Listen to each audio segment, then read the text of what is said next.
ಬರೋದು ಆನ್ ಇದನ್ನು ಅಂತ ಬಂದೆ ಟೆಸ್ಟ್ ಮಾಡಿ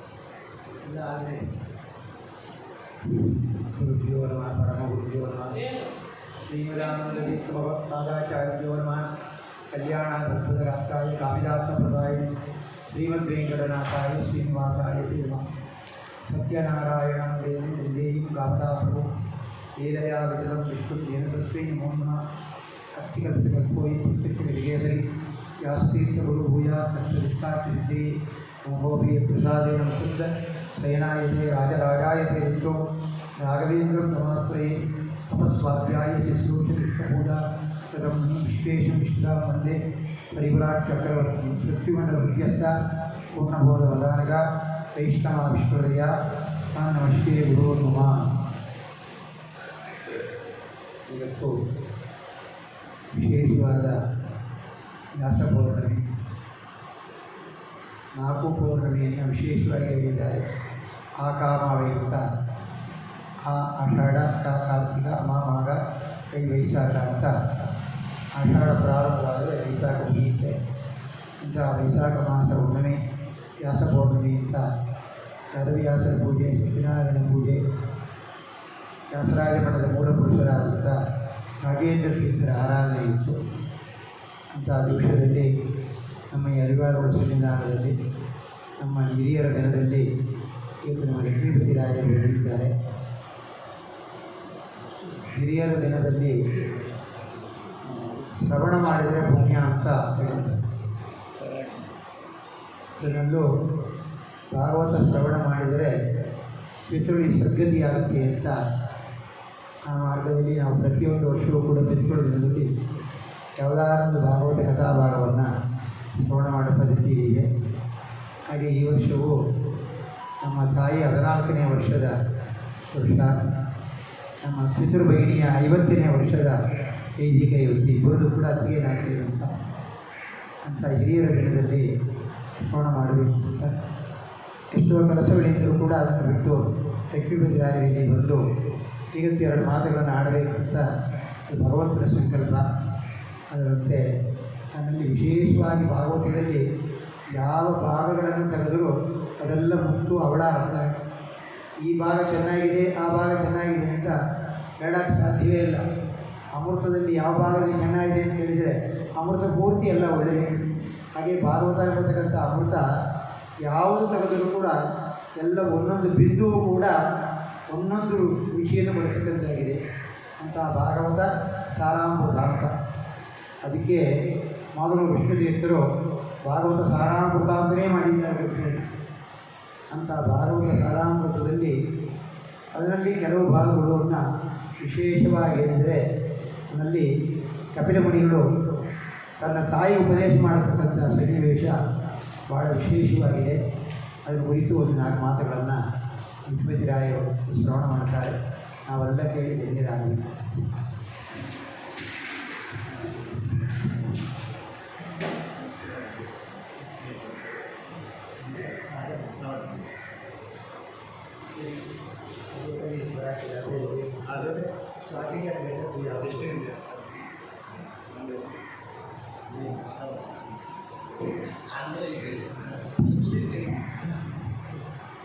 श्री गुरुभ्यो नमः परमगुरुभ्यो नमः श्रीमदानंदतीर्थ भगवत्पादाचार्य गुरुभ्यो नमः हरि ओम कल्याणाद्भुतगात्राय कविदात्तप्रदायिने श्रीमद्वेंकटनाथाय श्रीनिवासाय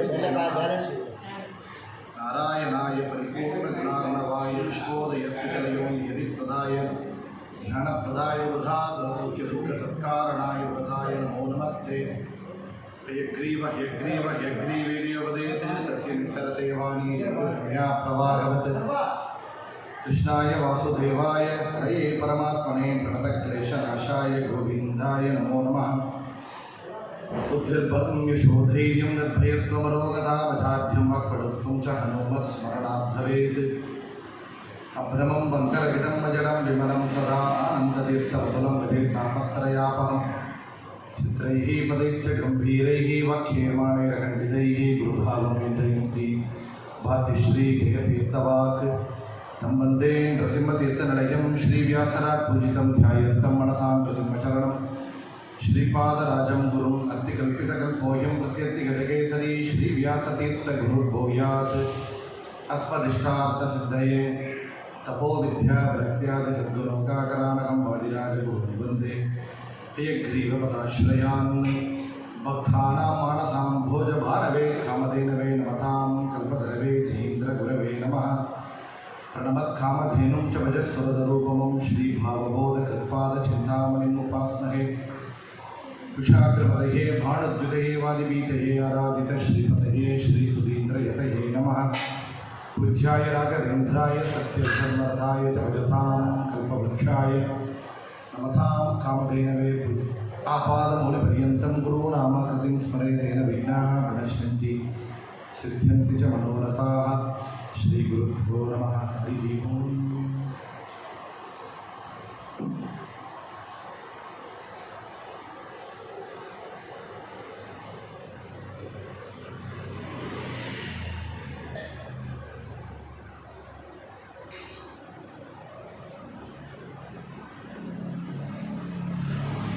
ಒಂದು ಪರ್ವಕಾಲದಲ್ಲಿ ವೈಶಾಖ ಶುದ್ಧ ಪೌರ್ಣಮಿ ನಮ್ಮ ಆಚಾರ್ಯ ಹೇಳಿದಂತೆ ಅಕಾಮಾವಿ ಪೌರ್ಣಮಿ ಅಂತ ವಿಶೇಷವಾದ ಪರ್ವಕಾಲ. ಈ 4 ಪರ್ವಕಾಲ ಅದೇ ರೀತಿಯಲ್ಲಿ ವಿಶೇಷ ಸ್ನಾನ ಕಾಲ. ಈ ಚೈತ್ರ ಮಾಸದ ಪೌರ್ಣಮಿಯಿಂದ ಪ್ರಾರಂಭ ಮಾಡಿ ಈ ವೈಶಾಖ ಪೂರ್ಣಮಿ ಇವತ್ತು ದಿನ ಈ 1 ತಿಂಗಳ ಕಾಲ ವೈಶಾಖ ಸ್ನಾನ ಪರ್ವಕಾಲ ಅಂತ. ಕಾರ್ತೀಕ ಸ್ನಾನ, ವೈಶಾಖ ಸ್ನಾನ, ಮಾಘ ಸ್ನಾನ ಇತ್ಯಾದಿ ಪರ್ವಕಾಲಗಳು ಹೇಳಿದೆ. ಅದೇ ರೀತಿಯಲ್ಲಿ 4 ಪೌರ್ಣಮಿ ಆಕಾಮಾವೈ ಅಂತ ಆಷಾಢ, ಕಾರ್ತೀಕ, ಮಾಘ ಮತ್ತು ಈ ವೈಶಾಖ ಪೌರ್ಣಮಿ ವ್ಯಾಸ ಪೌರ್ಣಮಿ ಅಂತ ವಿಶೇಷವಾಗಿದೆ. ಇಂತಹ ಪರ್ವಕಾಲದಲ್ಲಿ ನಾವು ಮಾಡುವಂತಹ ಜ್ಞಾನ ಕಾರ್ಯಗಳು, ವಿಶೇಷವಾಗಿ ನಾವು ನಿತ್ಯನೂ ಮಾಡುತ್ತಾ ಬರುವಂತಹ ಏನು ಒಂದು ಸಂಧ್ಯಾ ವಂದನೆ, ಒಂದು ಜಪಗಳು, ಪಾರಾಯಣ, ಗುರುಗಳ ಸೇವೆ ಮತ್ತು ಶಾಸ್ತ್ರ ಶ್ರವಣ ಇತ್ಯಾದಿಗಳಿಗೆ ಹೆಚ್ಚು ಪುಣ್ಯವನ್ನು ಈ ವೈಶಾಖ ಪೌರ್ಣಮಿ ಪರ್ವಕಾಲ ಇತ್ಯಾದಿ ಈ ನಾಕಾಮಾವಿ ಪೌರ್ಣಮಿ ಪರ್ವಕಾಲದಲ್ಲಿ ಹೇಳಿದೆ. ಮುಖ್ಯವಾಗಿ ದಾನಗಳಿಗೆ ಅತ್ಯಂತ ಫಲವನ್ನು ಹೇಳಿದ್ದಾರೆ. ಈ ಒಂದು ಪೌರ್ಣಮಿ ಪರ್ವಕಾಲದಲ್ಲಿ ನಾವು ಮಾಡುವಂತಹ ಬ್ರಾಹ್ಮಣ ಭೋಜನ, ದಾನಗಳು, ತಾಂಬೂಲ ಇತ್ಯಾದಿ ಏನೊಂದೇ ಮಾಡಿಕೊಟ್ಟರೂ ಕೂಡ ವಿಶೇಷವಾದ ಪುಣ್ಯಗಳು ಹೇಳಲ್ಪಟ್ಟಿದೆ. ಇಂತಹ ಪರ್ವಕಾಲದಲ್ಲಿ ನಾವು ಇವತ್ತು ಮಾಡುವಂತಹ ಈ ಒಂದು ಜ್ಞಾನ ಕಾರ್ಯ, ಏನೊಂದೇ ಕಾರ್ಯಗಳು ಮಾಡಿದರೂ ಹೆಚ್ಚು ಪುಣ್ಯ ಅಂತ ಕೇಳಿದರೆ ನಹಿ ಜ್ಞಾನೇನ ಸದೃಶಂ ಪವಿತ್ರ ನಿಗ ವಿದ್ಯತೆ ಅಂತ ಜ್ಞಾನ ಕಾರ್ಯಕ್ಕಿಂತ ಹೆಚ್ಚು ಪುಣ್ಯ ಬರುವಂತಹ ಏನೊಂದು ಕರ್ಮಗಳೇ ಇಲ್ಲ. ಅಂತಹ ಜ್ಞಾನ ಕಾರ್ಯಕ್ಕೆ ಹೆಚ್ಚು ಪುಣ್ಯವನ್ನು ಭಗವಂತ ನೀಡುತ್ತಾನೆ ಅಂತ ಹೇಳಿದ್ದಾರೆ. ಮೋಕ್ಷವನ್ನೇ ಭಗವಂತ ನೀಡುತ್ತಾನೆ ಜ್ಞಾನ ಕಾರ್ಯಗಳಿಂದ, ಶಾಸ್ತ್ರ ಶ್ರವಣಗಳಿಂದ ಅಂತ ಹೇಳಿದ್ದಾರೆ. ಅದರಲ್ಲಿ ವಿಶೇಷವಾದ ಶ್ರವಣ ಅಂತ ಹೇಳಿದರೆ ಭಾಗವತ, ಶ್ಲೋಕಾರ್ಥಂ ಶ್ಲೋಕಪಾದಂ ವಾ ನಿತ್ಯಂ ಭಾಗವತೋತ್ತಮಂ ಅಂತ ಭಾಗವತ ಮಹಿಮೆಯನ್ನು ಹೇಳುವಂತಹ ವ್ಯಾಸರು ಹೇಳಿದ್ದಾರೆ. ಶ್ಲೋಕಾರ್ಥಂ ಶ್ಲೋಕಪಾದಂ ವಾ, ನಿತ್ಯನೂ ಭಾಗವತ ಸಪ್ತಾಹ ಯಾವಾಗಲೂ ಮಾಡ್ತಾ ಇರಬೇಕು ಅಂತ. ಹರಿಕಥೆಯನ್ನ ಕೇಳು, ಕೇಳಿದ್ದೇ ಕೇಳು ಅಂತ. ಪರೀಕ್ಷಿತ್ ರಾಜ 7 ದಿವಸ ಕೇಳಿದ. ನಾವೇನು ಪರೀಕ್ಷಿತ್ ರಾಜನಿಗೆ 7 ದಿವಸ ಮಾತ್ರ ಅವನಿಗೆ ಆಯುಸ್ಸಿತ್ತು, 7 ದಿವಸ ಮಾತ್ರ ಉಳಿದಿತ್ತು. ಅದರಿಂದ ಕೇಳಿದ. ನಮಗಂತ ಇನ್ನು 70 ವರ್ಷ ಇದೆ, ಇನ್ನು 7 ವರ್ಷ ಇದೆ, ಇಲ್ಲ 20 ವರ್ಷ ಇದೆ, ನಾವು ಯಾತಕ್ಕೆ ಕೇಳಬೇಕು ಅಂದರೆ ಅವನಿಗೆ ಗ್ಯಾರಂಟಿಯಾಗಿ 7 ದಿವಸ ಇತ್ತು ಅಂತ. ನಮಗೆ ಎಷ್ಟೊಂದು ಗೊತ್ತಿಲ್ಲ. ಅದರಿಂದ ನಾವು ಇವತ್ತಿಂದ 7 ದಿವಸ ಅಂತ ಕೇಳಬೇಕು ಅಂತ. ಆಗ ಮತ್ತು ಕೇಳ್ತೇವಲ್ಲ, ಮತ್ತು ಬದುಕಿದ್ರೆ ಏನು ಅಂದರೆ ಮತ್ತೆ ಕೇಳಿ ಇದ್ರು, ಇನ್ನು 7 ದಿವಸ ಕೇಳಿ. ಹಾಗೆ 7 ದಿವಸ ಕೇಳ್ತಾ ಬನ್ನಿ ಅಂತ. ಹರಿಕಥೆಯನ್ನ ಕೇಳು, ಕೇಳಿದ್ದೇ ಕೇಳು ಅಂತ. ಆಗ 12 ಸ್ಕಂದಗಳನ್ನು ಕೇಳಿದರೆ ವಿಶೇಷ, ಇಲ್ಲ 1 ಸ್ಕಂದ ಮಾತ್ರ, ಇಲ್ಲ 1 ಅಧ್ಯಾಯ ಮಾತ್ರ, ಇಲ್ಲ ಅದೂ ಇಲ್ಲ ಅಂತ ಹೇಳಿದರೆ 1 ಶ್ಲೋಕ ಮಾತ್ರ, ಅದೂ ಇಲ್ಲ ಎಂದರೆ ಶ್ಲೋಕಾರ್ಧಂ, ಅರ್ಧ ಶ್ಲೋಕ ಮಾತ್ರ, ಅದೂ ಇಲ್ಲ ಅಂದಿದ್ದರೆ ಶ್ಲೋಕಪಾದಂಬ 1 ಪದ ಮಾತ್ರ ಅಂತ ಹೇಳಿದರು. ನಿತ್ಯಂ ಭಾಗವತೋತ್ತಮಂ ಅಂತ ಹೆಚ್ಚು ಪುಣ್ಯವನ್ನು ಭಾಗವತ ಶ್ರವಣ ಪಾರಾಯಣಕ್ಕಾಗಿ ಇಟ್ಟಿದ್ದಾರೆ. ಅಂಥ ವಿಶೇಷವಾದ ಭಾಗವತದಲ್ಲಿ ಭಗವಂತನ ಅವತಾರ ಮಹಿಮೆಗಳು ಎಷ್ಟೋ ಹೇಳಲ್ಪಟ್ಟಿದೆ. ವಿಶೇಷವಾಗಿ ಭಗವಂತನ ಅವತಾರಗಳು ಅಂದರೆ ನಾವು ಹೇಳ್ತೇವೆ ಭಗವಂತನ ರೂಪಗಳು ಅಂದರೆ ಭಗವಾನ್ ಸತತಂ ಏಕರೂಪಿನೇ ದಶರೂಪಿನೇ ಶತರೂಪಿನೇ ಸಹಸ್ರ ರೂಪಿನೇ ಅಧಿಕಾರಿನೇ ಸ್ಫುಟ ಅನಂತ ರೂಪಿನೇ ಸುಖಚಿತ್ ಸಮರ್ಥ ತನವೇ ನಮೋ ನಮಃ ಅಂತ ವೇದವ್ಯಾಸರನ್ನ ಆಚಾರ್ಯರು ಮೇಲ್ಬದರಿಯಲ್ಲಿ ದರ್ಶನ ಮಾಡಿದ ಸಮಯದಲ್ಲಿ ಸ್ತೋತ್ರ ಮಾಡಿದಂತಹ ವಿಷಯವನ್ನು ಸುಭದ್ರಜಿ ಮಹಾಕಾವ್ಯ ಹೇಳ್ತಾ ಇದೆ. ಭಗವಾನ್ ಸತತಂ ಏಕರೂಪಿನೇ ನಾರಾಯಣ ರೂಪ, ದಶರೂಪ ಮತ್ಸ್ಯಾದಿ ದಶ ಅವತಾರಗಳು, ಏಕರೂಪಿನೇ ದಶರೂಪಿನೇ ಶತರೂಪಿನೇ 100 ರೂಪಗಳು, ಸಹಸ್ರ ರೂಪಿನೇ ವಿಶ್ವಾದಿ ಸಹಸ್ರನಾಮಗಳು ಭಗವಂತನಿಗೆ, ಅವಿಕಾರಿನೇ ಸ್ಫುಟ ಅನಂತ ರೂಪಿನೇ ಅನಂತ ರೂಪಿ ಪರಮಾತ್ಮ. ಭಗವಂತನಿಗೆ ಅನಾದಿ ಕಾಲದಿಂದ ಅನಂತ ಕಾಲವರೆಗೆ ಇರುವವ, ಅನಂತ ರೂಪಗಳನ್ನು ಧರಿಸಿದವ, ಅನಂತ ನಾಮಗಳನ್ನು ಕೊಂಡವ, ಅನಂತ ಕಾರ್ಯಗಳನ್ನು ಮಾಡುವವ, ಅನಂತ ಗುಣಗಳನ್ನು ಕೊಂಡವ ಭಗವಂತ. ಭಗವಂತನಿಗೆ ಎಲ್ಲನೇ ಅನಂತ ಅಂತ ವಿಶೇಷವಾದ ಅನಂತಗಳ ಅನಂತ ರೂಪಗಳನ್ನು, ಅನಂತ ಅವತಾರವನ್ನು, ಅನಂತ ಕಾರ್ಯಗಳನ್ನು, ಅನಂತ ಗುಣಗಳನ್ನು ಕೊಂಡ, ಅನಂತ ನಾಮಗಳನ್ನು ಕೊಂಡ ಭಗವಂತ ಅಷ್ಟೊಂದೇ ಅವತಾರಗಳನ್ನು ಮಾಡಿದ್ದಾನೆ. ಅದರಲ್ಲಿ ವಿಶೇಷವಾಗಿ ಭಾಗವತದಲ್ಲಿ ವೇದವ್ಯಾಸರ ಅವತಾರ, ನರಸಿಂಹದೇವರ ಅವತಾರ, ಪರಶುರಾಮರ ಅವತಾರ, ಮುಖ್ಯವಾಗಿ ಕೃಷ್ಣಾವತಾರ ಇತ್ಯಾದಿಗಳನ್ನು ಹೇಳ್ತಾ ಇಲ್ಲಿ ಕಪಿಲಾವತಾರವನ್ನು ಹೇಳಿದ್ದಾರೆ. ಕಪಿಲ, ವೇದವ್ಯಾಸ, ಹಯಗ್ರೀವ, ಧನ್ವಂತರಿ, ದತ್ತಾತ್ರೇಯ ಇದೆಲ್ಲ ಭಗವಂತನ ರೂಪಗಳು. ಅದರಲ್ಲಿ ಈ ಕಪಿಲಾವತಾರ ವರ್ಣನೆ ಭಾಗವತದಲ್ಲಿ 3ನೇ ಸ್ಕಂದದಲ್ಲಿ ಬಂದಿದೆ. ಭಾಗವತದಲ್ಲಿ 3ನೇ ಸ್ಕಂದದಲ್ಲಿ ಕಪಿಲಾವತಾರ ವರ್ಣನೆಯಾದು ಬಂದಿದೆ. ವಿಶೇಷವಾಗಿ 3ನೇ ಸ್ಕಂದದಲ್ಲಿ 25ನೇ ಅಧ್ಯಾಯದಲ್ಲಿ ಅವತಾರವನ್ನು ವೇದವ್ಯಾಸರು ವರ್ಣನೆ ಮಾಡಿದ್ದಾರೆ. ದೇವಹೂತ್ಯಪಿ ಸಂದೇಶಂ ಗೌರವೇಣ ಪ್ರಜಾಪತೇ ಸಮ್ಯಕ್ ಶ್ರದ್ಧಾಯ ಪುರುಷಂ ಕೂಡಸ್ಥಮ ಭಜದ್ಗುರು ತಸ್ಯಾಂ ಬಹುವಿಧೇ ಕಾಲೇ ಭಗವಾನ್ ಮಧುಸೂದನಃ ಖಾರ್ಧಮಂ ವೀರ್ಯಮಾಪನ್ ಜಜ್ಞೆ ಅಗ್ನಿಲಧಾರುಣಿ. ಖಾರ್ಧಮ ಪ್ರಜಾಪತಿಗೆ ದೇವಗುದಿ ದಂಪತಿಗಳಿಗೆ ಮಗನಾಗಿ ಅವತಾರ ಮಾಡಿದ ಕಪಿಲರೂಪಿ ಪರಮಾತ್ಮ. ಈ ಕಪಿಲರೂಪಿ ಪರಮಾತ್ಮನ ಚಿಂತನೆ ಯಾವಾಗ ಮಾಡಬೇಕು, ಅವನ ರೂಪ ಏನು, ಅವನ ಅವತಾರ ಕಾರ್ಯ ಏನು ಎಂಬ ವಿಷಯವನ್ನು ಸಂಕ್ಷಿಪ್ತವಾಗಿ ಪಂಚಸುಡಾದಿಗಳಲ್ಲಿ ವಿಜಯದಾಸರು ಕಪಿಲ ಸುಡಾದಿ ಅಂತ ಒಂದು ಮಾಡಿಕೊಟ್ಟಿದ್ದಾರೆ. ಭಾಗವತ ಸಾರವನ್ನು ತೆಗೆದು ನಮಗಾಗಿ ವಿಜಯದಾಸರು ಮಾಡಿಕೊಟ್ಟಿರುವ ಸುಡಾದಿ ಅಂತ ಹೇಳಿದರೆ ಕಪಿಲ ಸುಡಾದಿ. ಈ ಕಪಿಲಾವತಾರವನ್ನು ಕೇಳಬೇಕಾದರೆ ಪ್ರಜಾಪತಿಗಳು ಯಾರು, ಕರ್ತಮ ಪ್ರಜಾಪತಿಗಳು ಬ್ರಹ್ಮದೇವರಿಗೆ ಮಗನಾಗಿ ಅವತಾರವನ್ನು ಮಾಡಿದ್ದಾರೆ. ಬ್ರಹ್ಮದೇವರಿಗೆ ಮಗನಾಗಿ ಅವತಾರ ಮಾಡಿದ ಮಹನೀಯರು ಅಂದರೆ ಗರ್ಧಮ ಪ್ರಜಾಪತಿಗಳು. ಅಂತಹ ಗರ್ಧಮ ಪ್ರಜಾಪತಿಗಳು ತಪಸ್ಸನ್ನು ಮಾಡ್ತಾ ಇದ್ದರು. ಆಗ ಬ್ರಹ್ಮದೇವರು ಅವರು ವಿಶೇಷವಾಗಿ ಅನುಗ್ರಹವನ್ನು ಮಾಡಿ ಆಜ್ಞೆ ಮಾಡಿದಕ್ಕನುಸರಿಸಿ ಅವರು ತಪಸ್ಸನ್ನು ಮಾಡಿದರು. ಮಾಡಿ ಏನು ಹೇಳಿದರು ಅಂದರೆ, ನೀವು ಪ್ರಜಾ ಸೃಷ್ಟಿಯನ್ನು ಮಾಡಬೇಕು, ಪ್ರಜಾಪತಿಗಳಾಗಿದ್ದರೆ ನೀವು ಪ್ರಜಾ ಸೃಷ್ಟಿ ನಿಮ್ಮಿಂದ ಮುಂದೆ ನಡೆಯಬೇಕಾಗಿದೆ ಅಂತ ಬ್ರಹ್ಮದೇವರು ಅನುಗ್ರಹವನ್ನು ಮಾಡಿ ಆಜ್ಞೆಯನ್ನು ಮಾಡಿದರು. ಆಗ ಪ್ರಜಾ ಸೃಷ್ಟಿ ಮಾಡಬೇಕಾದರೆ ಏನೊಂದೇ ಕಾರ್ಯಗಳು ಮಾಡಬೇಕಾದ್ರೆ ಒಂದು ತಪಸ್ಸು ಮಾಡಬೇಕು.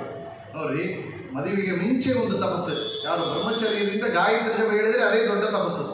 ಮದುವೆ ಆದ ಮೇಲೆ ದಂಪತಿಗಳಾಗಿ ಮಾಡುವಂತಹ ಸತ್ಯನಾರಾಯಣ ಪೂಜೆ ಮತ್ತು ಅನಂತ ವ್ರತ ಇತ್ಯಾದಿಗಳನ್ನ ದಂಪತಿಗಳಾಗಿದ್ದು ಮಾಡುವಂತಹ ತೀರ್ಥಯಾತ್ರೆ ಅನುಷ್ಠಾನಗಳನ್ನ ಮಾಡಿದರೆ ಸತ್ಸಂತಾನ ಭಾಗಿಯಾಗುತ್ತೆ. ಸತ್ಸಂತಾನ ಭಾಗ್ಯ ಪಡೆಯಲಿಕ್ಕೆ ಮುಂಚೆ ದಂಪತಿಗಳಾಗಿದ್ದು ಮಾಡುವಂತಹ ದೊಡ್ಡ ತಪಸ್ಸು ಅಂದರೆ ಕಲಿಯುವುದರಿಂದ ಅಸಾಧ್ಯ.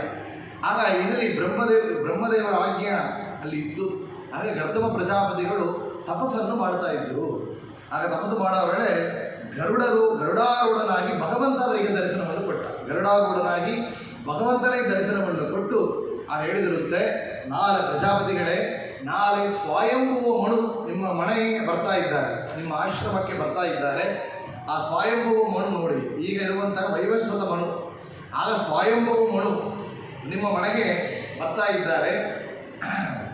ಆದಿಮನ್ವಂತರದಿ ಜನಿಸಿದ ಮಹದೈವ ಅಂತ ಹೇಳ್ತಾರೆ ವಿಜಯದಾಸರು. ಆ ಮನ್ವಂತರ ಸ್ವಯಂಭುವ ಮನ್ವಂತರ, ಆ ಸ್ವಯಂಭುವ ಮನು ನಿಮ್ಮ ನೋಡಿ ಬರ್ತಾ ಇದ್ದಾರೆ. ಯಾತಕ್ಕೆ ಅಂತ ಕೇಳಿದರೆ, ಅವರು ತಮ್ಮ ಮಗಳನ್ನು ನಿಮಗೆ ಮದುವೆ ಮಾಡಿಕೊಡಲಕ್ಕಾಗಿ ಬರ್ತಾ ಇದ್ದಾರೆ. ಯಾರು? ಭಗವಂತ ಹೇಳ್ತಾ ಇದ್ದಾರೆ. ಆಹೂತಿ, ದೇವಭೂತಿ, ಪ್ರಸೂತಿ ಅಂತ 3 ಹೆಣ್ಣು ಮಕ್ಕಳು ಆ ಸ್ವಯಂಭುವ ಮಡುವಿಗೆ. ಆಗ ಅವರ 3 ಹೆಣ್ಣು ಮಕ್ಕಳಲ್ಲಿ ದೇವಭೂತಿಯನ್ನು ನಿಮಗೆ ಮದುವೆ ಮಾಡಿಕೊಡಲಕ್ಕಾಗಿ ಪ್ರಜಾಪತಿಗಳಾಗಿ ನೀವು ಮುಂದೆ ಪ್ರಜಾ ಸೃಷ್ಟಿಯನ್ನು ಮಾಡಬೇಕಾಗಿದೆ. ಅದಕ್ಕೆ ವಿವಾಹ ಮಾಡಿಕೊಳ್ಳಬೇಕು. ವಿವಾಹವಾಗಿದ್ದು ನೀವು ಆ ಗೃಹಸ್ಥಾಶ್ರಮದಲ್ಲಿ ಮಕ್ಕಳನ್ನು ಪಡೆಯಬೇಕು. ಮುಂದೆ ಆ ವಂಶದಿಂದ ಪ್ರಜೆಗಳು ಸೃಷ್ಟಿ ಆಗಬೇಕು ಅಂತೇಳಿ ಆಗ ದೇವಗುತಿಯನ್ನು ಮದುವೆ ಮಾಡಿಕೊಳ್ಳಕ್ಕಾಗಿ ಬರ್ತಾ ಇದ್ದಾರೆ. ಆಗ ನಿಮಗೆ ದೇವಗುತಿಗೆ ಮದುವಾದ ಮೇಲೆ ನಿಮಗೆ 9 ಹೆಣ್ಣು ಮಕ್ಕಳು ಹುಟ್ಟುತ್ತಾರೆ. ಭಗವಂತ ಹೇಳ್ತಾರೆ 9 ಹೆಣ್ಣು ಮಕ್ಕಳು ಹುಟ್ಟುತ್ತಾರೆ. ಆ 9 ಹೆಣ್ಣು ಮಕ್ಕಳನ್ನು ನೀವು ಮುಂದೆ ಮರೀಚಿ ಮೊದಲಾದ ಋಷಿಗಳಿಗೆ ಮದುವೆ ಮಾಡಿಕೊಡಬೇಕು. ಇದನ್ನು ಹೇಳ್ತಾರೆ, ಮರೀಚಿ ಮೊದಲಾದ ಋಷಿಗಳಿಗೆ ಮದುವೆ ಮಾಡಿಕೊಡಬೇಕು. ಮುಂದೆ ನಾನೇ ನಿಮಗೆ ಮಗನಾಗಿ ಹುಟ್ಟುತ್ತಾನೆ, ಕಪಿಲರೂಪಿ ಪರಮಾತ್ಮನಾಗಿ ಅಂತ ಭಗವಂತ ಅಲ್ಲಿ ವಿಶೇಷವಾಗಿ ಅನುಗ್ರಹವನ್ನು ಮಾಡಿದರು. ಆಗ ಕರ್ತವ ಪ್ರಜಾಪತಿಗಳು ಭಗವಂತ ದರ್ಶನ ಕೊಟ್ಟ ಆ ಕ್ಷಣವನ್ನು ಮನಸ್ಸಲ್ಲಿ ಇಟ್ಟು ಸಂತೋಷದಿಂದ ಆನಂದದಿಂದ ಕಾಯ್ತಾ ಇದ್ದಾರೆ. ಅವರು ಹೇಳಿದಂತೆ ಭಗವಂತನ ಮಾತಿನಂತೆ ಸ್ವಯಂಭುವ ಮನು ತನ್ನ ಹೆಂಡತಿ ಪತ್ನಿಯಾದ ಶತರೂಪಾದೇವಿ ಸಹಿತವಾಗಿ ಅಲ್ಲಿ ಬರ್ತಾ ಇದ್ದಾರೆ. ಅವರಿಗೆ ಯಾರು ತನ್ನ ಮಗಳು ದೇವಗುತಿಯನ್ನು ಕರಕೊಂಡು ಬರ್ತಾ ಇದ್ದಾರೆ. ಉತ್ತಮ ಪ್ರಜಾಪತಿಗಳ ಆಶ್ರಮಕ್ಕೆ ಅಲ್ಲಿ ಬರ್ತಾ ಇದ್ದಾರೆ.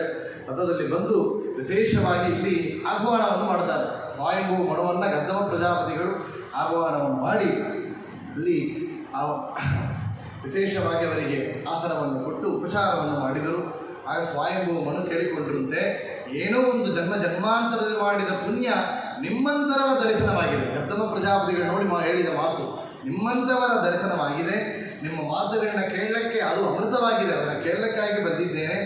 ಭಗವಂತ ಕ್ಷತ್ರಿಯಗಳನ್ನ ತೋಳಿನಿಂದ ಸೃಷ್ಟಿ ಮಾಡಿದ ಅಂತ ಕೇಳಿದರೆ ಬ್ರಾಹ್ಮಣರನ್ನ ಮುಖದಿಂದ ಸೃಷ್ಟಿ ಮಾಡಿದ್ದಾನೆ.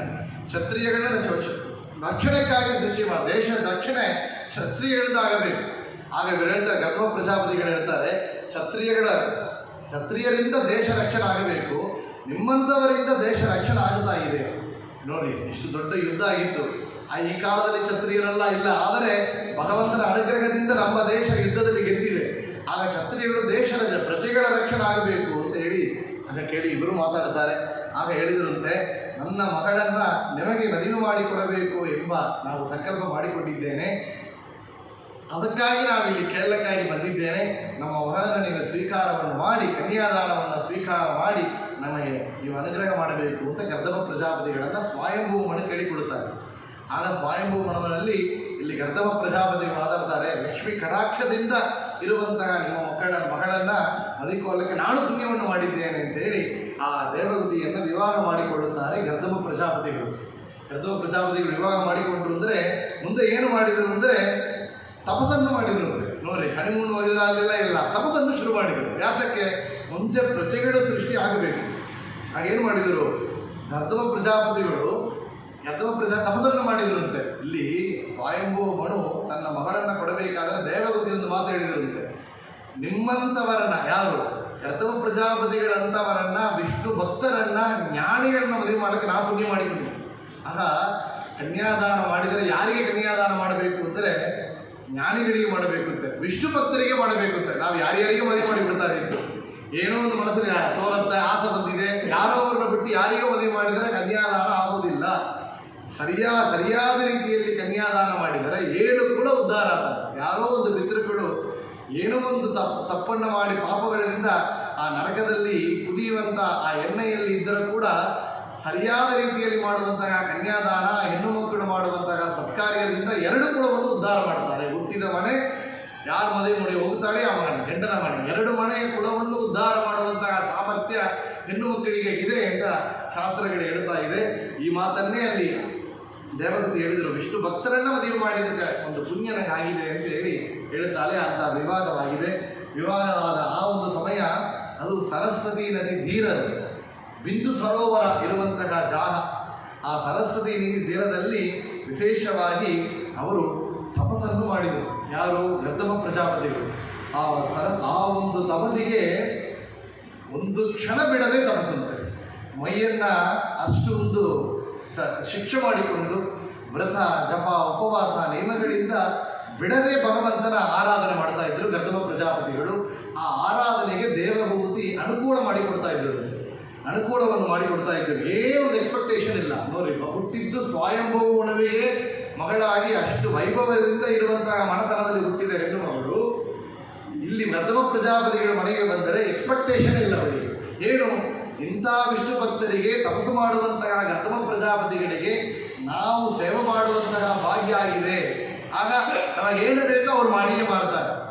ಏನು ಎಕ್ಸ್ಪೆಕ್ಟೇಷನ್ ಇಲ್ಲ, ಏನು ಒಂದು ಸುಖ, ಏನೊಂದು ಎಲ್ಲನೂ ತ್ಯಾಗ ಮಾಡಿ ಅವಳು ಗರ್ಧಮ ಪ್ರಜಾಪತಿಗಳಿಗೆ ಗೌರವದಿಂದ, ವಿನಯದಿಂದ, ಪ್ರೇಮೆಯಿಂದ, ಆತ್ಮಶುದ್ಧಿಯಿಂದ ಸೇವೆಯನ್ನು ಮಾಡ್ತಾ ಇದ್ದಳು ಅಂತ ಭಾಗವತ ಹೇಳ್ತಾ ಇದೆ. ಆಗ ಮೈ ಸಿಕ್ಕಿ ಹೋಗಿದ್ದಳು, ಮೈ ಸಿಕ್ಕಿ ಹೋಗಿ ಇದ್ದಾರೆ. ಅವರು ತಪಸ್ಸಿನಿಂದ ಮೈಯನ್ನು ತುಂಬ ಅಷ್ಟು ಒಂದು ಶಿಕ್ಷೆಯನ್ನು ಮಾಡಿಕೊಂಡು ತಪಸ್ಸನ್ನು ಮಾಡ್ತಾ ಇದ್ದರು. ಆಗ ಒಂದು ದಿವಸ ಇಲ್ಲಿ ಗರ್ಧಮ ಪ್ರಜಾಪತಿಗಳು ಮಾತಾಡಿಸ್ತಾರೆ, ಅಮ್ಮ ದೇವಗುತಿ, ಇಷ್ಟು ದೊಡ್ಡ ಮಡತನದಿಂದ ಬಂದವಳು, ಸುಖವಾಗಿದ್ದು ಬೆಳೆದು ಬಂದವಳು, ಇಷ್ಟು ತಪಸ್ಸು ಮಾಡಿ ಇಲ್ಲಿ ತಪಸ್ಸು ಮಾಡಿಕೊಂಡ್ರೆ ನೀನು ಆ ಸುಖವನ್ನು ತ್ಯಾಗ ಮಾಡಿ ಇಲ್ಲಿ ಸೇವೆಯನ್ನು ಮಾಡಿದ್ದಿಲ್ಲ. ನಿನಗೆ ನಾನು ತುಂಬ ಪ್ರೀತನಾಗಿದ್ದೇನೆ, ನಾನು ಸುಪ್ರೀತಿಯಾಗಿದೆ, ನಿನಗೆ ಏನು ಬೇಕು ಅಂತ ಕೇಳಿ, ನಿನಗೆ ಏನು ಬೇಕು ಆಗ ಕೇಳಿದಾಗ, ಆಗ ನನ್ನ ಸೇವೆಯನ್ನು ಮಾಡಿದ್ದೆಲ್ಲ, ನನಗೇನು ಸುಖ ಬೇಕೋ ಅದನ್ನು ಕೇಳಿ ಸ್ವೀಕಾರವನ್ನು ಮಾಡು ಹಾಗಂತ ಕೇಳಿದಾಗ ಇವರು ಹೇಳಿರುತ್ತೆ, ಇಂಥ ಯೋಗ ಶಕ್ತಿ ಇರುವಂತಹ ನೀವು ವಿಷಯವನ್ನು ತ್ಯಾಗ ಮಾಡಿ ವಿಷಯ ಸುಖವನ್ನು ಬಿಟ್ಟು ಭಗವಂತನ ಚಿಂತೆಯಲ್ಲೇ ಯಾವಾಗಲಿರುವಂತಹ ನೀವು, ನಿಮ್ಮಂಥವರಲ್ಲಿ ನಾವು ಸೇವೆ ಮಾಡಿದ್ದೇನೆಂದರೆ ಇದು ಭಾಗ್ಯ ನಮಗೆ. ಆದರೆ ಸ್ತ್ರೀಯರಿಗೆ ತುಂಬ ಬೇಕಾಗಿದ್ದು ಮದುವಾಗಬೇಕಾಗಿದ್ದು ಒಂದು, ಇನ್ನೊಂದು ಮದುವಾದ ಮೇಲೆ ಸ್ತ್ರೀಗಳಿಗೆ ಏನು ಬೇಕು ಅಂತ ಕೇಳಿದರೆ ಸಂತಾನ ಭಾಗ್ಯ. ಇವತ್ತು ಎರಡನೇ ಬೇಡ ಅಂತ ಹೆಣ್ಣುಮಕ್ಕಳು, ಒಂದು ಎಲ್ಲ ಓದಬೇಕು, ದೊಡ್ಡ ಉದ್ಯೋಗ ಪಡೆಯಬೇಕು, ಮದುವೆ ಅಂತ ಕೇಳಿದರೆ 25 ಇಲ್ಲ 28 ಆದರೂ ಆಮೇಲೆ ಅಂತ. ಯಾತಕ್ಕೆ ಇನ್ನು ಅದಕ್ಕೆ ಮೇಲೆ ಪೋಸ್ಟ್ ಗ್ರಾಜುಯೇಟ್ ಓದಬೇಕು, ಅವರ ಪ್ರಮೋಷನ್ ಆಗಬೇಕು, ವಿಸಾ ಸಿಕ್ಕಿ ಫಾರಿನ್ ಹೋಗಿ ಆನ್ಸೈಲ್ ಇರಬೇಕು, ಅದಕ್ಕೆ ಮೇಲೆ ಇನ್ನು ನನ್ನಕ್ಕಿಂತ ಹೆಚ್ಚು ಸಂಬಳ ತೆಗೆಯುವಂಥ ಹುಡುಗನೇ ಬೇಕು, ಮದುವೆನ ಪೋಸ್ಟ್ಪೋನ್ ಮಾಡ್ತಾ ಇದ್ದಾರೆ. ತಂದೆ ತಾಯಿಗಳು ಅದು ಹೇಳಕ್ಕೆ ಆಗೋದಿಲ್ಲ. ಈಗ ಮೊದಲಲ್ಲಿ ತಂದೆ ತಾಯಿಗಳಿಗೆ ದೊಡ್ಡ ಕರ್ತವ್ಯ ಅಂದರೆ ಹೆಣ್ಣು ಮಗಳಾದರೆ ಕನ್ಯಾದಾನ ಮಾಡಬೇಕು, ಗಂಡು ಮಗಳಾದರೆ ಉಪನಯನ ಮಾಡಬೇಕು. 2 ವಿಷಯ ಶಾಸ್ತ್ರಗಳು ಹೇಳಿದೆ. ಗಂಡು ಮಕ್ಕಳಿಗೆ ವಿವಾಹದ ಕೂಡ ಹೇಳಿಲ್ಲ, ಗಂಡು ಮಕ್ಕಳಿಗೆ ಉಪನಯನ ಮಾಡಬೇಕು. ಯಾತಕ್ಕೆ ಸನ್ಯಾಸಿಯಾಗಿ ಕೂಡ ಹೋಗಬೇಕು, ಆದರೂ ಉಪನಯನ ಮಾಡಲೇಬೇಕು ಅಂತ ಹೇಳ್ತಾರೆ. ಅದೇ ವೆಂಕಟನಾಥರಾಗಿದ್ದಾಗ ರಾಯರು ಸನ್ಯಾಸಾಶ್ರಮ ಸ್ವೀಕಾರ ಮಾಡಲಿಕ್ಕೆ ಮುಂಚೆ ಉಪನಯನವನ್ನು ಮಾಡಿ ಸನ್ಯಾಸಾಶ್ರಮವನ್ನು ಸ್ವೀಕಾರ ಮಾಡಿದ್ದಾರೆ. ಸುಧೀಂದ್ರ ತೀರ್ಥಗಳ ಆಜ್ಞೆಯ ಅನುಸರಿಸಿ ಅಂತ ಕೇಳ್ತೇವೆ. ಹೆಣ್ಣು ಮಕ್ಕಳಾದರೆ ಕನ್ಯಾದಾನವನ್ನು ಮಾಡಬೇಕು ಅಂತ. ಆಗ ಕನ್ಯಾದಾನ ಮಾಡುವುದು ತಂದೆಯ ಕರ್ತವ್ಯ. ಹೆಣ್ಣು ಮಕ್ಕಳಿಗೆ ಮೊದಲಲ್ಲಿ ಏನು ಅಂದರೆ, ಗಂಡು ಮಕ್ಕಳಿಗೆ ಉಪನಯನ ಸಂಸ್ಕಾರ ಏನು ವೇದ ಶಾಸ್ತ್ರ ಅಭ್ಯಾಸಕ್ಕೆ ಆ ಒಂದು ಮೊದಲು ಎಂಟ್ರಿ ಟು ದ ವೇದಾಭ್ಯಾಸ ಜಪತಪಗಳನ್ನು ಮಾಡಬೇಕು ಅಂದರೆ ಅದಕ್ಕೆ ಎಲಿಜಿಬಿಲಿಟಿ ಉಪನಯನ ಸಂಸ್ಕಾರದಿಂದ ಆಗುತ್ತೆ. ಹೆಣ್ಣು ಮಕ್ಕಳಿಗೆ ಜಪಗಳು ಪೂಜೆ ಇತ್ಯಾದಿಗಳಿಗೆ ಸಂಸ್ಕಾರ ಏನು ಅಂದರೆ ಅದು ವಿವಾಹ ಸಂಸ್ಕಾರ ಅಂತ ಹೇಳ್ತಾರೆ. ಆಗ ಅವರಿಗೆ ವಿವಾಹ ಸಂಸ್ಕಾರ ಆಗಬೇಕು. ಆ ಹೆಣ್ಣು ಮಕ್ಕಳಿಗೆ ಮೊದಲೇ ಆಗಬೇಕಾದ ವಿವಾಹ. ಅವಳ ವಿವಾಹ ಆದ ಹುಡುಗಿಗಳಿಗೆ ಏನೇ ಆಗುತ್ತದೆ ಸ್ತ್ರೀಗಳಿಗೆ ಅಂದರೆ ಇನ್ನೊಂದು ಒಳ್ಳೆ ಸತ್ಸಂತಾನ ಭಾಗ್ಯ, ಕುಲವಂಶ ವೃದ್ಧಿ ಆಗಬೇಕು, ಸತ್ಸಂತಾನ ಆಗಬೇಕು. ಆ ಮಕ್ಕಳು ಮಾಡುವಂತಹ ಸಾಧನೆಗೆ ಇವರಿಗೆ ಅನುಕೂಲ ಮಾಡಿಕೊಡಬೇಕು. ಆ ಮಕ್ಕಳು ಮಾಡುವಂತಹ ಸಾಧನೆಯಿಂದ ಇವರಿಗೆ ಪುಣ್ಯ ಆಗುತ್ತಾ ಇದೆ ಅಂತ ಹೇಳ್ತಾ ಇದೆ. ಆಗ ಇವರು ಕೇಳಿದಿರುತ್ತೆ, ನನಗೆ ಒಳ್ಳೆ ಸತ್ಸಂತಾನ ಭಾಗ್ಯ ಆಗಬೇಕು, ನಿಮ್ಮಂಥವರನ್ನ ಮದುವಾದ ಮೇಲೆ ನಿಮ್ಮಂಥ ತಪಸ್ವಿಗಳಿಂದ ನಮಗೆ ಭಾಗ್ಯ ಸಂತಾನ ಭಾಗ್ಯ ಆಗಬೇಕು ಅಂತ ಕೇಳಿದಾಗ ಕರ್ತವ್ಯ ಪ್ರಜಾಪತಿಗಳು ತುಂಬ ವಿನಯದಿಂದ ಕೇಳ್ತಾ ಇದ್ರಂತೆ.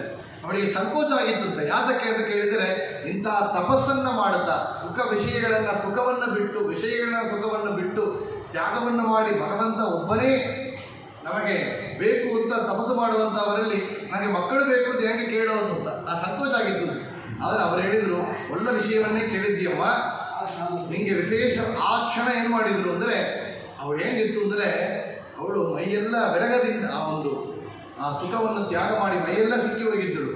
ಅವಳ ವಸ್ತ್ರಗಳೆಲ್ಲ ಕೊಳಕಾಗಿತ್ತು, ತಲೆಯಲ್ಲಿ ಅಭ್ಯಂಗ ಸ್ನಾನ ಮಾಡದೆ ಎಲ್ಲ ಒಂದಕ್ಕೊಂದು ಸೇರಿಕೊಂಡಿತ್ತಂತೆ ಆ ಕೇಶಗಳು. ಅಂಥ ರೀತಿಯಲ್ಲಿ ಇದ್ದವಳನ್ನು ನೀ ಬಿಂದು ಸರೋವರದಲ್ಲಿ ಸ್ನಾನ ಮಾಡಿ ಬಾ ಅಂತ ಹೇಳಿದ್ರು ಗರ್ಧಮ ಪ್ರಜಾಪತಿಗಳು. ಆ ಬಿಂದು ಸರೋವರದಲ್ಲಿ ಸ್ನಾನ ಮಾಡಬೇಕು ಅಂತ ಮುಳುಗಿದರೆ ಎಲ್ಲ ಮೈಯೆಲ್ಲ ಕೊಳಕಾಗಿದೆ, ಮೈಯೆಲ್ಲ ವೀಕ್ ಆಗಿದ್ದಾಳೆ. ಬುದ್ಧು ಮುಳುಗಿ ಹೇಳಬೇಕು ಅಂದರೆ ಸಾವಿರಾರ ಸ್ತ್ರೀಗಳು ಜಾಸ್ತಿ ಹೇಳಿ ಬಂದಿದ್ದರು ನೋಡ್ರಿ, ಬಂದಿದ್ದಾರೆ. ಆ ಕ್ಷಣ ಬಂದು ಇವಳನ್ನು ಅಭ್ಯಂಗ ಸ್ನಾನವನ್ನು ಮಾಡಿಸಿ, ಇವಳಿಗೆ ಅಲಂಕಾರವನ್ನು ಮಾಡಿಸಿ, ಆಭರಣಗಳನ್ನ ಇತ್ಯಾದಿಗಳನ್ನ ಕೊಟ್ಟು ಅಲಂಕಾರವನ್ನು ಮಾಡಿಸಿ ಅಮೃತಪಾನವನ್ನು ಮಾಡಿಸಿರುತ್ತೆ. ಎಲ್ಲ ಸಾವಿರಾರು ಸ್ತ್ರೀಗಳು ಬಂದು ದಾಸಿಯರು ಬಂದು ಅವರಿಗೆ ಸೇವೆಯನ್ನು ಮಾಡಿದರು. ಆಗ ಮಾಡಿ ಅಲಂಕಾರವನ್ನು ಮಾಡಿ ಅಷ್ಟು ಸುಂದರವಾದ ರೂಪವನ್ನು ಮತ್ತಾಡಿದರಂತೆ ಯಾರು? ದೇವಗುತಿ.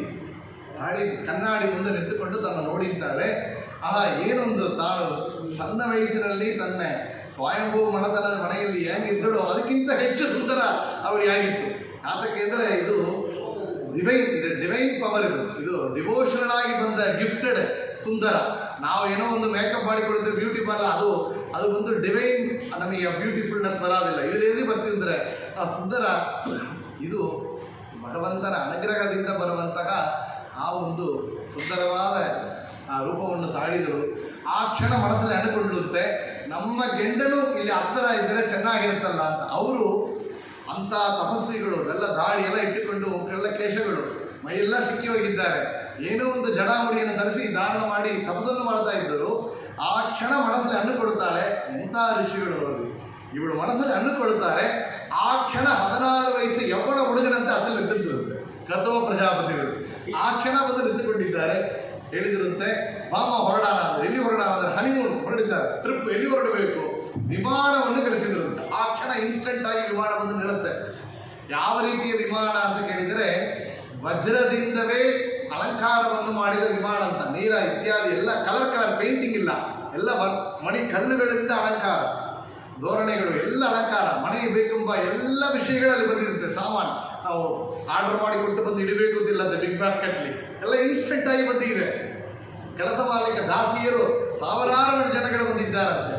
ಆ ವಿಮಾನದಲ್ಲಿ ನೋಡಿದರೆ ಹೇಳ್ತೇವಲ್ಲ, ಈಗ ದೊಡ್ಡ ದೊಡ್ಡ ಆಕ್ಟರ್ಸ್ ಪಾಲಿಟಿಷಿಯನ್ಸ್ ಟ್ರಿಪ್ ಹೋಗಬೇಕಾದ್ರೆ ಒಳಗೆ ಎಲ್ಲ ಇನ್ಬಿಲ್ಟ್ ಎಲ್ಲ ರೆಡಿಯಾಗಿರುತ್ತೆ.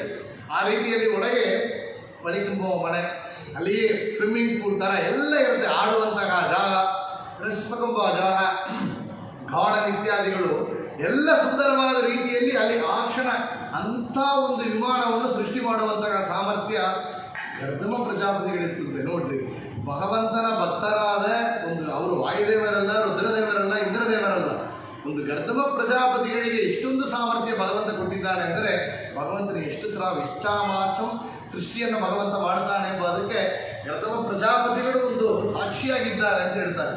ಅಂಥ ವಿಮಾನದಲ್ಲಿ ತನ್ನ ಹೆಂಡತಿಯನ್ನು ಕುಳಿತುಕೊಂಡು ತಾವು ಹಾರಿದರಂತೆ. ಎಲ್ಲಿ ಅಂದರೆ ಮೇಲೋಕಕಾರಿ ಭೂಲೋಕ ಅಂತ ತೋರಿಸಿಕೊಟ್ಟಿರುತ್ತೆ. ಸ್ಪೇಸಿಗೆ ಹೊರಟಿದ್ದಾರೆ ಅವರು, ಭೂಗೋಳವನ್ನು ನೋಡಿ ಅಂತ ತೋರಿಸಿಕೊಟ್ರು ಅಂತ ಹೇಳಿ ಭಾಗವತದಲ್ಲಿ ವರ್ಣನೆ ಮಾಡುತ್ತೆ. ಭೂಮಿಯ ಹೊರ ಹೋಗಿಬಿಟ್ರು, ಭೂಗೋಳಕ್ಕೆ ಹೊರ ಹೋಗಿದ್ದಾರೆ, ಹೋಗಿ ಹೇಳಿದಿರುತ್ತೆ ಭೂಗೋಳವನ್ನು ನೋಡಿ ಅಂತ ಹೇಳ್ತಾ ಇದೆ ಶಾಸ್ತ್ರಗಳು. ಭೂಮಿ ಕೋಳ ಅಂತ ಯಾರು ಹೇಳಿದರು, ಯಾರು ಇವ ಹೇಳಿದ, ಅವ ಹೇಳಿದ ಅಂತ ಭಾಗವತ ಹೇಳ್ತಾ ಭೂಗೋಳ ನೋಡಿ ಅಂತ. ಭೂಗೋಳ ನೋಡಿ ಗರ್ಧಮ ಪ್ರಜಾಪತಿಗಳು ಆಗವೇ ಕರ್ಕೊಂಡೋಗಿ ತೋರಿಸಿಕೊಡ್ತಾ ಇದ್ದಿರುತ್ತೆ. ಆಗ ತನ್ನಂತೆ 9 ರೂಪವನ್ನು ತಾಳಿದಂತೆ ಗರ್ಧಮ ಪ್ರಜಾಪತಿಗಳು. ದೇವಬುದ್ಧಿಯನ್ನ 9 ರೂಪವಾಗಿ ಮಾಡಿದರಂತೆ. 9 ದಂಪತಿಗಳಾಗಿ ಆಗಿದ್ದರು, 9 ದಂಪತಿಗಳಾಗಿ ಆಗಿದ್ದರು. ಏಕಕಾಲದಲ್ಲಿ ತಾನು 9 ರೂಪವನ್ನು ತಾಳಿದರು. ದೇವಬುದ್ಧಿಗೆ 9 ರೂಪವನ್ನು ಕೊಟ್ಟರು. 9 ರೂಪವನ್ನು ಕೊಟ್ಟು 9 ದಂಪತಿಗಳಾಗಿದ್ದು ಸುಖವನ್ನು ಅನುಭವಿಸ್ತಾ ಇದ್ದಿರುತ್ತೆ. ಎಲ್ಲ ಸರಿ ಆ ವಿಮಾನದಿಂದ ಅಂಥ ಒಂದು ತಾನೇ ಮಾಡಿದಂತಹ ಅಷ್ಟೊಂದು ವೈಭವದಿಂದ ಅವರು ಆನಂದವನ್ನು ಪಡಿತಾ ಇದ್ದರು. 100 ವರ್ಷ ಕಾಲ ಆಗಿತ್ತು. ಎಷ್ಟು? 100 ವರ್ಷ ಕಾಲ ಆನಂದ ವೈಭವದಿಂದ ದಂಪತಿಗಳಾಗಿದ್ದು ಸುಖವನ್ನು ಅನುಭವಿಸ್ತಾ ಇದ್ದರು. ಆಗ ಅವರಿಗೆ 9 ಬಂದರಿಂದ 9 ಹೆಣ್ಣು ಮಕ್ಕಳನ್ನು ಪಡೆದರು. 9 ಮಕ್ಕಳಿಂದ 9 ಬಂದರಿಂದ 9 ದಂಪತಿಗಳ ರೂಪಣ ತೆಗೆದು 9 ಹೆಣ್ಣು ಮಕ್ಕಳನ್ನು ಪಡೆದರಂತೆ. 9 ಹೆಣ್ಣು ಮಕ್ಕಳು ಹೇಗಿದ್ದರು ಅಂದರೆ, ಹುಟ್ಟಿದ ಕ್ಷಣ ಅವರುಗಳು ದೊಡ್ಡವರಾಗಿಬಿಟ್ರಂತೆ. ಮದುವಾಗುವಂಥ ಒಂದು ಹುಡುಗಿರ ಹುಟ್ಟಿದ ಕ್ಷಣ ನೋಡ್ರಿ, ಹುಟ್ಟಿ ಅವನ ಮನೆಯಲ್ಲಿಟ್ಟು ಕಷ್ಟಪಟ್ಟು ಯಾರು ಡೇ ಕೇರ್ಗೆ ಹಾಕಿ ಎಲ್ಲರೂ ಕೆಲಸ ತೆಗೆದು ನೋಡಿಕೊಂಡು ಅದೆಲ್ಲ ಏನಿಲ್ಲ, ಹುಟ್ಟಿದ ಕ್ಷಣ ದೊಡ್ಡವರಾಗಿ ಹೆಣ್ಣುಗಳಾಗಿ ಬೆಳೆದಿರುತ್ತೆ. ಇಂಥ ಸಾಮರ್ಥ್ಯ ಆ ಗರ್ಧಮ ಪ್ರಜಾಪತಿಗಳಿಗಿತ್ತು ಅಂತ ಕೇಳ್ತಾರೆ. 9 ಹೆಣ್ಣು ಮಕ್ಕಳು ಆ ಕ್ಷಣ ದೊಡ್ಡವರಾದರು. ಕೇಳಿದ್ರಂತೆ, ನಾ ಬಂದ ಕಾರ್ಯ ಆಗಿತ್ತಮ್ಮ, ನೀನಂತರ ಏನು ಬೇಡಿಕೊಂಡಿದ್ದು ಆಗಿತ್ತು, ನಾನು ಇವಾಗ ತಪಸ್ಸಿಗೆ ಹೊರಡ್ತಾನೆ ಮತ್ತು ತಪಸ್ಸಿಗೆ ಹೊರಡ್ತಾನೆ ಅಂತ ಗರ್ಧಮ ಪ್ರಜಾಪತಿಗಳು ಹೇಳ್ತಾರೆ. ಹೇಳಿದ ಕ್ಷಣ ಇಲ್ಲಿ ದೇವಗುತಿಗೆ ತುಂಬ ವಿಚಾರ ಆಗಿರುತ್ತೆ. ಅರಳ, ಇಂಥ ಜ್ಞಾನಿಗಳು ನಮಗೆ ಗಂಡನಾಗಿ ಪತಿಯಾಗಿ ಬಂದವಳೆ, ಪತಿಯಂತರ್ಗತ ಲಕ್ಷ್ಮೀಪತಿಗೆ ಸೇವೆ ಆಗಬೇಕಾಗಿತ್ತು, ಆ ಸೇವೆಯಿಂದಲೇ ಮೋಕ್ಷವನ್ನು ಪಡೆಯಬೇಕಾಗಿತ್ತು. ಇಂಥ ಜ್ಞಾನಿಗಳಿಂದ ಉಪದೇಶವನ್ನು ಪಡೆದು ನಾವು ಮೋಕ್ಷ ಮಾರ್ಗವನ್ನು ಹೊರಡಬೇಕಾಗಿತ್ತು. ಆದರೆ ಅದನ್ನೆಲ್ಲ ಬಿಟ್ಟು ನಾನು ಮಕ್ಕಳು ಬೇಕು, ಸುಖ ಬೇಕು ಅಂತ ಕೇಳಿಕೊಂಡನಲ್ಲ, ಎಷ್ಟು ವ್ಯರ್ಥ ಮಾಡಿಕೊಂಡೆ ಅಂತ ವಿಚಾರ ಪಟ್ಟಿರುತ್ತೆ ದೇವಗುತಿ. ಯಾತಕ್ಕೆ ಅಂದರೆ, ಹೆಣ್ಣು ಮಕ್ಕಳಿಗೆ ಗುರು ಯಾರು ಅಂದರೆ ಪತಿಯೇ ಗುರು ಅಂತ. ಪತಿಯಿಂದಲೇ ವಿಷಯಗಳನ್ನ ಕೇಳಬೇಕು, ಪತಿ ಮೂಲಕ ಉಪದೇಶವನ್ನು ಪಡೆಯಬೇಕು, ಆ ಪತಿಗೆ ಸೇವೆ ಮಾಡಬೇಕು. ಪತಿ ಅಂತರ್ಗತ ಲಕ್ಷ್ಮೀಪತಿ. ಪತಿಯ ಸೇವೆ ಬಿಟ್ಟು ನಾ ಪಾಡಿ ಹೊರಗೆ ಬಿಟ್ಟೆ, ಗಂಡನಿಗೆ ಉಪವಾಸ ಹಾಕೋದು, ಹೊರಗೆ ಗುಡಿ ಹೋಗೋದು, ಗಂಡನಿಗೆ ಉಪವಾಸ ಹಾಕೋದು, ಭಜನ ಹಾಡು ಹೇಳೋದು, ಗಂಡನಿಗೆ ಉಪವಾಸ ಹಾಕೋದು, ತೀರ್ಥಯಾತ್ರೆ ಮಾಡೋದು, ಪ್ರಯೋಜನ ಇಲ್ಲ ಅಂದರು. ಪತಿ ಅಂತರ್ಗತ ಲಕ್ಷ್ಮೀಪತಿ ಸೇವೆ. ದ್ರೌಪದಿ ಸತ್ಯಭಾಮಾವಿಗೆ ಸತ್ಯಭಾಮಾವಿಗೆ ಹೇಳ್ತಾ ಇದ್ದಾಳಂತೆ. ಏನು ಅಂದರೆ ಹೇಗೆ ಪತಿ ಸೇವೆ ಮಾಡಬೇಕು ಅಂತ ಕೇಳಿದರೆ ದ್ರೌಪದಿ ಹೇಳ್ತಾಳಂತೆ, ನಾನು ನಮ್ಮ ಅತ್ತೆ ಕುಂತಿ ನಮ್ಮ ಗಂಡಂದರು ಇವರಿಗೆ ಸೇವೆ ಮಾಡಬೇಕಾದರೆ ಸಾವಿರಾರು ಜನಗಳಿದ್ದರು. ಎಷ್ಟು ಅಲ್ಲಿ ಇಂದ್ರಪ್ರಸ್ಥದಲ್ಲಿ ಸಾವಿರಾರುಗಳ ಲಕ್ಷಾಂತರ ಜನಗಳಿದ್ದಾರೆ, ದಾಸಿಯರಲ್ಲ, ಸೇವಕರಲ್ಲ. ಅಷ್ಟು ಬಂದರೂ ಇದ್ದ ದಾಸಿಯರಿದ್ದರೂ ಕೂಡ ಕುಂತಿ ನಮ್ಮ ಅತ್ತೆಗಳಿಗೆ ಮಾಡುವಂಥ ಸೇವೆ ನಾನೇ ಮಾಡ್ತೇನೆ, ನಮ್ಮ ಗಂಡದರಿಗೆ ಮಾಡುವಂಥ ಸೇವೆ ನಾನೇ ಮಾಡ್ತೇನೆ. ಯಾತಕ್ಕೆ ಅಂದರೆ ಅದರಿಂದ ಪುಣ್ಯ ಇದೆ ಎಂದು ನಾನೇ ಮಾಡ್ತಾ ಇದ್ದೇನೆ ಅಂತ ದ್ರೌಪದಿ ಹೇಳಿಕೊಡ್ತಾಳೆ. ಅಂಥ ರೀತಿಯಲ್ಲಿ ದೇವಗುತಿಯಲ್ಲಿ ಹೇಳ್ತಾಳೆ, ನಿಮ್ಮಂಥವರಿಗೆ ಸೇವೆ ಮಾಡಿ ನಿಮ್ಮ ಮುಖಕಮಲದಿಂದ ನಾನು ಉಪದೇಶವನ್ನು ಪಡೆದು ಮೋಕ್ಷ ಮಾರ್ಗವನ್ನು ಬೇಕು ಅಂತ ಹೇಳಿದ್ದೆ, ಅದನ್ನು ಮಾಡಬೇಕಾಗಿತ್ತು. ಅದನ್ನು ಬಿಟ್ಟು ಮಕ್ಕಳೆಲ್ಲ ಕೇಳಿದ್ದೇನಲ್ಲ ಆಗಲಿ, ಆದರೆ ನನಗೆ 2 ಬೇಕು, 2 ವರವನ್ನು ಕೇಳ್ತಾರೆ, ಪ್ರಾರ್ಥನೆಯನ್ನು ಮಾಡ್ತಾರೆ. ಏನು ಅಂದರೆ 9 ಹೆಣ್ಣು ಮಕ್ಕಳು ಹುಟ್ಟಿದ್ದಾರೆ, ಅವರನ್ನೆಲ್ಲ ವಿವಾಹ ಮಾಡಿ ಕೊಡಬೇಕಿಲ್ಲ. ನೀವು ತಪಸ್ಸಿಗೆ ಹೋಗಲಕ್ಕೆ ಮುಂಚೆ ಏನು ಮಾಡಬೇಕು ಅಂದರೆ ಈ 9 ಹೆಣ್ಣು ಮಕ್ಕಳಿಗೆ ವಿವಾಹ ಮಾಡಿ ಕನ್ಯಾದಾನ ಮಾಡಬೇಕು. ಇನ್ನೊಂದು ಪ್ರಾರ್ಥನೆ ಹೇಳಿದಿರುತ್ತೆ, ನನಗೆ ಒಂದು ಗಂಡು ಮಗು ಆಗಬೇಕು. ಯಾತಕ್ಕೆ ನೀವು ತಪಸ್ಸಿಗೆ ಹೊರಡ್ತಾ ಇದ್ದೀರಿ, ಆದರೆ ನನಗೆ ವಿಷಯಗಳನ್ನು ಹೇಳುವಂತಹ, ನನಗೆ ಜ್ಞಾನವನ್ನು ಮುಟ್ಟಿಸುವಂತಹ, ಉಪದೇಶ ಮಾಡುವಂತಹ ಒಂದು ಮಗ ಆಗಬೇಕು ಅಂತ ಪ್ರಾರ್ಥನೆ ಮಾಡಿ. ಮಗ ಆಗಬೇಕು ಅಂತ ಹೇಳಿದ ಕ್ಷಣ ಅವರು ಹೇಳಿದರು, ಒಂದು ವಿಚಾರ ಮಾಡಬೇಕಾದ್ರೆಲ್ಲಮ್ಮ, ಈ 9 ಬಂದರನ್ನು ನನಗೆ ಭಗವಂತ ಮುಂದೆ ಸೂಚನೆಯನ್ನು ಕೊಟ್ಟಿದ್ದಾನೆ. ಈ 9 ಹೆಣ್ಣು ಮಕ್ಕಳನ್ನು ಮರೀಚಿ ಇತ್ಯಾದಿ ಎಲ್ಲ ಋಷಿಗಳಿಗೆ ನಾನು ಮದುವೆ ಮಾಡಿಕೊಡುತ್ತೇನೆ. ಆಗ ತನ್ನ ಮಗಳು ಕಲಾದೇವಿ ಎಂಬವಳನ್ನು ಮರೀಚಿ ಋಷಿಗಳಿಗೆ, ಶ್ರದ್ಧಾಂಬ ಹೇಳುವಂಥ ಮಗಳನ್ನು ಅಂಗರೀಷ ಋಷಿಗಳಿಗೆ, ಅಂಗರೀಷ ಮುನಿಗಳಿಗೆ, ಅತ್ರಿ ದೇವ ಅನಸೂಯ ಎಂಬ ಮಗಳನ್ನು ಅತ್ರಿ ಮುನಿಗಳಿಗೆ, ಹವಿಗುವ ಎಂಬ ಮಗಳನ್ನು ಪುಲಸ್ತ್ಯ ಋಷಿಗಳಿಗೆ, ಪುಲಗ ಋಷಿಗಳಿಗೆ ಒಂದು ಮಗಳನ್ನು, ಕೃತವನ್ನು ಕ್ರಿಯಾ ಎಂಬವರಿಗೆ, ಖ್ಯಾತಿಯನ್ನು ಭೃಗುಮಗ ಋಷಿಗಳಿಗೆ, ಮುಖ್ಯವಾಗಿ ಅರುಂಧತಿ ಅಂತ ಹೇಳ್ತೇವೆ. ಅರುಂಧತಿ ಸಮಯದ ಸಪ್ತಋಷಿ ದೇವತಾಭ್ಯವನ್ನು ಮಹಾಪೂಜೆ ಮಾಡ್ತೇವೆ. ಅರುಂಧತಿಯನ್ನು ವಸಿಷ್ಠ ಮುನಿಗಳಿಗೆ, ಶಾಂತಿ ಎಂಬ ಮಗಳನ್ನು ಅಥರ್ವಣ ಮುನಿಗಳಿಗೆ, ಈಗ ಈ ರೀತಿಯಲ್ಲಿ ಕನ್ಯಾದಾನವನ್ನು ಮಾಡಿ ಪ್ರೀತಿಯಿಂದ ವಿವಾಹವನ್ನು ಮಾಡಿಕೊಟ್ಟಂತೆ ಕರ್ದಮ ಪ್ರಜಾಪತಿಗಳು ಅಂತ ಹೇಳ್ತಾರೆ. ಎಷ್ಟು ಪುಣ್ಯ ನೋಡಿ. ವಸಿಷ್ಠರಿಗೆ ಅನಸೂಯ ಕೊಟ್ಟಿದ್ದಾರೆ, ಅತ್ರಿ ಮುನಿಗಳಿಗೆ ಅನಸೂಯವನ್ನು ಕೊಟ್ಟಿದ್ದಾರೆ, ವಸಿಷ್ಠ ಮುನಿಗಳಿಗೆ ಅರುಂಧತಿಯನ್ನು ಮದುವೆ ಮಾಡಿಕೊಟ್ಟಿದ್ದಾರೆ, ಭೃಗು ಮಹರ್ಷಿಗಳಿಗೆ ಮದುವೆ ಮಾಡಿಕೊಟ್ಟಿದ್ದಾರೆ. ಒಬ್ಬರೊಬ್ಬರನ್ನು ಸಾಮಾನ್ಯರಲ್ಲ, ನಾವು ಏನೊಂದು ಸಪ್ತಋಷಿ ಪೂಜೆ ಮಾಡ್ತೇವೆ ಅವರೆಲ್ಲ ಬರ್ತಾ ಇದ್ದಾರೆ. ಅಂಥ ತಪೋಶೀಲರಿಗೆ, ಜ್ಞಾನಿಗಳಿಗೆ, ಅಪರೋಕ್ಷ ಜ್ಞಾನಿಗಳಿಗೆ 9 ಹೆಣ್ಣು ಮಕ್ಕಳನ್ನು ಮದುವೆ ಮಾಡಿಕೊಟ್ಟಿದ್ದಾರೆ ಅಂದರೆ ನಾವು ಹೇಳಿದೆವು, ಯಾವುದೋ ಒಂದು ವಿಷ್ಣು ಭಕ್ತರಿಗೆ ಒಂದು ಹುಡುಗಿಯನ್ನು ಕನ್ಯಾದಾನ ಮಾಡಿಕೊಟ್ರೆ ಏನು ಕೂಡ ಉದ್ಧಾರ ಆಗುತ್ತೆ ಅಂದರೆ 9 ಹೆಣ್ಣು ಮಕ್ಕಳನ್ನು ಕೂಡ ಅಂತಿಂಥ ಋಷಿಗಳೆಲ್ಲ ತಪೋಶೀಲರಿಗೆ, ಋಷಿಗಳಿಗೆ, ಜ್ಞಾನಿಗಳಿಗೆ ಮದುವೆ ಮಾಡಿಕೊಡ್ತಾರೆ ಕರ್ದಮ ಪ್ರಜಾಪತಿಗಳು, ದೇವಗುತಿ ದಂಪತಿಗಳು ಅಂತ. ಮುಂದೆ ಮತ್ತು ತಪಸ್ಸನ್ನು ಮಾಡಿದರು. ತಪಸ್ಸು ಮಾಡಿದಾಗ ಆ ದೇವಗುತಿಗೆ ಸಾಕ್ಷಾತ್ ಪರಮಾತ್ಮನೇ ಮಗನಾಗಿ ಅವತಾರವನ್ನು ಮಾಡಿದ. ಯಾರು? ಕಪಿಲರೂಪಿ ಪರಮಾತ್ಮನೇ ಅವತಾರವನ್ನು ಮಾಡ್ತಾನೆ. ಆ ಕಪಿಲರೂಪಿ ಪರಮಾತ್ಮ ಅವತಾರ ಮಾಡಬೇಕಾದರೆ ದುಂದುಬಿಗಳು ಗಾನವನ್ನು ಮಾಡ್ತಾ ಇದ್ರಂತೆ. ಗಂಧರ್ವರೆಲ್ಲ ನಾಟ್ಯ ಆಡ್ತಾ ಇದ್ರು, ಅಂತ ಅಪ್ಸರಾಸ್ತ್ರೀಗಳು ನಾಟ್ಯವನ್ನು ಆಡ್ತಾ ಇದ್ರು, ಗಂಧರ್ವರೆಲ್ಲ ಗಾನ ಮಾಡ್ತಾ ಇದ್ರು, ಎಲ್ಲ ವೇದಕೋಶವನ್ನು ಹೇಳ್ತಾ ಇದ್ರು, ಪುಷ್ಪವೃಷ್ಟಿ ಆಗುತ್ತಾ ಇತ್ತು. ಯಾವ ರೀತಿಯಲ್ಲಿ ಕೃಷ್ಣ ಪರಮಾತ್ಮ ಅವತಾರವನ್ನು ಮಾಡಿದನೋ ಅದೇ ರೀತಿಯಲ್ಲಿ ಗರ್ದಮ ಪ್ರಜಾಪತಿ ಋಷಿಗಳ ಗರ್ಭದಲ್ಲಿ ಭಗವಂತ ವಾಸ ಮಾಡಿ ಮುಂದೆ ದೇವಭೂತಿ ಗರ್ಭಕ್ಕೆ ಮುಂದೆ ತಾಳಿದ ಭಗವಂತ ಹೇಗೆ ಬಂದ ಅಂತ ಕೇಳಿದರೆ ಗರ್ಭವಾಸ ದುಃಖ ಅವನಿಗೆ ಇಲ್ಲ. ಆ ವಿಷ್ಣು ಗರ್ಭದೊಳಗೆ ಅಡಗುವನು ಅಂತ ಮಾದಿರಾಜರು ಕೇಳಿದಂತೆ ಗರ್ಭವಾಸ ದುಃಖ ಅವನಿಗೆ ಇಲ್ಲ. ಆದರೆ ಹೆಂಗೆ ಮಾಡಿದ ಅಂದರೆ ಅರಣಿಯಲ್ಲಿ ಅಗ್ನಿ ಅರಣಿಯನ್ನು ಉಜ್ಜಿದರೆ ಅಗ್ನಿ ಬರ್ತಾ ಇದೆಯೋ ಆ ರೀತಿಯಲ್ಲಿ ಭಗವಂತ ಪ್ರವೇಶವನ್ನು ಅಲ್ಲಿ ಅವತಾರವನ್ನು ಮಾಡಿದ ಆ ಕ್ಷಣದಲ್ಲಿ ಅಂತ ಹೇಳಿ ವಿಶೇಷವಾಗಿ ಹೇಳಿದ್ದಾರೆ. ಕಪಿಲರೂಪಿ ಪರಮಾತ್ಮನಾಗಿ ಅವತಾರವನ್ನು ಮಾಡಿದ. ಏನೊಂದು ವಿಶೇಷ ನೋಡಿ, ಪರಮಾತ್ಮ ಮಗನಾಗಿ ಹುಟ್ಟಿದ್ದಾನೆ. ಅತ್ರಿ ಋಷಿಗಳಿಗೆ ಅನಸೂಯವನ್ನು ಮದುವೆ ಮಾಡಿಕೊಟ್ರೆ ಅನಸೂಯ ದಂಪತಿಗಳಿಗೆ ಬ್ರಹ್ಮದೇವರ ಆವೇಶ ಇರುವಂತಹ ಚಂದ್ರ ಒಂದು ಮಹ, ಇನ್ನೊಂದು ರುದ್ರದೇವರೇ ಒಂದು ಮಹ ದುರ್ವಾಸ ಋಷಿಗಳು, ಇನ್ನೊಂದು ದತ್ತಾತ್ರೇಯ, ದತ್ತ ಎಂಬ ಸಾಕ್ಷಾತ್ ನಾರಾಯಣನೇ ದತ್ತಾತ್ರೇಯರಾಗಿ ಅವತಾರವನ್ನು ಮಾಡಿದ್ದಾರೆ. ಒಂದು ಮೊಮ್ಮಗ ನಾರಾಯಣ, ಮಗ ಕಪಿಲರೂಪಿ ಪರಮಾತ್ಮ. ಆ ದೇವಭೂತಿ ಗತಮ ಪ್ರಜಾಪತಿ ದಂಪತಿಗಳು ಎಷ್ಟೊಂದು ಪುಣ್ಯನವರು. ಮಗಳು ನಾರಾಯಣ, ಮೊಮ್ಮಗಳು ನಾರಾಯಣನೇ. ಮಗ ಕಪಿಲರೂಪಿ ಪರಮಾತ್ಮನಾಗಿ ಅವತಾರ ಮಾಡಿದ್ದಾನೆ ಅಂದರೆ ಮೊಮ್ಮ ಮಮ್ಮಹ ದತ್ತಾತ್ರೇಯ ರೂಪಿಯ ಈ ಅವತಾರವನ್ನು ಮಾಡಿದ್ದಾನೆ ಅಂತ ಹೇಳಿ ವಿಶೇಷವಾಗಿ ಕೇಳ್ತೇವೆ.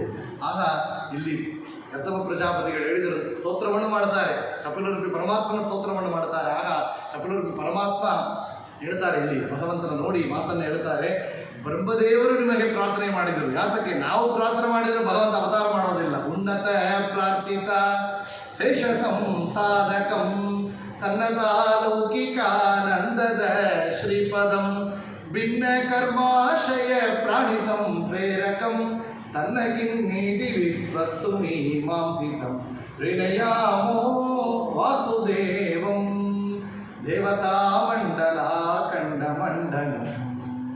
ಉನ್ನತ ಪ್ರಾರ್ಥಿತ ಶೇಷ ಸಂಸಾಧಕಂ, ಉನ್ನತವಾದ ಭಗವದ್ಭಕ್ತರು ಮಾಡುವಂತಹ ಪ್ರಾರ್ಥನೆಗೆ ಭಗವಂತ ಯಾವ ರೀತಿಯಲ್ಲಿ ಅನುಕೂಲ ಮಾಡ್ತಾನೆಯೋ ಆ ಸಾಮಾನ್ಯರಾಗಿ ಮಾಡೋದಿಲ್ಲ. ಯಾತಕ್ಕೆ ಭಗವಂತ ಒಂದು ಪ್ರಾರ್ಥನೆಯನ್ನು ನೆರವೇರಿಸಿರಬೇಕಾದರೆ ಭಗವದ್ಭಕ್ತರು ಪ್ರಾರ್ಥನೆಯನ್ನು ಮಾಡಿದರೆ, ಜ್ಞಾನಿಗಳು ಪ್ರಾರ್ಥನೆಯನ್ನು ಮಾಡಿದರೆ ಭಗವಂತ ಬೇಗ ಕೇಳಿಕೊಡ್ತಾನಂತೆ.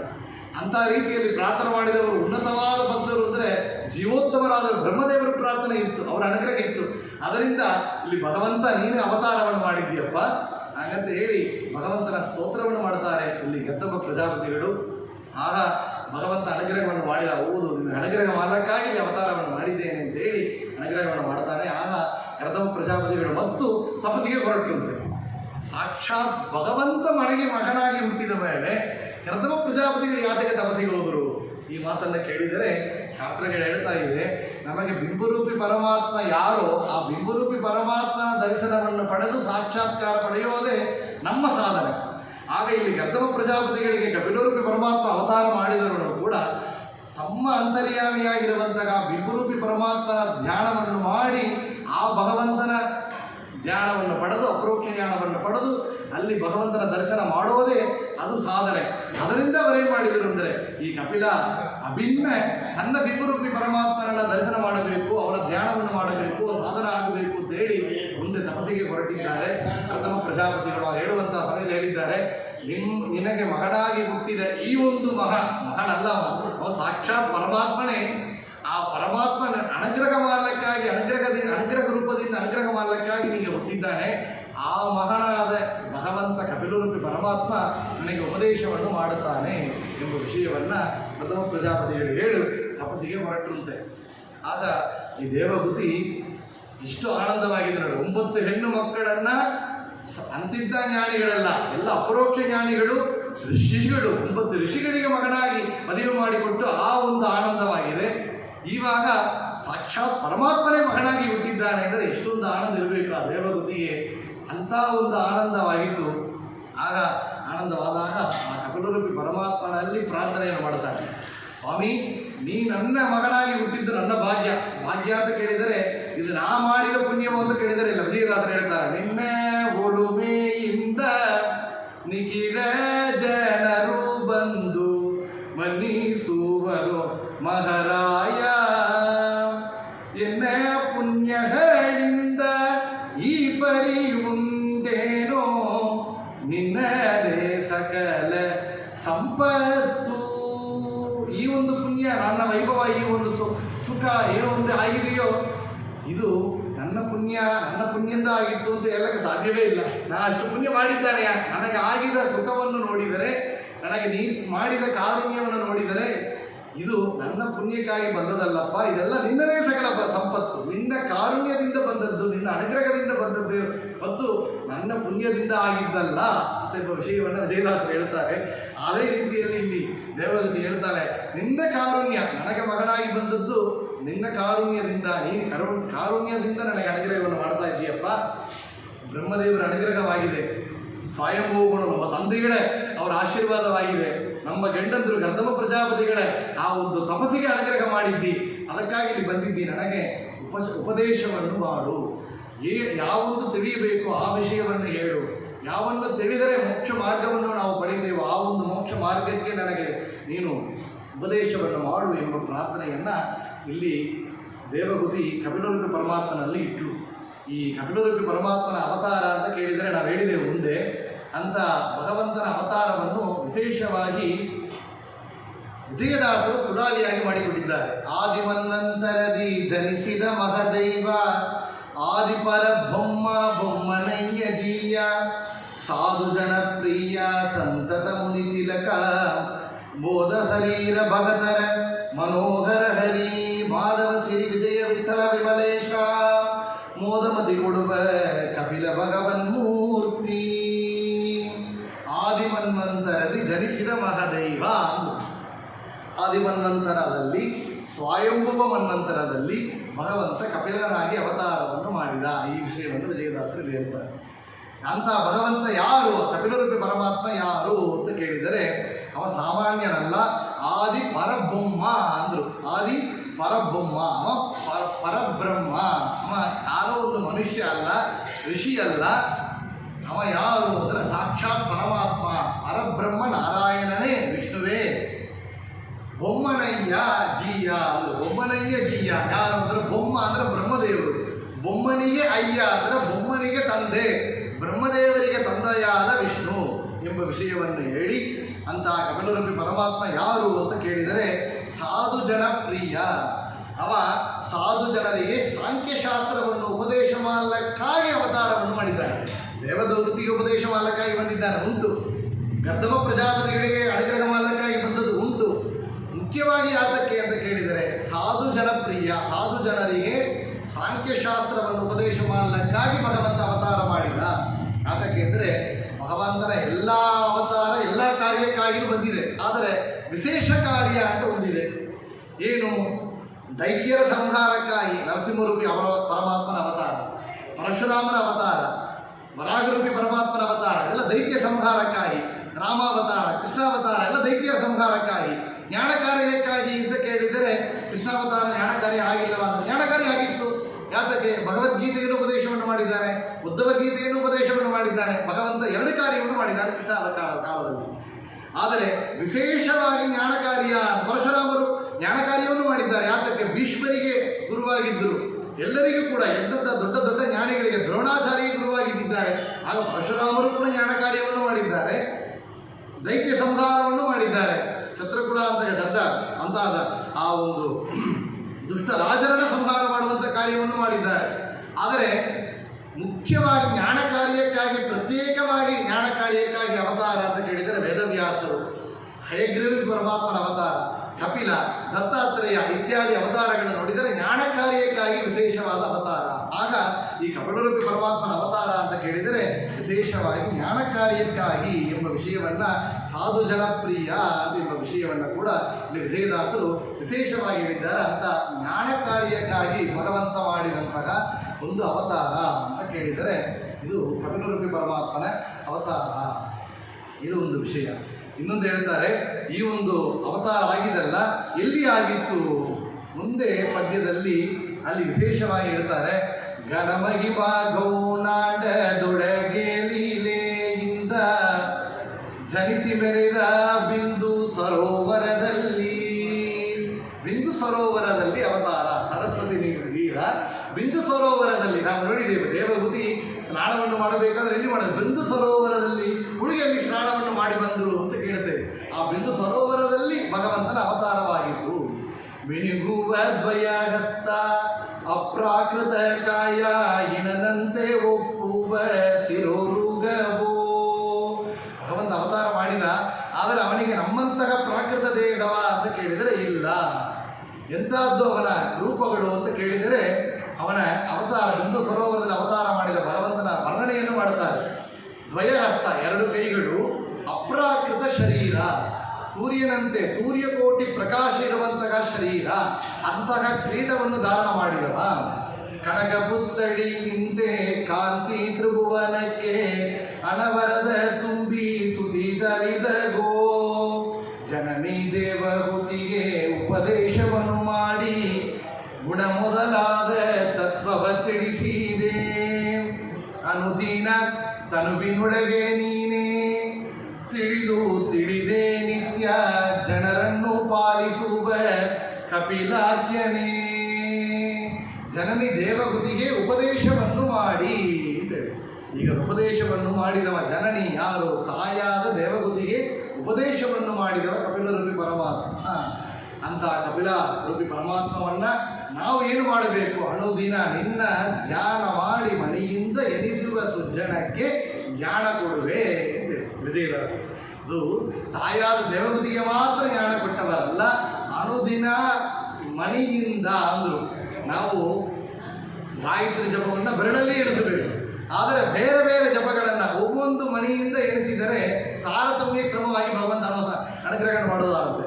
ಬೆಳ್ಳಿಯಿಂದ ಆದ ಮಣಿ, ಸ್ವರ್ಣದಿಂದ ಆದ ಮಣಿ, ಹವಳದಿಂದ ಆದ ಮರ, ಒவ்வೊಂದಕ್ಕೂ ಒಂದೊಂದು ಪುಣ್ಯ ಇದೆ, ಹೆಚ್ಚು ಹೆಚ್ಚು ಪುಣ್ಯ ಇದೆ. ಅನಂತ ಪುಣ್ಯ ಯಾತಕ್ಕೆ ಅಂದರೆ ತುಳಸಿ ಮಣಿಯಿಂದ ಅಂತ ಪುರಂದರದಾಸರದ್ದು ಒಂದು ಉಗಾಮವನ್ನು ಕೊಟ್ಟಿದ್ದಾರೆ. ಹೆಚ್ಚು ಪುಣ್ಯ, ಅನಂತ ಪುಣ್ಯ ಆಗಬೇಕಾದರೆ, ಅನಂತಪಟ್ಟ ಪುಣ್ಯ ಅಂದರೆ ತುಳಸಿ ಮಣಿಯಿಂದ ಜಪ ಮಾಡಿದರೆ ಅಂತ ಹೇಳಿದ್ದಾರೆ. ಅಂತ ಮಣಿಯಿಂದ ಜಪವನ್ನು ಮಾಡಿದರೆ ಏನು ಜಪ? ವಿಶೇಷವಾಗಿ ತಂತ್ರಸಾರ ಸಂಗ್ರಹದಲ್ಲಿ ಆಚಾರ್ಯರು ಎಷ್ಟೋ ಮಂತ್ರಗಳನ್ನು, 72 ವಿಶೇಷ ಮಂತ್ರಗಳನ್ನು ಹೇಳಿದ್ದಾರೆ. ಅದರಲ್ಲಿ ಕಪಿಲ ಮಂತ್ರವೂ ಉಂಟು. ಕಂ ಕಪಿಲಾಯ ನಮಃ, ಭಗವಂತನ ಮಂತ್ರ ಕಂ ಕಪಿಲಾಯ ನಮಃ ಅಂತ ಮಂತ್ರವನ್ನು ಹೇಳಿದರೆ ಅದು ವಿಶೇಷವಾಗಿ ಪ್ರಣವ ಮಂತ್ರದಿಂದ ಹೇಳಬೇಕು. ಏನು ಮಂತ್ರ ಹೇಳಿದರೆ ಪ್ರಣವದಿಂದ ಹೇಳಬೇಕು. ವಿಶೇಷವಾಗಿ ಗುರುಮುಖವಾಗಿ ಉಪದೇಶವನ್ನು ಪಡೆದು ಸ್ತ್ರೀಗಳಿಗೆ ಪ್ರಣವ ಅಂದರೆ ಶ್ರೀ, ಪುರುಷರುಗಳಿಗೆ ಓ ಓಂಕಾರವನ್ನು ಇಟ್ಟು ಪ್ರಣವ ಜೊತೆಯಾಗಿ ಹೇಳಬೇಕು. ಕಂ ಕಪಿಲಾಯ ನಮಃ ಅಂತ ಮಂತ್ರವನ್ನು ಹೇಳಿದರೆ ಅನುದಿನ ಮಣಿಯಿಂದ ಧ್ಯಾನ ಮಾಡುವವರಿಗೆ, ಜಪ ಮಾಡುವವರಿಗೆ ಜ್ಞಾನ ಕೊಡುವೆ ಅಂತ ವಿಜಯದಾಸರು ವಿಶೇಷವಾಗಿ ಇಲ್ಲಿ ವರ್ಣನೆಯನ್ನು ಮಾಡಿದ್ದಾರೆ. ಆಗ ವಿಶೇಷವಾಗಿ ಆ ಒಂದು ಏನು ಉಪದೇಶವನ್ನು ಮಾಡಿದರು ಅದನ್ನು ಮತ್ತು ಸಂಕ್ಷಿಪ್ತವಾಗಿ ನಾವು 1 ಗಂಟೆ ಕಾಲ ಕಪಿಲ ಅವತಾರವನ್ನು ನೋಡಬೇಕು. ವಿಜಯದಾಸರು ಸುಡಾದಿನೂ ಕವರ್ ಮಾಡಬೇಕು ಮತ್ತು ಉಪದೇಶವನ್ನು ಹೇಳಬೇಕು. ಅದನ್ನು ದೊಡ್ಡ ಆಚಾರ್ಯರಲ್ಲಿ ಬಂದಿದ್ದಾರೆ. ವಿಶ್ವೇಶತೀರ್ಥ ಶ್ರೀಪಾದಂಗಳವರೇ ಮೃತ್ತಿಕಾ ಬೃಂದಾವನ, ರಾಯರ ಮೃತ್ತಿಕಾ ಬೃಂದಾವನ, ಮುಖ್ಯ ಪ್ರಾಣದೇವರು ಸತ್ಯನಾರಾಯಣ, ಲಕ್ಷ್ಮೀ ಸತ್ಯನಾರಾಯಣ ಸನ್ನಿಧಾನ. ವಿಶೇಷವಾಗಿ ವಿಶ್ವೇಶತೀರ್ಥ ಶ್ರೀಪಾದಂಗಳಲ್ಲಿ ಸುಧಾಮಂಗಳ ಮಾಡಿದ ಹಿರಿಯರು ಅವರ ಆಚಾರ್ಯ ಅವರು ಬಂದಿದ್ದಾರೆ. ಅವರ ಮುಂದೆ ನಾವು ಹೇಳುವಂಥ ಯೋಗ್ಯತೆ ಇಲ್ಲ. ನಾವು ಏನೋ ಲೌಕಿಕದಲ್ಲಿರುವಂತಹ ಪಾಮರರು ಇದ್ದರೂ ಅವರ ಎಷ್ಟೊಂದು ಗುಣ ಅಂತ ಕೇಳಿದರೆ ನಮ್ಮಂಥವರನ್ನ ಮಾತಾಡಲಿಕ್ಕೆ ಬಿಟ್ಟು ಕೇಳಿ ನಮಗೆ ಅನುಗ್ರಹವನ್ನು ಆಶೀರ್ವಾದವನ್ನು ಮಾಡುವಂಥ ಆಚಾರ್ಯರು. ಯಾತಕ್ಕೆ ಅಂತ ಕೇಳಿದರೆ ಅವರು ಪತ್ನಿಯಾದವರನ್ನ ನಮ್ಮ ಪೂರ್ವಿಕ ದಾರಾಪುರ ಕಾಡು ಹನುಮಂತರಾಯ ಸ್ವಾಮಿ ಅನುಗ್ರಹದಿಂದ ನಮಗೆ 2 ಮಾತುಗಳು ಬಂದಿದೆ ಅಂತ ವಿಶೇಷವಾಗಿ ಅವರ ಆಶೀರ್ವಾದದಿಂದ ಮುಂದೆ ಮಾತನ್ನು ಹೇಳ್ತೇವೆ. ವಿಶೇಷವಾಗಿ ಉಪದೇಶವನ್ನು ಮಾಡಿದರು ದೇವಗುದಿಗೆ. ಅದರಲ್ಲಿ ಮುಖ್ಯವಾದ ಉಪದೇಶ ಏನು ಅಂತ ಕೇಳಿದರೆ ಎಂಥ ಉಪದೇಶವನ್ನು ಇಲ್ಲಿ ಮಾಡಿದರೆ ಕಪಿಲರೂಪಿ ಪರಮಾತ್ಮ ಅದರ ಮುಖ್ಯವಾದ ಸಾರವನ್ನು ಹೇಳ್ತಾರೆ. ಏನು ಸಾರ? ಸಂಸಾರದಲ್ಲಿ ಮೋಕ್ಷವನ್ನು ಪಡೆಯಬೇಕು ಎಂಬ ಇಚ್ಛೆ ಇರುವವರು ಏನು ಮಾಡಬೇಕು ಅಂದರೆ ಮುಖ್ಯವಾದ ಸಾಧನೆ ಎಂದರೆ ಸಜ್ಜನರ ಸಂಘ ಎಂಬ ವಿಷಯವನ್ನು ಕಪಿಲರೂಪಿ ಪರಮಾತ್ಮ ಹೇಳ್ತಾನೆ. ಒಂದು, ಯಾತಕ್ಕೆ? ಸಂಘವಾಗಲಿ ಸಾಧು ಸಂಘವಾಗಲಿ, ಸಂಘದಿಂದ ಲಿಂಗದೇಹ ಭಂಗವಾಗಲಿ. ಮೋಕ್ಷ ಎಂಬುದೇನು? ವಿರಜಾ ನದಿಯಲ್ಲಿ ವಾಯುದೇವರ ಅನುಗ್ರಹದಿಂದ ನಾವು ಸ್ನಾನ ಮಾಡಿದರೆ ಒಳಗಿರುವಂತಹ ಗಟ್ಟಿಯಾಗಿ ಸುತ್ತಿಕೊಂಡಿರುವ ಲಿಂಗದೇಹ ಭಂಗವಾಗಬೇಕು. ಒಳಗಿರುವಂತಹ ಸ್ಥೂಲ ಶರೀರ, ಒಳಗಿರುವಂತಹ ಸೂಕ್ಷ್ಮ ಶರೀರ, ಅದರೊಳಗೆ ಲಿಂಗ ಶರೀರ ಒಳಗೆ ಹೋಗಿದ್ರೆ ಸ್ವರೂಪ ದೇಹ ಒಳಗಿದೆ. ನೋಡ್ರಿ, ಈ ಫೈರ್ ಬೆಂಕಿ ಹಿಡಿದು ಬಿಡುತ್ತೆ, ಏನೋ ಒಂದು ಸುಲಭವಾದ ಏನು ಹೇಳ್ತಾರೆ, ಕಾಟನ್ ಗುಡ್ಡ ಇದ್ದರೆ ಹಾಗೆ ಹಾಕಬಹುದು.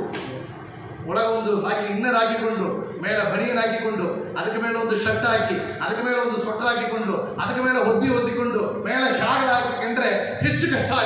ಬೆಂಕಿಯಿಂದ ಹೊರಗೆ ಬರಬೇಕಾದ್ರೆ ನಾವು ಅಂಥ ಕಷ್ಟಪಟ್ಟು ಪಡಿತಾ ಇದ್ರೆ ಮೇಲೆ ತುಂಬ ಸುತ್ತಿಕೊಂಡಿದ್ದೆವು. ಇಷ್ಟು ಡ್ರೆಸ್ ಕಳೆಯಬೇಕು. ಭಗವಂತ ಹೇಳಿದಲ್ಲ, ಈ ಒಂದು ಜನ್ಮವೇ ಡ್ರೆಸ್ ಅಂತ ಭಗವಂತ. ಮುಂದೆ ಒಳ್ಳೆ ಡ್ರೆಸ್ ಕೊಡ್ತೇವೆ, ನಾವು ಒಳ್ಳೆ ಡ್ರೆಸ್ ಪಡೆಯಬೇಕು ಅಂತ. ಯಾತಕ್ಕೆ ಅಂದರೆ ಒಳ್ಳೆ ಮನೆತನದಲ್ಲಿ ಹುಟ್ಟಬೇಕು, ಇನ್ನು ಹೆಚ್ಚು ಸಾಧನೆಯನ್ನು ಪಡೆಯಬೇಕು ಅಂತ ಡ್ರೆಸ್ ಇದು. ಅಂತ ಆ ಲಿಂಗದೇಹ ಎಂಬ ಭಂಗ ಆಗಬೇಕಾದರೆ ಸಾಧು ಸಜ್ಜನರ ಸಂಘ, ಅದು ಲಿಂಗದೇಹ ಭಂಗವಾಗಲಿ. ಸಾಧು ಸಜ್ಜನ ಸಂಘದಿಂದ ಸಾಧು ಸಜ್ಜನರ ಸಂಘ. ಒಂದು ಸ್ನಾನ ಅಂದರೆ ವೈಶಾಖ ಸ್ನಾನ ಪುಣ್ಯಕಾಲ.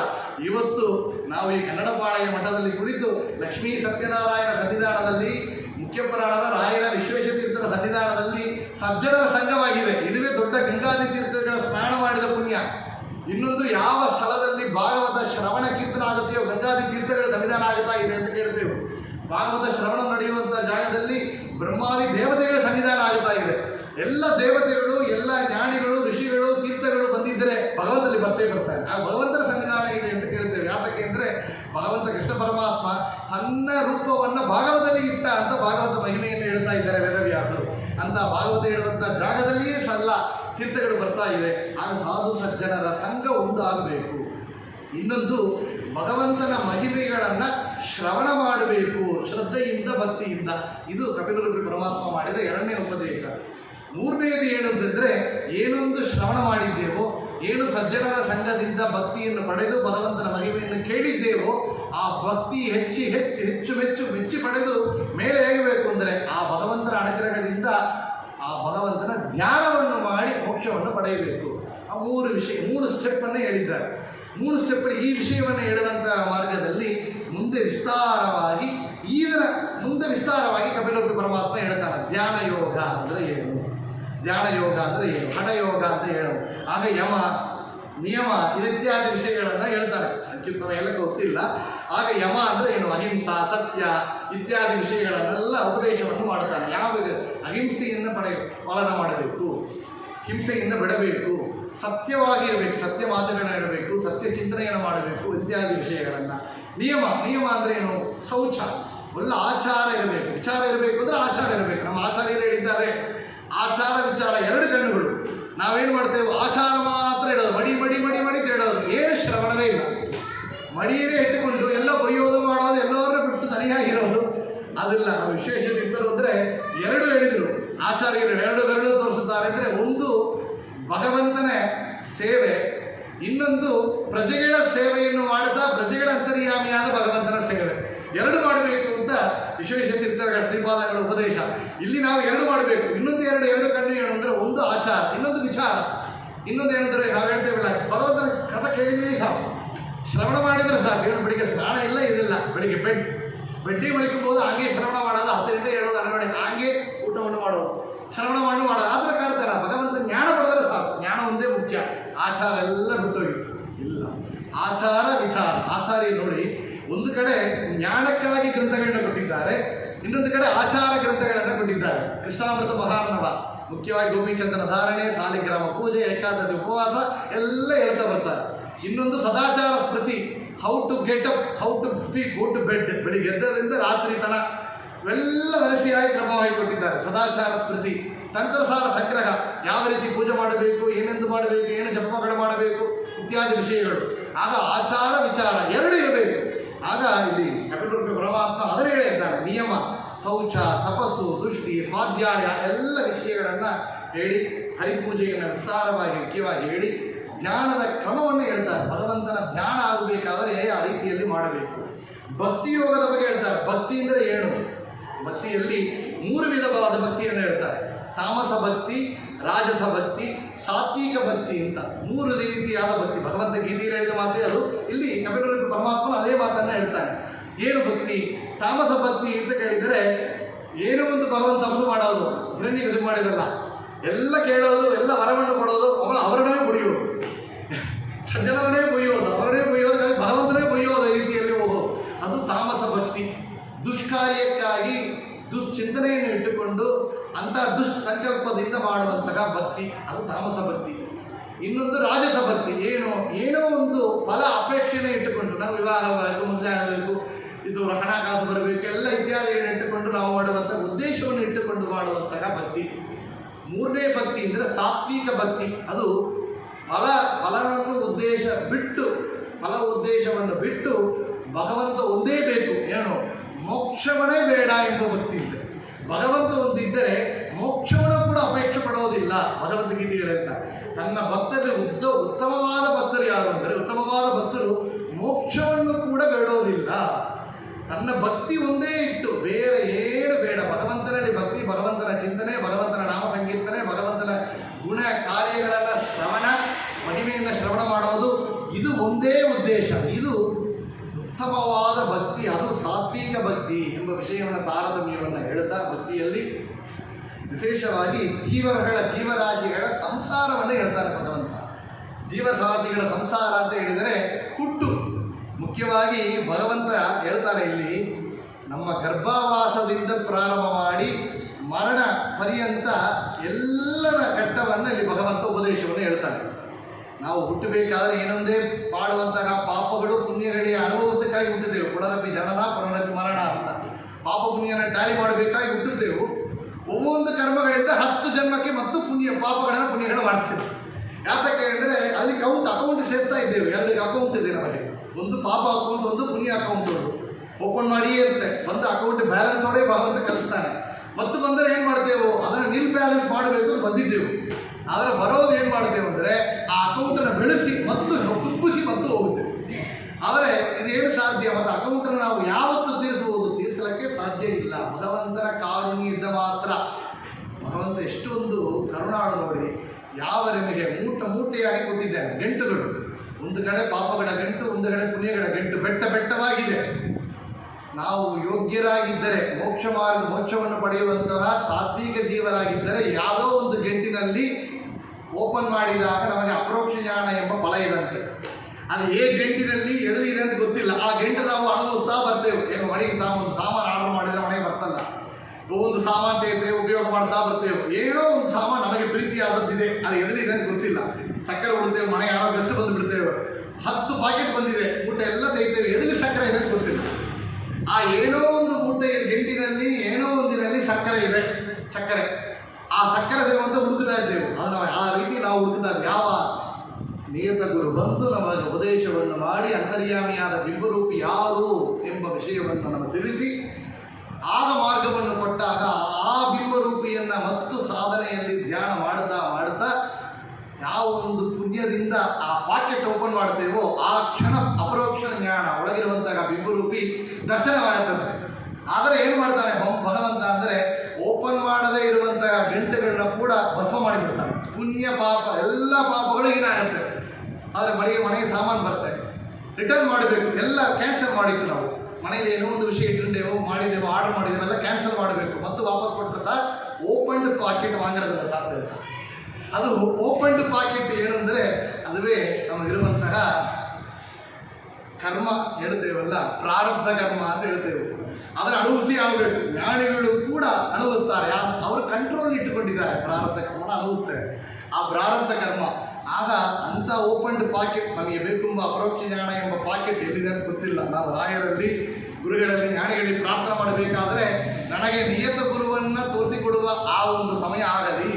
ಆ ನಿಯತ ಗುರುಗಳ ಅನುಗ್ರಹದಿಂದ ನಾವು ಸಾಧನೆ ಬಿಂಬರೂಪಿಯಾಣ ಭಗವಂತನ ದರ್ಶನ ಮಾಡುವಂತಹ ಆ ಸಾಧನ ಮಾರ್ಗ ಆಗಲಿ. ನೋಡಿ, ನಮ್ಮ ಸಾಧನ ಮಾರ್ಗ ನಾವು ಮಾಡುವಂತಹ ಸ್ನಾನ, ಸಂಧ್ಯಾವಂದನ, ದಾನ, ಪಿತೃಕಾರ್ಯ, ಪಾರಾಯಣ ಎಲ್ಲರೂ ಕೂಡ ಎದುರು ಉದ್ದೇಶ ಇಟ್ಟಿರಬೇಕು ಅಂದರೆ ನನ್ನ ನಿಯತ ಗುರುವನ್ನು ದರ್ಶನ ಮಾಡಬೇಕು. ಅದು ಒಂದೇ ಉದ್ದೇಶ. ಆ ನಿಯತ ಗುರು ದರ್ಶನದಿಂದ ಅವರ ಉಪದೇಶದಿಂದ ಮುಂದೆ ಒಳಗಿರುವಂತಹ ಬಿಂಬರೂಪಿ ದರ್ಶನ ಆಗಬೇಕು. ಇದು ಎರಡು ಇಟ್ಟುಕೊಂಡಿದ್ದೆ ಇದೇನು ಮಾಡಿ ಫೈನಲ್ ಡೆಸ್ಟಿನೇಷನ್. ಅವರು ಬಿಟ್ಟು ನಾವು ಏನು ಮಾಡ್ತೇವೆ, ಈ ಮಾಡಿದ ಎಲ್ಲ ಕರ್ಮಗಳನ್ನ ಬೇರೆ ಬೇರೆ ಫಲನಿಗೆ ಜೋಡಿಸ್ತೇವೆ. ನಮಗೆ ಗಂಟೆ ಬಂದು ಬಿಡುತ್ತಾ ಇದೆ. ಈ ಗಂಟನ್ನು ಅನುಭವಿಸಿ ತೀರಿಸಲಿಕ್ಕೆ ಸಾಧ್ಯ ಇಲ್ಲ. ಅದು ಅಪರೋಕ್ಷ ಜ್ಞಾನ ಪಡೆದರೆ ಆಗ ಎಲ್ಲ ಗಂಟನ್ನು ಭಗವಂತ ದಾಳಿ ಮಾಡಿಬಿಡ್ತಾರೆ. ಫುಲ್ಲ ಮುಂದೆ ಮಾಡುವಂತಹ ಪುಣ್ಯ ಅಂದರೆ ಅದು ಮೋಕ್ಷದಲ್ಲಿ ಸುಖ ಆನಂದಕ್ಕೆ ಹೆಚ್ಚಾಗಿ ಬರಲಿಕ್ಕೆ ಭಗವಂತ ಅನುಗ್ರಹವನ್ನು ಮಾಡುತ್ತಾನೆ ಎಂಬ ವಿಷಯವನ್ನು ಕೂಡ ತಿಳಿಯಬೇಕು ಅಂತ ಸಂಕ್ಷಿಪ್ತವಾಗಿ ಹೇಳಿದೆವು.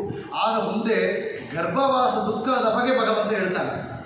ಗರ್ಭದಲ್ಲಿ ನೋಡ್ರಿ, ಇವತ್ತು ಏನೊಂದು ಸ್ಕ್ಯಾನ್ ಮಾಡಿ ನಾವು ಕಂಡುಹಿಡಿತೇವೋ ಆ ವಿಷಯಗಳನ್ನು ಕಪಿಲ ಉಪಾಖ್ಯವನ್ನು ಕೇಳಿದರೆ ನೋಡಿ, ಶಾಸ್ತ್ರ ಓದುವವರು ಡಾಕ್ಟರ್ ಆಗೋದಿಲ್ಲ, ಡಾಕ್ಟರ್ ಆಗೋರು ಶಾಸ್ತ್ರ ಓದೋದಿಲ್ಲ. ಈ ಕಾಲ ಇಂಜಿನಿಯರಿಂಗ್ ಓದೋರು ಇಲ್ಲಿ ಓದೋದಿಲ್ಲ ಶಾಸ್ತ್ರವನ್ನು, ಶಾಸ್ತ್ರ ಓದೋದು ಇಂಜಿನಿಯರಿಂಗ್ ಓದೋಕ್ಕಾಗೋದಿಲ್ಲ. ಆದರೆ ಎರಡು ಓದಿದರೆ ಇಲ್ಲಿ ಶಾಸ್ತ್ರ ಪ್ರಪಂಚಗಳು ಮುಟ್ಟಬಹುದು, ಅಲ್ಲಿ ಆ ಪ್ರಪಂಚಕ್ಕೆ ಹೋಗ್ಬೋದು, ಇಲ್ಲಿ ಸ್ಪೇಸ್ಗೆ ಹೋಗ್ಬೋದು, ನಾವು ಸ್ಪೇಸ್ ರಿಸರ್ಚ್ ಮಾಡಬಹುದು. ಅಷ್ಟೊಂದು ವಿಷಯಗಳು ಮೆಡಿಸಿನ್ಸ್ ಬಗ್ಗೆ, ಮೆಡಿಕಲ್ ಇಂಡಸ್ಟ್ರಿ ಬಗ್ಗೆ ಶಾಸ್ತ್ರದಲ್ಲಿದೆ. ಒಂದು ಗರ್ಭದಲ್ಲಿ ಒಂದು ಜೀವ ಹೇಗೆ ಉಂಟಾಗತ್ತೆ, ಹೇಗೆ ಬೆಳೀತಾನೆ, ಒவ்வೊಂದು ತಿಂಗಳು ಹೇಗೆ ಬೆಳೀತಾನೆ ಎಂಬ ವಿಷಯಗಳನ್ನ ಹೇಳಿದ್ದಾರೆ. ಒவ்வೊಂದು ತಿಂಗಳು ಆ ಕೂಸಿಗೆ ಏನು ಪರಿಣಾಮ ಆಗುತ್ತೆ, ಏನೇನು ಭಾಗಗಳು ಅಲ್ಲಿ ಬೆಳವಣಿಗೆ ಆಗುತ್ತಾ ಎಂಬ ವಿಷಯಗಳನ್ನ ಹೇಳಿದ್ದಾರೆ. ಅದಕ್ಕಾಗಿ ನೋಡಿ, 7ನೇ ತಿಂಗಳಲ್ಲಿ ನಾವು ಮುಖ್ಯವಾಗಿ ಹೇಳ್ತಾರೆ, 7ನೇ ತಿಂಗಳಲ್ಲಿ ಬೆಳತೊಳಸಾನ ಅಂತ ಮಾಡ್ತೇವೆ. ಮಾಡೋದು ಯಾತಕ್ಕೆ ಅಂದರೆ ಆ ಮಗುವಿಗೆ ಅಮ್ಮ ಹಾಕಿಕೊಂಡಿರುವ ಬೆಲೆ ಶಬ್ದಗಳು ಕೇಳುತ್ತಂತೆ, ಕಿವಿ ಶಬ್ದಗಳೇ ಕೇಳುತ್ತೆ. ಕಿವಿ ಶಬ್ದ ಕೇಳುತ್ತೆ ಎಂಬ ಶಾಸ್ತ್ರ ಎಲ್ಲಿ ಕೇಳ್ತೇವೆ? ನಾರದರು ಗರ್ಭದಲ್ಲಿ ಇರುವಂತಹ ಕೈಯಾದ ಗರ್ಭದಲ್ಲಿದ್ದ ಪ್ರಹ್ಲಾದನ ಉಪದೇಶ ಮಾಡಿದರು, ಕಿವಿ ಕೇಳುತ್ತೆ ಎಂಬ ವಿಷಯ ಇತ್ತು. ಅದಕ್ಕಾಗಿ ನೋಡಿ, ಈ ವಿಷಯಗಳನ್ನ ಇವತ್ತು ಹೇಳ್ತಾರೆ. ಮಗುವಿಗೆ ಹಾರ್ಟ್ ಬಂದಿದೆ, ಹಾರ್ಟ್ ಬೀಟ್ ಆಗುತ್ತಾ ಇದೆ, ಈಗ ಆ ಮಗುವಿಗೆ ಕಿವಿ ಕೇಳಿಸ್ತಾ ಇದೆ, ಕೈ ಕಾಯಿ ಬೆಳವಣಿಗೆ ಆಗುತ್ತಾ ಇದೆ, ಎಲ್ಲ ರೋಗಗಳು ಬೆಳೀತಾ ಇದೆ. ಈ ವಿಷಯಗಳನ್ನು ಕಪಿಲ ಉಪಾಖ್ಯಾನ ಹೇಳ್ತಾ ಇದೆ. ಒவ்வೊಂದು ತಿಂಗಳು ಏನೇನಾಗುತ್ತಾ ಇದೆ. ಮುಖ್ಯವಾಗಿ ಹೇಳ್ತೇನೆ, ಆ ಒಂದು ಮಗು ಒಳಗೆ ಇದ್ದರೆ ಏನಂದಾಗತ್ತೆ, ಅಂಥ ದುಃಖಂತೆ. ನಾವು ಹೇಳ್ತೇವೆ ಕಾರಾಗೃಹ ಮನೆಯಲ್ಲಿ ಕೊಂಚ ಹೊತ್ತು ನಮಗೆ ಕರೆಂಟ್ ಹೋಗಿದ್ರೆ ಕತ್ತಲಾಗುತ್ತೆ, UPS ಆನ್ ಮಾಡುತ್ತೇವೆ ಅಂತೇವೆ ಎಲ್ಲ ಹೇಳ್ತೇವೆ. ಕತ್ತಲ ಮನೆ ಅದು. ಕತ್ತಲ ಮನೆಗೆ ಏನು ದೊಡ್ಡ ರೂಮ್ ಇಲ್ಲ. ಈ ಕಾಲದಲ್ಲಿರುವಂತಹ ಮಾಸ್ಟರ್ ಬೆಡ್ರೂಮ್ ಇಲ್ಲ. ಅದು ಇರುವಂತಹ ಜಾಗ 1 ಕ್ಲಾಸ್ 1 ಕೂಡ ಇಲ್ಲ. ಅದು ಏನು ಅರ್ಧ ಜಾಗದಲ್ಲಿ ಮೈಯನ್ನ ಕೈಕಾಲೆಲ್ಲ ಮುಚ್ಚಿ ಇಟ್ಟುಕೊಂಡು ಗಟ್ಟಿಯಾಗಿ ಮುಟ್ಟಿಕೊಂಡು ಕೂತುಂಟಿದೆ. ಕೈಕಾಲು ನೀರ್ಸಲಕ್ಕಾಗೋದಿಲ್ಲ ಮಗುವಿಗೆ. ಕತ್ತಲ ಮನೆ. ಇನ್ನೊಂದು ತಾಯಿ ತನ್ನ ಸಿಹಿಗೆ ತಗೊಂಡ್ರೆ ಏನು ಮಾಡ್ತಾರೆ, ಖಾರವಾಗಿ ತಿಂತಾಳೆ. ನಾವೇನು ಮಾಡ್ತೇವೆ, ಈ ಗರ್ಭವತಿ ಆಗಿದ್ದಾಳೆ, ಸ್ವಂತವರು ಬಂಧು ಬಾಂಧವರಪ್ಪ ಗರ್ಭವತಿ ಹೆಣ್ಣು, ಆ ಹೆಣ್ಣಿಗೆ ಏನು ಆಸೆ ಮಾಡಿಕೊಡ್ಬೇಕು. ಬಿಸಿಬೇಳೆ ಹುಳಿ ಮಾಡಿಕೊಡಿ, ಕೋಡುಬೆಳ ಮಾಡಿಕೊಡಿ, ಚೆಂದ ಖಾರ ಹೆಚ್ಚು ಹಾಕಿಕೊಡಿ, ಕೆಲವು ಹುಣಸೆಹಣ್ಣು ಹೆಚ್ಚು ಹಾಕಿಕೊಡಿ, ಎಲ್ಲ ಮಾಡ್ತೇವೆ. ಮಾಡಿಕೊಟ್ರೆ ಆ ತಾಯಿ ತಗೊಂಬ ಬಿಸಿ ಪದಾರ್ಥಗಳು, ಬಿಸಿಯಾಗಿ ತಗೊಂಡ್ರೆ ಬಿಸಿ ಬಿಸಿಯಾಗಿ ಒಂದು ಸುರಿತಾ ಇದೆ, ಖಾರವಾಗಿ ತಗೊಂಡ್ರೆ ಆ ಮಗುವಿಗೆ ಉರಿತಾ ಇದೆ. ಆ ತಾಯಿ ಹೊಟ್ಟೆಯಲ್ಲಿ ಕೂತು ಆ ಮಲ ಮೂತ್ರ ಆ ವಾಸನೆ ಗಂಧಗಳಾಗ್ತಾ ಇದೆ.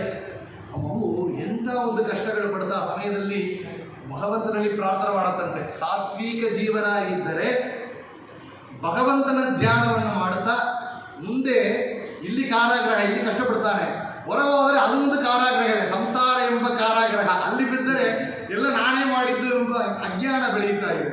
ಇಲ್ಲಿ ಇಂತಹ ಕಷ್ಟಗಳು ಮುಂದೆ ಮಾಡಿದೆ ಎಲ್ಲ ಬಂದ ಅವನಿಗಿದ್ದ ಎಲ್ಲ ಜನ್ಮಗಳ ನೆನಪುಗಳು ಬರ್ತಂತೆ. ಏನೇನು ಜನ್ಮಗಳನ್ನ ತೆಗಿದ್ದೇನೆ, ಈವ ಯಾತಕ್ಕಾಗಿ ಬಂದಿದ್ದೇನೆ ಎಲ್ಲ ಗೊತ್ತಾಗಿರುತ್ತೆ. ಅದು ಸಾಮಾನ್ಯ ಜನರಾಗಿದ್ದರೆ ಮುಂದಾಂತರ ಹಿಂದರೆಯಿಂದ ಜನ್ಮಗಳು ಇದ್ದಿರ್ತಂತೆ. ಆದರೆ ಜ್ಞಾನಿಗಳಾಗಿದ್ದರೆ ಭಗವಂತನ ಸ್ಮರಣ ಧ್ಯಾನ ಮಾಡುತ್ತಾ ಇನ್ನು ಮುಂದೆ ಈ ಒಂದು ಗರ್ಭದಲ್ಲಿ ಹುಟ್ಟಬಾರದು ಅಂತ ಪ್ರಾರ್ಥನೆ ಮಾಡುತ್ತೆ ಅಂತ ವಿಷಯ. ಆಗ ಅಂಥ ಗರ್ಭವಾಸದ ದುಃಖವನ್ನು ಇಲ್ಲಿ ಕಪಿಲರೂಪಿ ಪರಮಾತ್ಮ ಹೇಳ್ತಾರೆ. ಮುಂದೆ ಹುಟ್ಟಿದ ಮೇಲೆ ಏನು ಮಾಡ್ತೇವೆ, ಮಗು ಹುಟ್ಟಿದ ಮೇಲೆ ಅದು ಪಡುವಂಥ ಕಷ್ಟಗಳನ್ನು ವರ್ಣನೆ ಮಾಡ್ತಾರೆ. ಏನು, ಮಗು ಅಳುತ್ತೆ, ನಾವೇನು ಮಾಡ್ತಾ ಅದು ಹಸುವಿಗೆ ಹೇಳ್ತಾರೆ, ಇರುವು ಕಚ್ಚಿದ್ದು ಮೈ ಹೋಯ್ತು ಬಿಟ್ಟುಬಿಡ್ತಾರೆ. ಇಲ್ಲ, ಇರುವಿದೆ ಕಚ್ಚಿರುತ್ತೆ, ಆಗಾರ ಹೊಟ್ಟೆ ತುಂಬಿದೆ, ಮತ್ತೆ ಕೂಸಿ ಹಸುವಾಗಿದೆ ಅಂತ ತಾಯಿ ತಿನ್ನಿಸ್ತಾರೆ. ಅದಕ್ಕೆ ಏನೋ ಕಂಟ್ರೋಲೇ ಇಲ್ಲ, ಇಡುತ್ತಾರೆ, ಕೈ ಇಡ್ತಾರೆ. ತಮಿಳು ಅಮ್ಮನ ಕಡೆ ಅಮ್ಮ ಡಿಪೆಂಡೆಂಟ್ ಆಗಿದೆ, ತಾಯಿನ ಡಿಪೆಂಡೆಂಟ್ ಆಗಿದೆ ಮಗು. ಮುಂದೆ ಬೆಳವಣಿಗೆ ಆದರೆ ಓದು, ಉದ್ಯೋಗ, ವಿವಾಹ, ಅವಳ ಸಂಪಾದನೆ, ಈ ರೀತಿಯೆಲ್ಲ ಕಷ್ಟಪಡ್ತಾ ಅಲ್ಲಿ ಹಿಂದೆ ಹೋಗಿಬಿಡ್ತೇವೆ.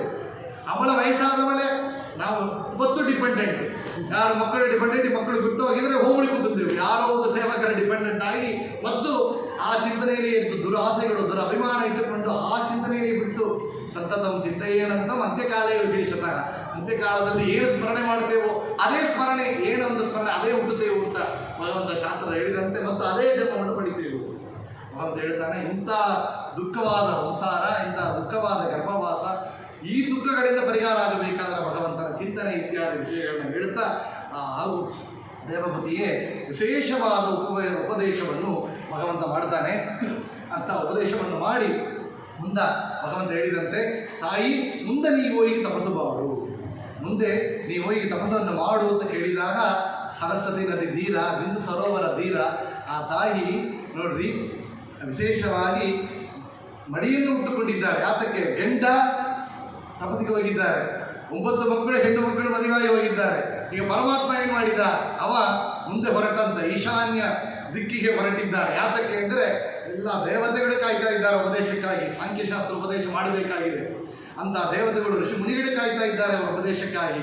ತಾಯಿ, ನನಗೆ ಮುಂದೆ ಕೆಲಸಗಳಿದೆ, ನಾನು ಹೊರಡುತ್ತೇನೆ, ನೀ ಮುಂದೆ ತಪಸ್ಸನ್ನು ಮಾಡಿ ಸದ್ಗತಿಯನ್ನು ಪಡಿ ಅಂತೇಳಿ ಭಗವಂತ ಏನು ಉಪದೇಶವನ್ನು ಮಾಡಿದನೋ ಆ ಉಪದೇಶ ಕ್ರಮದಿಂದ, ಯೋಗದಿಂದ, ಭಕ್ತಿ ಯೋಗದಿಂದ ಧ್ಯಾನ ಕ್ರಮವನ್ನು ತಿಳಿದು ಅದೇ ರೀತಿಯಲ್ಲಿ ಅಲ್ಲಿ ಕುಳಿತುಕೊಂಡು ಏನೊಂದೇ ತನ್ನ ಅಷ್ಟೊಂದು ಜ್ಞಾನ ವೈರಾಗಿದ್ದರೂ ಕೂಡ ತನ್ನ ಮಗನೇ ಆ ಒಂದು ಬಿಟ್ಟು ಬಂದ ಆ ಒಂದು ದುಃಖ ಇತ್ತಂತೆ.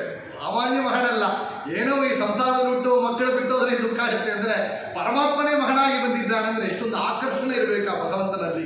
ಆ ಆಕರ್ಷಣ ಸಕ್ತನ್ನು ಬಿಟ್ಟು ಹೋಗಿದೆ ಎಂಬ ದುಃಖ ಇದ್ದರೂ ಕೂಡ ಇದು ಭಗವಂತನ ಸಂಕಲ್ಪನೆ. ಮತ್ತು ತಪಸ್ಸನ್ನು ಮಾಡಿದರು, ಎಲ್ಲನೂ ಬಿಟ್ಟರು. ತನ್ನ ದೇಹದ ನೆನಪನ್ನೇ ಕಳಕೊಂಡಿಡುತ್ತೆ. ತನ್ನ ದೇಹದ ನೆನಪನ್ನು ಕಳಕೊಂಡಿದ್ರೆ ದೇಹದಿಂದ ವಸ್ತ್ರ ಕೆಳಗೆ ಬಿದ್ದಿದ್ರೆ ಬಳಿ ಗೊತ್ತಾಗಲ್ಲ. ಅಂಥ ರೀತಿಯಲ್ಲಿ ತಪಸ್ಸನ್ನು ಮಾಡ್ತಾ ಇದ್ದರು. ಆಹಾರ ಎಲ್ಲನೂ ಬಿಟ್ಟು ತನ್ನ ನೋಡಿ ಕೂದಲೆಲ್ಲ ಒಂದಾಗಿ ಸೇರಿಕೊಂಡಿದೆ, ಎಣ್ಣೆ ಇದೆ ಎಣ್ಣೆಲ್ಲ, ಕೈ ಮೈಯಲ್ಲಿ ಬಡಿ ವಸ್ತ್ರವನ್ನು ಧರಿಸಿದ್ದಾರೆ. ಆ ಯೋಗ ಕ್ರಮದಲ್ಲಿ ಕುಳಿತು ಭಗವಂತನ ಧ್ಯಾನ, ಅಂತರ್ಯಾಮಿಯಾದ ಬಿಂಬರೂಪಿ ಪರಮಾತ್ಮನ ಧ್ಯಾನವನ್ನು ಮಾಡ್ತಾ ಮಾಡ್ತಾ ತನ್ನ ದೇಹದ ಆ ಒಂದು ಅಭಿಮಾನವನ್ನು ಬಿಟ್ಟು ಕುಡಿದರೆ ಅವು ಅವಳಿಯ ದೇಹ ಬಿಟ್ಟು ಹೋಗಿತ್ತು ಹೇಗಿತ್ತಂದರೆ ವಸ್ತ್ರವನ್ನು ತೂಕಿ ಬಿಸಾಕಂಗಿಂತ ಬರ್ತದೆ. ಆ ರೀತಿಯಲ್ಲಿ ಆ ದೇಹವನ್ನು ಬಿಟ್ಟು ಅಲ್ಲಿಯೇ ಸದ್ಗತಿಯನ್ನು ಪಡೆದಳು ದೇವಗುತಿ ಅಂತ ಹೇಳ್ತಾರೆ. ಸಿದ್ಧಿತ ಎಂಬ ಆ ಪ್ರಾಂತ್ಯಕ್ಕೆ ಸಿದ್ಧಿಯನ್ನು ಕೊಡುವಂತಹ ಸ್ಥಳ, ಅದುವೇ ಇವತ್ತು ಮಾತೃಗಯ ಎಂಬ ಸ್ಥಳವಾಗಿದೆ. ಯಾತಕ್ಕೆ ಅಂತ ಕೇಳಿದರೆ, ತಾಯಾದ ದೇವಗುತಿಗೆ ಜ್ಞಾನೋಪದೇಶವನ್ನು ಮಾಡಿಸಿ ಸದ್ಗತಿಯನ್ನು ಪಡೆಯಲಿಕ್ಕೆ ಭಗವಂತ ಅನುಗ್ರಹವನ್ನು ಮಾಡಿದ್ದಾನಲ್ಲ, ಭಗವಂತನೇ ಅವತಾರವನ್ನು ಮಾಡಿ ತಾಯಿ ಉಪದೇಶ ಮಾಡಿದ ಆ ಒಂದು ಜಾಗಕ್ಕೆ ಮಾತೃಗಯ ಎಂಬುದಾಗಿ ಇವತ್ತು ಕೂಡ ತಂದೆ ತಾಯಿಗಳಿಗೆ ಪಿತೃಕಾರ್ಯ ಮಾಡಬೇಕಾಗಿದೆ. ಜೀವತೋ ವಾಕ್ಯಕರಣ ಆತ, ವರ್ಷಾತ್ ಭೂರಿ ಭೋಜನ ಆತ, ಗಯಾಯಾಮ್ ಪಿಂಡ ತರ್ಪಣ ಆತ, 3 ಕರ್ತವ್ಯ ಹೇಳಿದ್ದಾರೆ. ಜೀವಿತ ಕಾಲದಲ್ಲಿ ತಂದೆ ತಾಯಿಗಳ ಮಾತನ್ನು ಕೇಳಿ ಅವರ ಪಕ್ಕದಲ್ಲಿ ಇಟ್ಟುಕೊಂಡಿರಬೇಕು, ಅವರಿಗೆ ಸೇವೆ ಮಾಡಬೇಕು. ಮನೆಯಲ್ಲಿ ಇದ್ದರೆ ಜಗಳ ಇದ್ದೇ ಇರುತ್ತೆ. ನಾವೆಲ್ಲ ಜಾಯಿಂಟ್ ಫ್ಯಾಮಿಲಿ ಇದ್ದು ಬಂದವರೇ, ನಿತ್ಯವೂ ಏನೋ ಒಂದು ಜಗಳ ಇರುತ್ತೆ. ಆದರೆ ಬಿಟ್ಟು ಕಳೆಕೊಂಡು ಬರಬಾರದು, ಬಾಂಧವ್ಯವನ್ನು ಬಿಟ್ಟು ಬರಬಾರದು. ಆದರೆ ಒಂದಾಗಿದ್ದು ತಾಯಿ ತಂದೆಗಳ ಸೇವೆಯನ್ನು ಮಾಡಿ ಅವರ ದೂರ ಕಳಿಸಿ ಬಿಡಬೇಡಿ, ಎಲ್ಲಿಯೋ ಹೂವು ಹಾಕಿ ಬಿಡಬೇಡಿ, ತಂದೆ ತಾಯಿಗಳ ಸೇವೆಯನ್ನು ಮಾಡಿ ಇಂಥ ಕಾಲದಲ್ಲಿ ಅವರ ಮಾತನ್ನು ಕೇಳಿ. ವರ್ಷಾತ್ ಭೂರಿ ಭೋಜನ ಆಗ್ತದೆ. ಅವರು ಹೋದ ಕಾಲಕ್ಕ ಮೇಲೆ ವರ್ಷಕ್ಕೆ 1 ಬಾರಿ ಭೂರಿ ಭೋಜನ ಪ್ರತಿ ವರ್ಷ ಮಾಡುವಂತಹ ಪಿತೃಕಾರ್ಯವನ್ನು ಮಾಡಿ, ಶ್ರದ್ಧೆಯಿಂದ ಶ್ರಾದ್ದವನ್ನು ಮಾಡಿ, ಗಯಾಯಾಮ್ ಪಿಂಡ ತರ್ಪಣ ಆಗ್ತದೆ. ಜೀವನದಲ್ಲಿ 1 ಬಾರಿ ಗಯಾದಲ್ಲಿ ಹೋಗಿ ಪಿಂಡ ತರ್ಪಣ ಮಾಡಿ ಅಂತ ವಾದಿರಾಜರು ತೀರ್ಥ ಪ್ರಬಂಧರು ಹೇಳ್ತಾರೆ. ಯಾವ ಒಂದು ಪುರುಷ ತನ್ನ ಪಿತೃಗಳಿಗಾಗಿ ಗಯಾಯಲ್ಲಿ ಪಿಂಡ ತರ್ಪಣವನ್ನು ಮಾಡ್ತಾನೆಯೋ ಆ ಕ್ಷಣ ಅವರಿಗೆ ಮೋಕ್ಷ ಮಾರ್ಗವನ್ನು ತೆರೆಯುತ್ತಾರೆ, ಯಾತ್ರೆಯನ್ನು ತೆರಳುತ್ತಾರೆ ಅಂತ ಹೇಳಿ ವಾದಿರಾಜ ತೀರ್ಥ ಪ್ರಬಂಧದಲ್ಲಿ ಗಯಾ ತೀರ್ಥ ಕ್ಷೇತ್ರದ ಬಗ್ಗೆ ಹೇಳಿದ್ದಾರೆ. 3 ಕಾರ್ಯವನ್ನು ಹೇಳಿದ್ದಾರೆ. ಅದು ವಿಶೇಷವಾಗಿ ತಂದೆ ಇಲ್ಲದವರು ಮಾಡುವಂತಹ, ಯೋಗಿಯರವರು ಮಾಡುವಂತಹ ಶ್ರಾದ್ದ. ಅದರ ತಾಯಿಯಾಗಿ ಏನು ಮಾಡಬೇಕು ಅಂದರೆ ಮಾತೃಗಯಾನಲ್ಲಿ ತಾಯಿಗಾಗಿ ಮಾಡುವಂತಹ ಶ್ರಾದ್ದ ಮಾಡುವಂತಹ ಜಾಗ. ಯಾತಕ್ಕೆ ಅಂದರೆ ತಾಯಾದ ದೇವಗುತಿಗೆ ಭಗವಂತ ಮಾಡಿಕೊಟ್ಟ ಅನುಗ್ರಹ. ತಾಯಾದ ದೇವಗುತಿಗೆ ಭಗವಂತ ಮಾಡಿದ ಉಪದೇಶ ಎಂಬ ವಿಷಯವನ್ನು ನಾವಿಲ್ಲಿ ನೋಡುತ್ತೇವೆ. ಅಂತಹ ವಿಶೇಷವಾದ ಕಪಿಲ ಉಪಾಖ್ಯಾನದ ಮಹಿಮೆ ಇಲ್ಲಿ ವಿಜಯದಾಸರು ಕಪಿಲರೂಪಿ ಪರಮಾತ್ಮನ ಮಹಿಮೆಯನ್ನು ಮುಂದೆ ಹೇಳ್ತಾರೆ ಇನ್ನು ಹೆಚ್ಚು. ಇಂಥ ಭಗವಂತನ ಯಾವ ರೀತಿ ನಾವು ಜಪಿಸಬೇಕು. ಕಪಿಲ ಕಪಿಲ ಎಂದು ಪ್ರಾತಃ ಕಾಲದಲ್ಲಿದ್ದು ಸಪುತ ಸಾರಿಗಳಿ ನುಡಿದ ಮಾನವನಿಗೆ ಅಪಜಯ ಮೊದಲಾದ ಕ್ಲೇಶಗಳೊಂದಿಲ್ಲ. ಅಪರಿಮಿತ ಸೌಖ್ಯ ಅವನ ಕುಲಕೋಟಿಗೆ ಕುಬುದ ನಾಮವಿದು ಮನದೊಡಗಿಡುವುದು. ಕಪಟ ಜೀವರು ಈತನು ಒಬ್ಬ ಋಷಿ ಎಂದು ತಪಿಸುವರು ಕಾನು ನಿತ್ಯ ನರಕದಲ್ಲಿ. ಕೃಪಣವತ್ಸರ ನಮ್ಮ ವಿಜಯ ವಿಠಲರೆಯ ಕಪಿಲಾವತಾರಣು ಬಲ್ಲವಗೆ ಬಡು ಸುಲಭ. ಕಪಿಲ ಎಂದು ಪ್ರಾತಃ ಕಾಲದಲ್ಲಿ ಎದ್ದು ನಾವೇನು ಹೇಳಬೇಕು, how to start the day. ಪ್ರಾತಃ ಸಂಕಲ್ಪ ರಾಯರು ಹೇಳ್ತಾರೆ, how to start the day. Good morning ಇಲ್ಲ. ಕರಾಗ್ರಿ ವಸತೆ ಲಕ್ಷ್ಮಿ, ಕರಮಧ್ಯೆ ಸರಸ್ವತಿ, ಕರಮೂಲೆ ಸದಾ ಗೌರಿ, ಪ್ರಭಾತೆ ಕರದರ್ಶನವನ್ನು ಮಾಡ್ತಾ, ಭೂಸ್ಪರ್ಶಕ್ಕೆ ಪ್ರಾರ್ಥನೆಯನ್ನು ಮಾಡ್ತಾ, ಮುಂದೆ ಗೋವಿಂದ ಎಂದೇಳು ದಶಾವತಾರ ಬೇಡು. ದಾಸರ ಮಾತು ಗೋವಿಂದ ಎಂದೇಳು. ಹೇಳುವಂತಹ ಸಮಯದಲ್ಲಿ ಆಚಾರ ಇದೆ, ಸದಾಚಾರ ಸ್ತುತಿಯಲ್ಲಿ ಹೇಳ್ತಾರೆ. ಭಗವಂತನ ಸ್ಮರಣ ಮಾಡ್ತಾ ನಾರಾಯಣ ನಾಮವನ್ನು ಹೇಳ್ತಾ ಹೇಳಬೇಕು. ಹೇಳ್ತಾ ಏನು ಹೇಳಬೇಕು? ದಶಾವತಾರ ಬೇಡ. ಮಚ್ಚಾಕುರ್ಮ ವರಾಹ ನಾರಸಿಂಹ ದಶಾವತಾರವನ್ನು ಹೇಳ್ತಾ, ಮುಖ್ಯವಾಗಿ ಇಲ್ಲಿ ವಿಜಯದಾಸರು ಹೇಳಿಕೊಂಡಿದ್ದಾರೆ, ರಹಸ್ಯವನ್ನು ಹೇಳಿದ್ದಾರೆ. ಕುಬುಧ ನಾಮ ವಿಭೂ. ಗುಬುಧ ನಾಮ, ಗುಬುಧ ಅಂದರೆ ರಹಸ್ಯವಾದ ನಾಮ. ಏನು? ಕಪಿಲರೂಪಿ ಪರಮಾತ್ಮನ ನಾಮ ಅದು ರಹಸ್ಯವಾದದ್ದು, ಎಲ್ಲರಿಗೂ ಗೊತ್ತಾಗೋದಿಲ್ಲ, ಅದು ರಹಸ್ಯವಾದದ್ದು. ಯಾತಕ್ಕೆ ಅಂದರೆ ದುರ್ಜನರಿಗೆ ಹೇಳಬೇಡಿ ಎಂದರು. ಯಾತಕ್ಕೆ? ಈ ಶಾಸ್ತ್ರದಲ್ಲಿ ಹೇಳ್ತಾರೆ 2 ವಿಷಯಗಳು. ಒಳ್ಳೆ ಜನರಿಗೆ ಉಪದೇಶ ಮಾಡಿ, ದುಷ್ಟ ಜನರಿಗೆ ಉಪದೇಶ ಮಾಡಬೇಡಿ. ಯಾತಕ್ಕೆ? ನಮ್ಮ ಆಚಾರ್ಯರ ಸಿದ್ಧಾಂತ ನೀವು ನೋಡಿ, ಬೇರೆ ಸಿದ್ಧಾಂತದಲ್ಲಿ ತುಂಬ ಜನ ಇದ್ದಾರೆ. ಏನು ಸರ್, ಅವ್ರ ಸಿದ್ಧಾಂತದ ಜನಕ್ಕೆ ಬಂದರೆ ಇಷ್ಟು ಜನ ಸೇರ್ತಾರೆ, ಇವರಿಗೆ ಇಷ್ಟು ಜನ ಸೇರ್ತಾರೆ. ನಮ್ಮ ಆಚಾರ್ಯರ ಗ್ರಂಥ ಇಷ್ಟು ಮೊದಲು ಓದೋದಿಲ್ಲವೇ ಅಂದರೆ ಅದು ಆಚಾರ್ಯರ ಸಂಕಲ್ಪ, ಭಗವಂತರ ಸಂಕಲ್ಪನ ಅದು. ಯಾತಕ್ಕೆ ಅಂದರೆ ಈ ಸಿದ್ಧಾಂತವನ್ನು ಈ ಒಂದು ಜ್ಞಾನವನ್ನು, ತತ್ವಜ್ಞಾನವನ್ನು ಪಡೆದರೆ ಮಾತ್ರ ಮೋಕ್ಷ ಆಗ್ತಿದೆ. ಆಗ ಮೋಕ್ಷಕ್ಕೆ ಎಷ್ಟು ಪರ್ಸೆಂಟೇಜ್? ತುಂಬ ಸಿಂಗಲ್ ಡಿಜಿಟ್ಲಿದೆ ಪರ್ಸೆಂಟೇಜ್. ಆದ್ದರಿಂದ ಈ ಶಾಸ್ತ್ರವನ್ನು ಓದಬೇಕಾದ್ರೆ ಹೆಚ್ಚು ಪುಣ್ಯ ಮಾಡಿದವರು ಮಾತ್ರ ಮಾಧ್ವರಾಗಿ ಹುಟ್ಟುತ್ತಾರೆ. ನಾವು ಕೇಳಿದ್ದೇವೆ, ಮನುಷ್ಯ ಜನ್ಮ ಅಂದರೆ ಶತಕೋಟಿ ಕೋಟಿ ಕೋಟಿ ಜನ್ಮಗಳು 1 ಬಾರಿ ಮನುಷ್ಯ ಜನ್ಮ. ಅದರಲ್ಲಿ ಶತಕೋಟಿ ಜನ್ಮಗಳಿಗೆ 1 ಬಾರಿ ಬ್ರಾಹ್ಮಣ ಜನ್ಮ, ಅದರಲ್ಲಿ ಎಷ್ಟೋ 100 ಕೋಟಿ ಜನ್ಮಕ್ಕೆ 1 ಬಾರಿ ವೈಷ್ಣವ ಜನ್ಮ, ಅದರಲ್ಲಿ 100 ಕೋಟಿಗೆ 1 ಬಾರಿ ಮಾಧ್ವರಾಗಿ ಹುಟ್ಟಬೇಕಾದರೆ ಇಲ್ಲಿ ಹೇಳ್ತಾರೆ ಕುಬುಧ ನಾಮವಿದು. ಮಿಲಿಟರಿ ಕೈಯಲ್ಲಿ ವೆಪನ್ ಕೊಟ್ಟರೆ ದೇಶವನ್ನು ರಕ್ಷಣೆ ಮಾಡ್ತಾನೆ, ಟೆರರಿಸ್ಟ್ ಕೈಯಲ್ಲಿ ವೆಪನ್ ಕೊಟ್ಟರೆ ದೇಶವನ್ನು ಹಾಕಿ ಅದು ನಾಶ ಮಾಡ್ತಾನೆ. ಅದೇ ರೀತಿಯಲ್ಲಿ ಶಸ್ತ್ರ ಹೆಂಗೆಯೋ ಶಾಸ್ತ್ರ ಅಂತ ಹೇಳಿ. ಶಾಸ್ತ್ರ ಒಳ್ಳೆಯವರ ಕೈಯಲ್ಲಿ ಕೊಟ್ಟರೆ ದೇಶಕ್ಕಾಗಿ ಜಪ ಮಾಡ್ತಾರೆ, ಕೆಟ್ಟವರ ಕೈಯಲ್ಲಿ ಕೊಟ್ಟರೆ ದೇಶ ನಾಶವಾಗಲಿ ಅಂತ ಏನೋ ತಾಂತ್ರಿಕ ಮಾಂತ್ರಿಕ ಮಾಡ್ತಾರಲ್ಲ ಅಂಥವ್ರ ಕೈಯಲ್ಲಿ ಜಪವನ್ನು ಕೊಡಬಾರದು. ಕಪಿಲ ಎಂದು ಪ್ರಾತಃ ಕಾಲದಲ್ಲಿದ್ದು ಅಂದರು. ಬೆಳಿಗ್ಗೆ ಎದ್ದು 7 ಬಾರಿ ಹೇಳಬೇಕು ಅಂತೆ. ಕಪಿಲ ಕಪಿಲ ಕಪಿಲ ಕಪಿಲ ಕಪಿಲ ಕಪಿಲ ಕಪಿಲ ಎಂದು 7 ಬಾರಿ ಹೇಳಿದರೆ, ಕಪಿಲ ಎಂದು ಪ್ರಾತಃ ಕಾಲದಲ್ಲಿದ್ದು ಸಪುದ ಸಾರಿಗಲಿ ನುಡಿದ ಮಾನವರಿಗೆ ಏನಾಗುತ್ತೆ? ಮಾನವರಿಗೆ ಅಪಜಯ ಮೊದಲಾದ ಕ್ಲೇಶಗಳು ಹೊಂದಿಲ್ಲ. ಅಪಜಯ ಅವನಿಗೆ ಒಂದು ಅಪಜಯ ಅಂತ ಎಲ್ಲ ಜಾಗದಲ್ಲಿ ಜಯ ಮಾತ್ರವೇ ಎಂದರು. ಅಪಜಯ ಎಂಬ ಕ್ಲೇಶ ಅಂತ ದುಃಖ ಇರೋದಿಲ್ಲ. ಎಲ್ಲಿ ಹೋದರೂ ವಿಕ್ಟರಿ ಇದ್ರು, ಸಕ್ಸಸ್ ಮಾತ್ರ. ಯಾರಿಗೆ? ಪ್ರಾತಃ ಕಾಲದಲ್ಲಿದ್ದು 7 ಬಾರಿ ಕಪಿಲ ಎಂದು ನುಡಿದ ಮಾನವರಿಗೆ ಅಪಜಯ ಎಂಬ ಕಷ್ಟಗಳಿಲ್ಲ. ಇಂಥ ಒಂದು ಫಲವನ್ನು ಎತ್ತಿದ್ದಾರೆ ಇದರಲ್ಲಿ. ಏನೊಂದೇ ಕಾರ್ಯ, ಸತ್ಕಾರ್ಯ ಮಾಡಲಿಕ್ಕೆ ಹೊರಡಬೇಕು. ಇವತ್ತು ಕನ್ನಡ ಪಾಳ್ಯದಲ್ಲಿ ಶ್ರವಣ ಮಾಡಬೇಕು ಅಂತ ಹೊರಟಿದ್ದೆವು. ಏನೋ ಒಂದು ವಿಘ್ನ ಆಗಿಬಿಡುತ್ತೆ. ಕಾಲ್ ಟ್ಯಾಕ್ಸಿ ಬರೋದಿಲ್ಲ, ಆಟೋ ಬರೋದಿಲ್ಲ, ಮಳೆ ಬಂದು ಬಿಡುತ್ತೆ, ಏನೋ ಟಯೋರ್ಡ್ ಬಿಡುತ್ತೆ, ಮನೆಯಲ್ಲಿ ಏನೋ ಪ್ರಾಬ್ಲಮ್ ಆಗಿಬಿಡುತ್ತೆ. ಸತ್ಕಾರ್ಯ ಆಗಬೇಕು, ಜಯ ಆಗಬೇಕಾಗಿದೆ. ನಮಗೆ ಜಯ ಪಡೆಯಬೇಕು ಅಂದರೆ ಪ್ರಾತಃ ಕಾಲದಲ್ಲಿದ್ದು ಕಪಿಲ ಕಪಿಲ ಕಪಿಲ ಅಂತ ಹೇಳಿದರೆ ನಾವು ಮಾಡುವಂಥ ಎಲ್ಲ ಕಾರ್ಯ ನಿರ್ವಿಘ್ನವಾಗಿ ನಡೀತಾ ಇದೆ. ಮುಂದೆ ಹೇಳ್ತಾರೆ, ಕಪಟ ಜೀವರು ಈತನು ಒಬ್ಬ ಋಷಿ ಎಂದು ತಪಿಸುವರು ಕಾವು ನಿತ್ಯ ನರಕದಲ್ಲಿ ಇದು ಋಷಿ ಹೇಳಿದರು. ಎಲ್ಲರೂ ಹೇಳ್ತಾರೆ ಭಾಗವತ ಕೇಳಿದ್ದೆ, ಆದರೆ ಏನು ಹೇಳ್ತಾರೆ? ವ್ಯಾಸರು ಒಬ್ಬ ಋಷಿಗಳು, ಕಪಿಲ ಎಂಬ ಒಂದು ಋಷಿ. ಭಾಗವತ ಪ್ರಾರಂಭ ಮಾಡುವವರಿಗೆ ಸಮಯ ಹೇಳುತ್ತೆ. ಭಗವಂತನ ಏನೇನು ಅವತಾರ ಅಂತ ಲಿಸ್ಟ್ ಮಾಡಿಕೊಡುವ 2ನೇ ಸ್ಕಂದದಲ್ಲಿ ಬಂದು ಬಿಡುತ್ತೆ. ಅದರಲ್ಲಿ ಲಿಸ್ಟ್ ಮಾಡಿದ್ದಾರೆ. ದತ್ತಾತ್ರೇಯ, ಕಪಿಲ, ವೇದವ್ಯಾಸ, ವ್ಯಾಸಾಯ ವಿಷ್ಣು ರೂಪಾಯ ವ್ಯಾಸರೂಪಾಯ ವಿಷ್ಣುವೇ ಹೇಳಿದ್ದೆ ಸ್ತೋತ್ರದಲ್ಲಿ. ವ್ಯಾಸರನ್ನ ಋಷಿ ಅಂತ ಹೇಳೋದು, ಕಪಿಲ ಎಂಬ ಒಬ್ಬ ಋಷಿ ಎಂದು ಹೇಳೋದು ಇಲ್ಲ. ಭಗವಂತನ ರೂಪವನ್ನು ಭಗವಂತ ಇಲ್ಲ ಅಂತ ಹೇಳೋದು, ಭಗವಂತ ಇಲ್ಲದವರನ್ನ ಭಗವ ಅಂತ ಹೇಳೋದು. ಎರಡನ್ನೇ ಏನು ಅಂತಂತ ಬಸಿಗೆ ಹೋಗಕ್ಕೆ ಸಾಧ್ಯ ಹೇಳ್ತಾರೆ. ಅಂತಂತ ಬಸಿಗೆ ಹೋಗಬೇಕಾದ್ರೂ ಏನು ಬೇಕು? ಶಾಸ್ತ್ರ ಬೇಕು ಅಂತ. ಮೋಕ್ಷಕ್ಕೆ ಹೋಗಬೇಕಾದ್ರೆ ಶಾಸ್ತ್ರ ಬೇಕು. ಶಾಸ್ತ್ರ ಮುಟ್ಲಾಂಗಿರ್ಬೋದು ಯಾರು? ನಿತ್ಯ ಸಂಸಾರಗಳೇ ಇರ್ಬೋದು. ಅಂತಂತ ಬಸಿಗೆ ಹೋಗೋಕ್ಕೆ ಎಲಿಜಿಬಿಲಿಟಿ ಹೇಳಿದ್ರೆ ಶಾಸ್ತ್ರ ಅಂತೆ. ಮೋಕ್ಷಕ್ಕೆ ಹೋಗೋಕ್ಕೆ ಎಲಿಜಿಬಿಲಿಟಿ ಹೇಳಿದ್ರೆ ಶಾಸ್ತ್ರ ಅಂತೆ. ಇದೇನು ಸ್ವಾಮಿ ಈಗ ಎದುರಿಸ್ತಾ ಇದ್ರಿ? ನಮಗೆಲ್ಲ ವಿ ಆರ್ ಸ್ಕ್ಯಾರ್ಡ್ ತಿಳಿದೆವು. ಯಾತಕ್ಕೆ ಅಂದರೆ ಶಾಸ್ತ್ರ ಮುಟ್ಟಿದ್ರೆ ಅಂತಂತ ಮನಸ್ಸಿದ್ರ. ಶಾಸ್ತ್ರವನ್ನು ಸರಿಯಾದ ರೀತಿಯಲ್ಲಿ ತಿಳಿದರೆ ಮೋಕ್ಷ, ಶಾಸ್ತ್ರವನ್ನು ತಪ್ಪಾದ ರೀತಿಯಲ್ಲಿ ತಿಳಿದರೆ ಅಂತಂತ ಮನಸ್ಸು. ಇದನ್ನು ಎರಡರವರನ್ನ ನಿತ್ಯ ಸಂಸಾರಿಗಳು. ಯಾತಕ್ಕೆ? ವೇದವ್ಯಾಸರನ್ನ ಋಷಿ ಅಂತ ತಿಳಿಯೋದು, ಕಪಿಲರೂಪಿ ಪರಮಾತ್ಮನ ಋಷಿ ಅಂತ ತಿಳಿಯೋದು, ಭಗವಂತನ ರೂಪವನ್ನು ರೂಪ ಇಲ್ಲ ಅಂತ ಹೇಳೋದು, ಅದು ಅಂತಂತ ಮನಸ್ಸಿಗೆ ಕಾರಣ.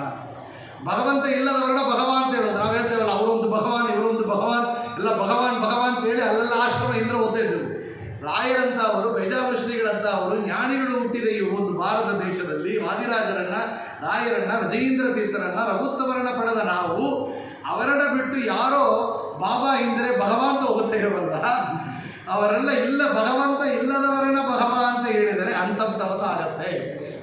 ಆಗ ಒಬ್ಬ ಋಷಿ ಎಂದು ತಪಿಸುವರು ಕಾನೋ ನಿತ್ಯ ನರಕದಲ್ಲಿ. ಇದು ನಿತ್ಯ ನರಕ, ಅಂತಂತಮಸಿ ಎಂಬ ನರಕಕ್ಕೆ ಹೋಗಬೇಕಾದರೆ ಕಪಿಲರೂಪಿ ಪರಮಾತ್ಮನನ್ನ ಋಷಿ ಎಂದು ತಿಳಿದವರು ಅಂತ ದಾಸರು ಹೇಳ್ತಾರೆ. ಒಬ್ಬ ನರಕದಲ್ಲಿ ಅಂತ ವಿಶೇಷವಾಗಿ ಆಗ ಭಗವಂತನ ಕಪಿಲರೂಪಿ ಪರಮಾತ್ಮ ಸಾಕ್ಷಾತ್ ನಾರಾಯಣನೇ ಎಂಬ ವಿಷಯವನ್ನು ತಿಳಿಯಬೇಕು ಎಂಬ ವಿಷಯವನ್ನು ಕೂಡ ಹೇಳಿ ಮುಂದೆ ಹೇಳ್ತಾರೆ. ಇಂತಹ ಕಪಿಲರೂಪಿ ಪರಮಾತ್ಮನ ಹೇಳಿದಿರಿ, ಪ್ರಾತಃ ಕಾಲದಲ್ಲಿ 7 ಬಾರಿ ಹೇಳಬೇಕು ಅಂತ ಹೇಳಿದಿರಿ. ಎಲ್ಲಿ ಧ್ಯಾನ ಮಾಡಬೇಕು, ಯಾವ ಸಮಯದಲ್ಲಿ ಭಗವಂತನ ಕಪಿಲರೂಪಿ ಪರಮಾತ್ಮನ ಚಿಂತನೆ ಮಾಡಬೇಕು ಹೇಳಿ ಮಂಗಳವನ್ನು ಮಾಡೋದ. ವಿಶೇಷವಾಗಿ ವಿಜಯದಾಸರು ಇದನ್ನು ಹೇಳಿ ವಿಸ್ತಾರವಾಗಿ ಹೇಳಿ ಪೂರ್ತಿ ಮಾಡ್ತಾರೆ. ಬಲಹಸ್ತದಲ್ಲಿ ಯಜ್ಞಶಾಲೆಯಲ್ಲಿ, ಕಂಗಡ ಕಪ್ಪಿನಲ್ಲಿ, ಹೃದಯ ಸ್ಥಾನ ನಾಭಿಯಲ್ಲಿ, ಜಲದಿ ಗಂಗಾ ಸಂಗಮದಲ್ಲಿ, ಗಮನದಲ್ಲಿ, ತುಳಸಿ ಪತ್ರದಲ್ಲಿ, ತುರಗ ಕುರುವಿನಲ್ಲಿ, ಮಲಗುವ ಮನೆಯಲ್ಲಿ, ನೈವೇದ್ಯ ಸಮಯದಲ್ಲಿ, ಬಡು ಕರ್ಮ ಬಂಧಗಳು ಮೋಚಕವಾಗುವಲ್ಲಿ, ಫಲದಲ್ಲಿ ಪ್ರತಿ ಚಲುವನಾದವನಲ್ಲಿ, ವಿದ್ಯೆ ಬೇಡುವನಲ್ಲಿ, ಫಲದಲ್ಲಿ ಪ್ರತಿಕೂಲವಿಲ್ಲದ ಸ್ಥಳದಲ್ಲಿ, ಬೆಳೆದ ದರ್ವೆಗಳಲ್ಲಿ, ಅಗ್ನಿಯಲ್ಲಿ ಹರಿವ ಜಲದಲ್ಲಿ, ಜಾಂಬೂನದ ನದಿಯಲ್ಲಿ, ಶೋಕದಲ್ಲಿ, ಬಲಿಮುಖ ಬಡಗದಲ್ಲಿ, ಆಚಾರಶೀಲರಲ್ಲಿ, ಕಡಿಗೆ ಆರಂಭದಲ್ಲಿ, ಪಶ್ಚಿಮ ಭಾಗದಲ್ಲಿ, ಹೊಳೆವ ಮಿಂಚಿನಲ್ಲಿ, ಬಂಗಾರದಲ್ಲಿ ಇರಿತು ಕಾಲ ಕಾಲಕ್ಕೆ ಬಿಡದೆ ಸ್ಮರಿಸು ಕಪಿಲ ಪರಮಾತ್ಮನ್ನ. ಗೆಲುಗುಂಟು ನಿನ ಗೆಲವೋ ಸಂಸಾರದಿಂದ ಬೇಗ, ಕಲಿಯುಗದೊಳಗಿದೆ ಕೊಂಡಾಡಿದವರಿಗೆ, ಕಳರ ಅಂಜಿಕೆ ಇಲ್ಲ ನಿಂತಲ್ಲ ಶುಭಯೋಗ.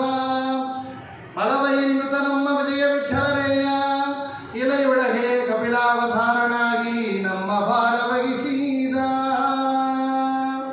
ಹಾಗೆ ಎಲ್ಲ ವೇದಗಳ ಉಪನಿಷತ್ತುಗಳ ಶಾಸ್ತ್ರಗಳ ಸಾರವನ್ನು ತೆಗೆದರು. ದಾಸರು ಸಕಲ ವೇದಗಳ ಪುರಾಣ ಇತಿಹಾಸಗಳ ಉಪನಿಷತ್ತುಗಳ ಸರ್ವಮೂಲ ಗ್ರಂಥಗಳ ಟೀಕಾ ಟಿಪ್ಪಣಿ ಗ್ರಂಥಗಳ ಸಾರವನ್ನು ತೆಗೆದು ನಮಗೆ ಇಲ್ಲಿ ಕೊಟ್ಟಿದ್ದಾರೆ. ನಾವು ಹಿಂದೆ ನೋಡಿದಂತೆ ಆ ಸಾರವನ್ನು ಇಲ್ಲಿ ಕೊಟ್ಟಿದ್ದಾರೆ. ಕಪಿಲನಾಮಕ ಪರಮಾತ್ಮನ ಚಿಂತನೆ, ಆ ರೂಪ ಚಿಂತನೆ, ಅವರ ಧ್ಯಾನ ಯಾವ ಸಮಯದಲ್ಲಿ ಮಾಡಬೇಕು, ಯಾವಾಗೆಲ್ಲ ಆ ಒಂದು ಸ್ಮರಣೆ ಕಪಿಲನಾಮಕ ಪರಮಾತ್ಮನ ಸ್ಮರಣೆಯನ್ನು ಮಾಡಬೇಕು ಎಂಬ ವಿಷಯವನ್ನು ದಾಸರು ಇಲ್ಲಿ ಚೆನ್ನಾಗಿ ನಮಗೆ ತೋರಿಸಿಕೊಟ್ಟಿದ್ದಾರೆ. ಬಲಹಸ್ತದಲ್ಲಿ ನಮ್ಮ ಬಲದ ಕೈಯಲ್ಲಿ ಬಲಹಸ್ತದಲ್ಲಿ ಕಪಿಲನಾಮಕ ಪರಮಾತ್ಮನ ಚಿಂತನೆ ಮಾಡಬೇಕು. ಅಲ್ಲಿ ಭಗವಂತನ ಸನ್ನಿಧಾನ ಇದೆ. ಯಜ್ಞಶಾಲೆಯಲ್ಲಿ ಯಜ್ಞ ಮಾಡುವಂತಹ ಆ ಶಾಲೆಯಲ್ಲಿ, ಆ ಜಾಗದಲ್ಲಿ ಕಪಿಲನಾಮಕ ಪರಮಾತ್ಮನ ಸನ್ನಿಧಾನ ಇದೆ ಎಂಬ ಅನುಸಂಧಾನವನ್ನು ಮಾಡಬೇಕು. ಆಗ ಯಜ್ಞಶಾಲೆಗೆ ಹೋದಾಗ, ಅಲ್ಲಿ ಯಜ್ಞ ನಡೆಯುವಂಥ ಜಾಗಕ್ಕೆ ಹೋದಾಗ ಅಲ್ಲಿ ಕಪಿಲನಾಮಕ ಪರಮಾತ್ಮನ ಚಿಂತನೆಯಲ್ಲಿ ಮಾಡಬೇಕು. ಕಂಗಳ ಕಪ್ಪಿನಲ್ಲಿ ಅಂತ ಹೇಳ್ತಾರೆ. ಎಷ್ಟು ಸೂಕ್ಷ್ಮವಾದ ವಿಷಯವನ್ನು ಹೇಳ್ತಾರೆ. ಉಪನಿಷತ್ತುಗಳಲ್ಲಿ ಇರುವಂತಹ ಸೂಕ್ಷ್ಮವಾದ ವಿಷಯಗಳನ್ನು ಅಲ್ಲಿ ದಾಸರು ಹೇಳಿದ್ದಾರೆ. ಕಂಗಳ ಕಪ್ಪಿನಲ್ಲಿ, ನಮ್ಮ ಕಣ್ಣಿನಲ್ಲಿ ಇರುವಂತಹ ಕಪ್ಪು ಭಾಗದಲ್ಲಿ ಕಪಿಲನಾಮಕ ಪರಮಾತ್ಮನ ಸನ್ನಿಧಾನ ಇದೆ ಎಂಬ ವಿಷಯವನ್ನು ಇಲ್ಲಿ ದಾಸರು ತೋರಿಸಿಕೊಟ್ಟಿದ್ದಾರೆ. ಹೃದಯಸ್ಥಾನ ನಾಭಿಯಲ್ಲಿ, ಹೃದಯಸ್ಥಾನ ಅಲ್ಲಿ ನಮ್ಮ ಹೃದಯದಲ್ಲಿ ಕಪಿಲನಾಮಕ ಪರಮಾತ್ಮನ ಚಿಂತನೆ ಮಾಡಬೇಕು. ನಾಭಿಯಲ್ಲಿ ನಮ್ಮ ಕಪಿಲನಾಮಕ ಪರಮಾತ್ಮನ ಚಿಂತನೆ ಮಾಡಬೇಕು. ಜಲದಿ ಗಂಗಾ ಸಂಗಮದಲ್ಲಿ ಅಂತ ಹೇಳಿದರು. ಗಂಗಾ ನದಿ ಸೇರುವಂತಹ ಜಾಗ, ಸಂಗಮ ಜಾಗ, ಅದು ವೆಸ್ಟ್ ಬೆಂಗಾಲಲ್ಲಿ ಗಂಗಾ ಸಾಗರ್ ಎಂಬ ಜಾಗ. ಆ ಜಾಗಕ್ಕೆ ಹೋದಾಗ ಅಲ್ಲಿ ಕಪಿಲನಾಮಕ ಪರಮಾತ್ಮನ ಚಿಂತನೆ ಆಗಬೇಕು. ಜಲದಿ ಗಂಗಾ ಸಂಗಮದಲ್ಲಿ, ಗಮನದಲ್ಲಿ, ಯಾವ ಒಂದು ಪ್ರಯಾಣ ಮಾಡುವಾಗ ಹೋಗುವಾಗ ಅಲ್ಲಿ ಕಪಿಲನಾಮಕ ಪರಮಾತ್ಮನ ಚಿಂತನೆ. ತುಳಸಿ ಪತ್ರದಲ್ಲಿ, ತುಳಸಿಯಲ್ಲಿ ಭಗವಂತನ ರೂಪಗಳು ವಿಶೇಷವಾಗಿ ಉಂಟು. ಅದರಲ್ಲಿ ವಿಶೇಷವಾಗಿ ತುಳಸಿ ಪತ್ರದಲ್ಲಿ ಕಪಿಲನಾಮಕ ಪರಮಾತ್ಮನ ಸನ್ನಿಧಾನ. ತುರಗ ತುರುವಿನಲ್ಲಿ ಅಂತ ಹೇಳಿದರು. ಎಷ್ಟು ಸೂಕ್ಷ್ಮವಾದ ವಿಷಯ ನೋಡಿ. ತುರಗ ತುರುವಿನಲ್ಲಿ ಈ ಕುದುರೆಯ ಕೇಶದ ಭಾಗಗಳಲ್ಲಿ ಇದೆ ಕಪಿಲನಾಮಕ ಪರಮಾತ್ಮನ ಸನ್ನಿಧಾನ ಇದೆ. ಅಲ್ಲಿ ಚಿಂತನೆ ಮಾಡಬೇಕು. ಮಲಗುವ ಮನೆಯಲ್ಲಿ ಅಂತ ಹೇಳಿದರು. ನೋಡಿ, ವಿಶೇಷವಾಗಿ ಯಜ್ಞಶಾಲೆಯಲ್ಲಿಯೇ ಹೇಳಿದ್ದಾರೆ. ಮಲಗುವ ಮನೆ, ಬೆಡ್ರೂಮಿನಲ್ಲಿ ಕೂಡ ನಾವು ಪ್ರವೇಶ ಮಾಡುವಂಥ ಸಮಯದಲ್ಲಿ ಅಲ್ಲಿ ಕಪಿಲನಾಮಕ ಪರಮಾತ್ಮ ಸನ್ನಿಧಾನ ಇದೆ ಎಂಬ ಒಂದು ಅನುಸಂಧಾನ ಆಗಬೇಕು. ನೈವೇದ್ಯ ಸಮಯದಲ್ಲಿ, ಇಲ್ಲಿ ನೈವೇದ್ಯ ಸಮಯ ಅಂತ ಕೇಳಿದರೆ ನಾವು ನೈವೇದ್ಯ ಸಮಯದಲ್ಲಿ ಯಾವ ರೀತಿಯಲ್ಲಿ ಚಿಂತನೆ ಮಾಡಬೇಕು ಎಂಬ ವಿಷಯವನ್ನು ಜಗನ್ನಾಥ ದಾಸರೇ ತೋರಿಸಿಕೊಟ್ಟಿದ್ದಾರೆ ಹರಿಕಥಾಮೃತ ಸಾರದಲ್ಲಿ. ಅದರಲ್ಲಿ ವಿಶೇಷವಾಗಿ ನೋಡಿದರೆ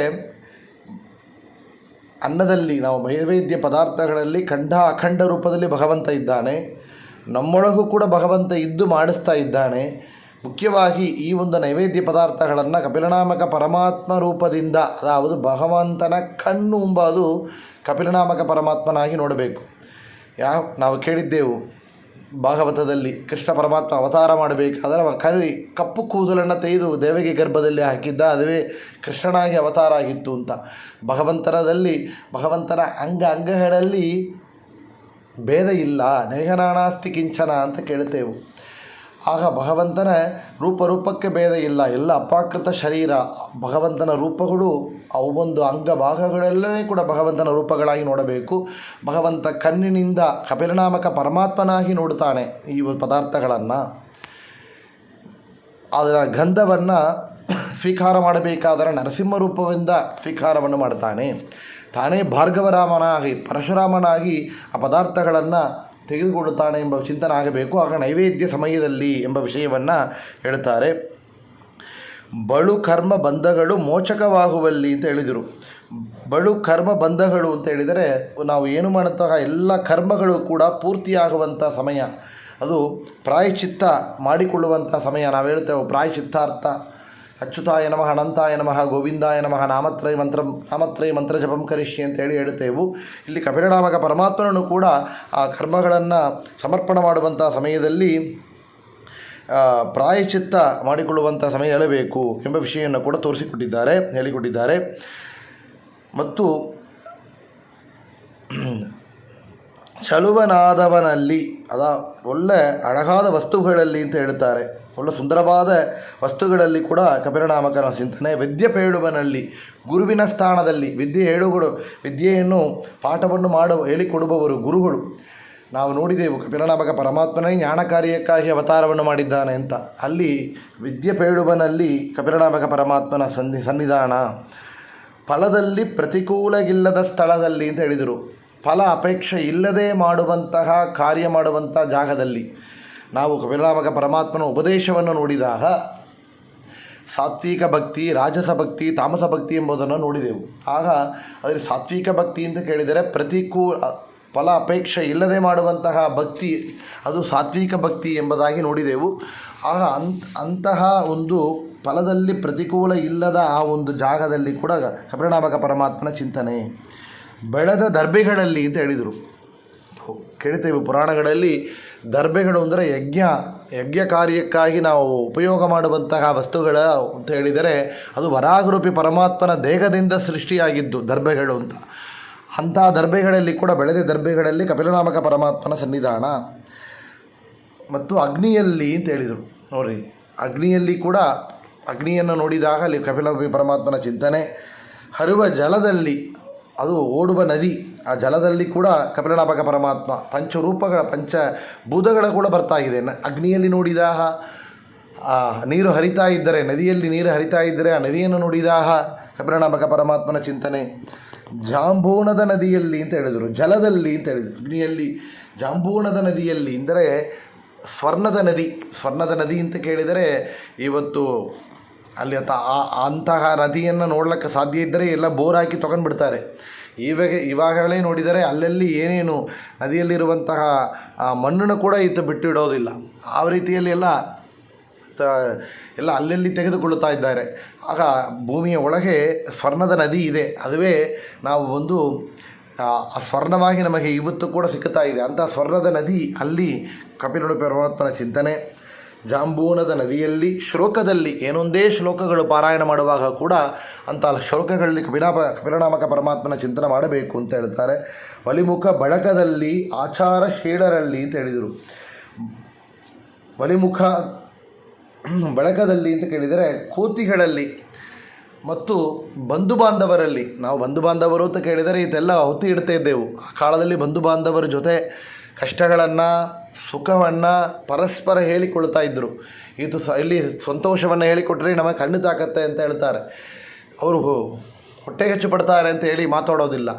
ದುಃಖವನ್ನು ಕೇಳಲಿಕ್ಕೆ ಯಾರೂ ಸಿದ್ಧವಾಗಿರೋದಿಲ್ಲ. ಆಗ ಈ ಕಾಲದಲ್ಲಿ ಕಷ್ಟ ಇಲ್ಲ ಸಂತೋಷ ಯಾರು ಪರಸ್ಪರ ಹೇಳಿಕೊಳ್ಳಕ್ಕಾಗದೆ ಡಿಪ್ರೆಷನಿಗೆ ಹೋಗಿಬಿಡ್ತಾರೆ.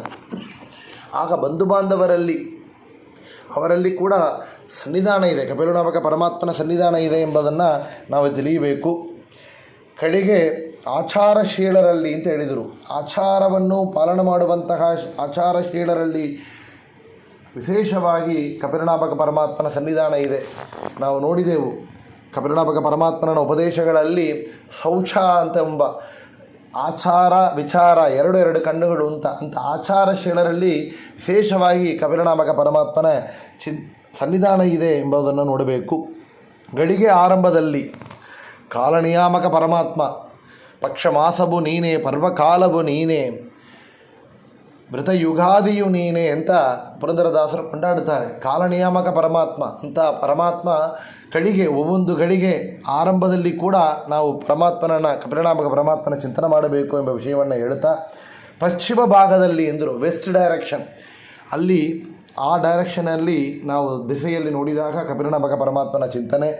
ಪೊಳವೆ ಮಿಂಚಿನಲ್ಲಿ ಆಕಾಶದಲ್ಲಿ ಮಿಂಚು ಬಿಡಿತಾ ಇದ್ದರೆ ಅದರಲ್ಲಿ ಕಪಿಲನಾಮಕ ಪರಮಾತ್ಮನ ಚಿಂತನೆ. ನೋಡಿ, ನೀರಲ್ಲಿ ಅಂತ ಹೇಳಿದರು, ಅಗ್ನಿಯಲ್ಲಿ ಅಂತ ಹೇಳಿದರು, ಈಗ ಆಕಾಶದಲ್ಲಿ ಮಿಂಚಿನಲ್ಲಿ ಅಂತ ಹೇಳ್ತಾರೆ.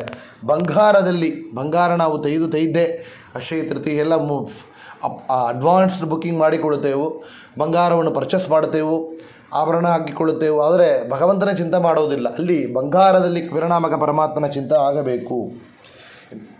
ಇನಿತು ಕಾಲಕ್ಕೆ ಬೆಡದೆ ಸ್ಮರಿಸು ಕಪಿಲ ಪರಮಾತ್ಮನ್ನ, ಎಳಿವುಂಡು ನೆನಗೆಲವೋ ಸಂಸಾರದಿಂದ ವೇಗ ಕಲಿಯುಗದೊಳಗಿದಿದೆ ಕೊಂಡಾಡಿದವರಿಗೆ ಕಳರ ಅಂಜಿಕೆ ಇಲ್ಲ ನಿಂತಲ್ಲಿ ಶುಭಯೋಗ ಅಂತೇಳಿ ದಾಸರು ಹೇಳ್ತಾರೆ. ಕಾಲಕ್ಕೆ, ಕಾಲ ಅಕಾಲಕ್ಕೆ ಬೆಡದೆ ಸ್ಮರಿಸು ಕಪಿಲ ಪರಮಾತ್ಮನ್ನ. ಕಾಲ ಅಕಾಲ, ಕಾಲ ಅಂತ ಹೇಳಿದರೆ ಸಂಧ್ಯಾವಂದನ ಇತ್ಯಾದಿಗಳು ಮಾಡಬೇಕು, ಕಾಲದಲ್ಲಿ ಮಾಡಬೇಕು. ಕಾಲ ಅಂತ ಕೇಳಿದರೆ ರಾತ್ರಿ ಹೊತ್ತಾಗಿದೆ, ಅರ್ಧರಾತ್ರಿಯಲ್ಲಿ ಆಸೆಯಲ್ಲಿ ಮಡಿಕೊಂಡಿದ್ದೆವು, ಮಡಿ ಇಲ್ಲ, ಆದರೆ ನಿದ್ದೆ ಬರೋದಿಲ್ಲ, ಆಗೇನು ಮಾಡಬೇಕು? ಆಹೋ ಕೂಡ ಕಪಿಲನಾಮಕ ಪರಮಾತ್ಮನ ಚಿಂತನೆ. ಕಪಿಲ ಕಪಿಲ ಕಪಿಲ ನಾವು ನೋಡಿದೆವು. ಕಪಿಲ ಕಪಿಲ ಎಂದು ಪ್ರಾತಃ ಕಾಲದಲ್ಲಿದ್ದು ಅಂತ 7 ಬಾರಿ ಪ್ರಾತಃ ಕಾಲದಲ್ಲಿ ನುಡಿಸಬೇಕು ಅಂತ. ಆದರೆ ರಾತ್ರಿಯಲ್ಲಿ ಮಲಗಿದ್ದಾಗ ಕೂಡ ಅಕಾಲದಲ್ಲಿ ಕೂಡ ಕಪಿಲನಾಮಕ ಪರಮಾತ್ಮನ ಚಿಂತನೆ. ಕಾಲ ಅಕಾಲದಲ್ಲಿ ಬಿಡದೆ ಅಂತ ಯಾವಾಗಲೂ ಕೂಡ ಕಪಿಲನಾಮಕ ಪರಮಾತ್ಮನ ಚಿಂತನೆ ಮಾಡಬೇಕು ಅಂತ. ಇಲ್ಲಿ ಬಾಗಿಲನ್ನು ತೆರೆದು ಸೇವೆಯನ್ನು ಕೊಡುಹರಿಯೇ ಅಂತ ಕನಕದಾಸರು ಒಂದು ಕೃತಿ. ಅಲ್ಲಿ ಭಗವಂತನ ದರ್ಶನ ಆಗಬೇಕಾದರೆ ಅಲ್ಲಿ ಹೇಳ್ತಾ ಬರ್ತಾರೆ, ಪ್ರಹ್ಲಾದರಾಜರಿಗೆ ಬಂದು ಅನುಗ್ರಹ ಮಾಡಿದೆಯಲ್ಲ, ಅಲ್ಲಿ ದ್ರೌಪದಿ ಕರೆದಾಗ ಬಂದು ಅನುಗ್ರಹ ಮಾಡಿದೆಯಲ್ಲೋ, ಅಜಾಮಿಳ ಕರೆದಾಗ ಬಂದು ಅನುಗ್ರಹ ಮಾಡಿದೆಯಲ್ಲ, ನಿನಗೆ ಕಾಲ ಅಕಾಲ ಉಂಟೆ ಅಂತ. ನಿನಗೆ ಇದು ಕಾಲ, ಇದು ಅಕಾಲ, ಸಮಯ ಉಂಟೆ, ಭಕ್ಸಲ ನಿನಗೆ ಅಂತ ಕನಕದಾಸರು ಹೇಳ್ತಾರೆ. ಇದು ಸಮಯ, ಇದು ಅಸಮಯ, ಸಮಯ ಇಲ್ಲ ಅಂತ ನಿನಗೆ ಉಂಟು, ಯಾವಾಗಲೂ ಬಂದು ಅನುಗ್ರಹ ಮಾಡ್ತಾ ಇಲ್ಲಿ ರಕ್ಷಣೆ ಮಾಡ್ತಾ ಇದ್ದೀಯಲ್ಲಪ್ಪ ಪರಮಾತ್ಮನ ಅಂತೇಳಿ ಕೊಂಡಾಡುತ್ತಾರೆ ಕನಕದಾಸರು. ಇಲ್ಲಿ ಕಾಲ ಅಕಾಲಕ್ಕೆ ಬಿಡದೆ ಸ್ಮರಿಸು ಕಪಿಲ ಪರಮಾತ್ಮನ್ನ, ಗೆಲಿವುಂಟು ನೆನಗೆಲವೋ ಸಂಸಾರದಿಂದ ವೇಗ ಕಲಿಯುಗದೊಳಗಿದೆ ಕೊಂಡಾಡಿದವರಿಗೆ. ಅಂಬಾ ಸ್ವಾಮಿ, ನಿನ್ನ ಸ್ಮರಣೆಯನ್ನು ಮಾಡಬೇಕು, ಬಿಡದೆ ಮಾಡಬೇಕು. ಆ ರೀತಿಯಲ್ಲಿ ಸ್ಮರಣ ಮಾಡಿದರೆ ಗೆಲಿವುಂಡು ನಿನಗೆ ಎಲ್ಲಿ ಹೋದರೂ ವಿಜಯ ಉಂಟು.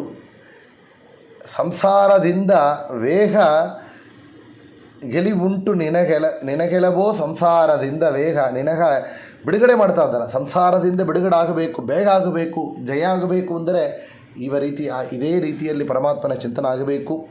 ಕಲಿಯುಗದಲ್ಲಿ ಕಪಿಲನಾಮಕ ಪರಮಾತ್ಮನ ಚಿಂತನೆ ಮಾಡಿದರೆ ಕಲಿಯುಗ ತೊಳೆದಿದೆ ಕೊಂಡಾಡಿದವರಿಗೆ ಕಳರ ಅಂಜಿಕೆ ಇಲ್ಲ ನಿಂದಲ್ಲಿ ಶುಭಯೋಗ ಅಂತ ಹೇಳಿದರು.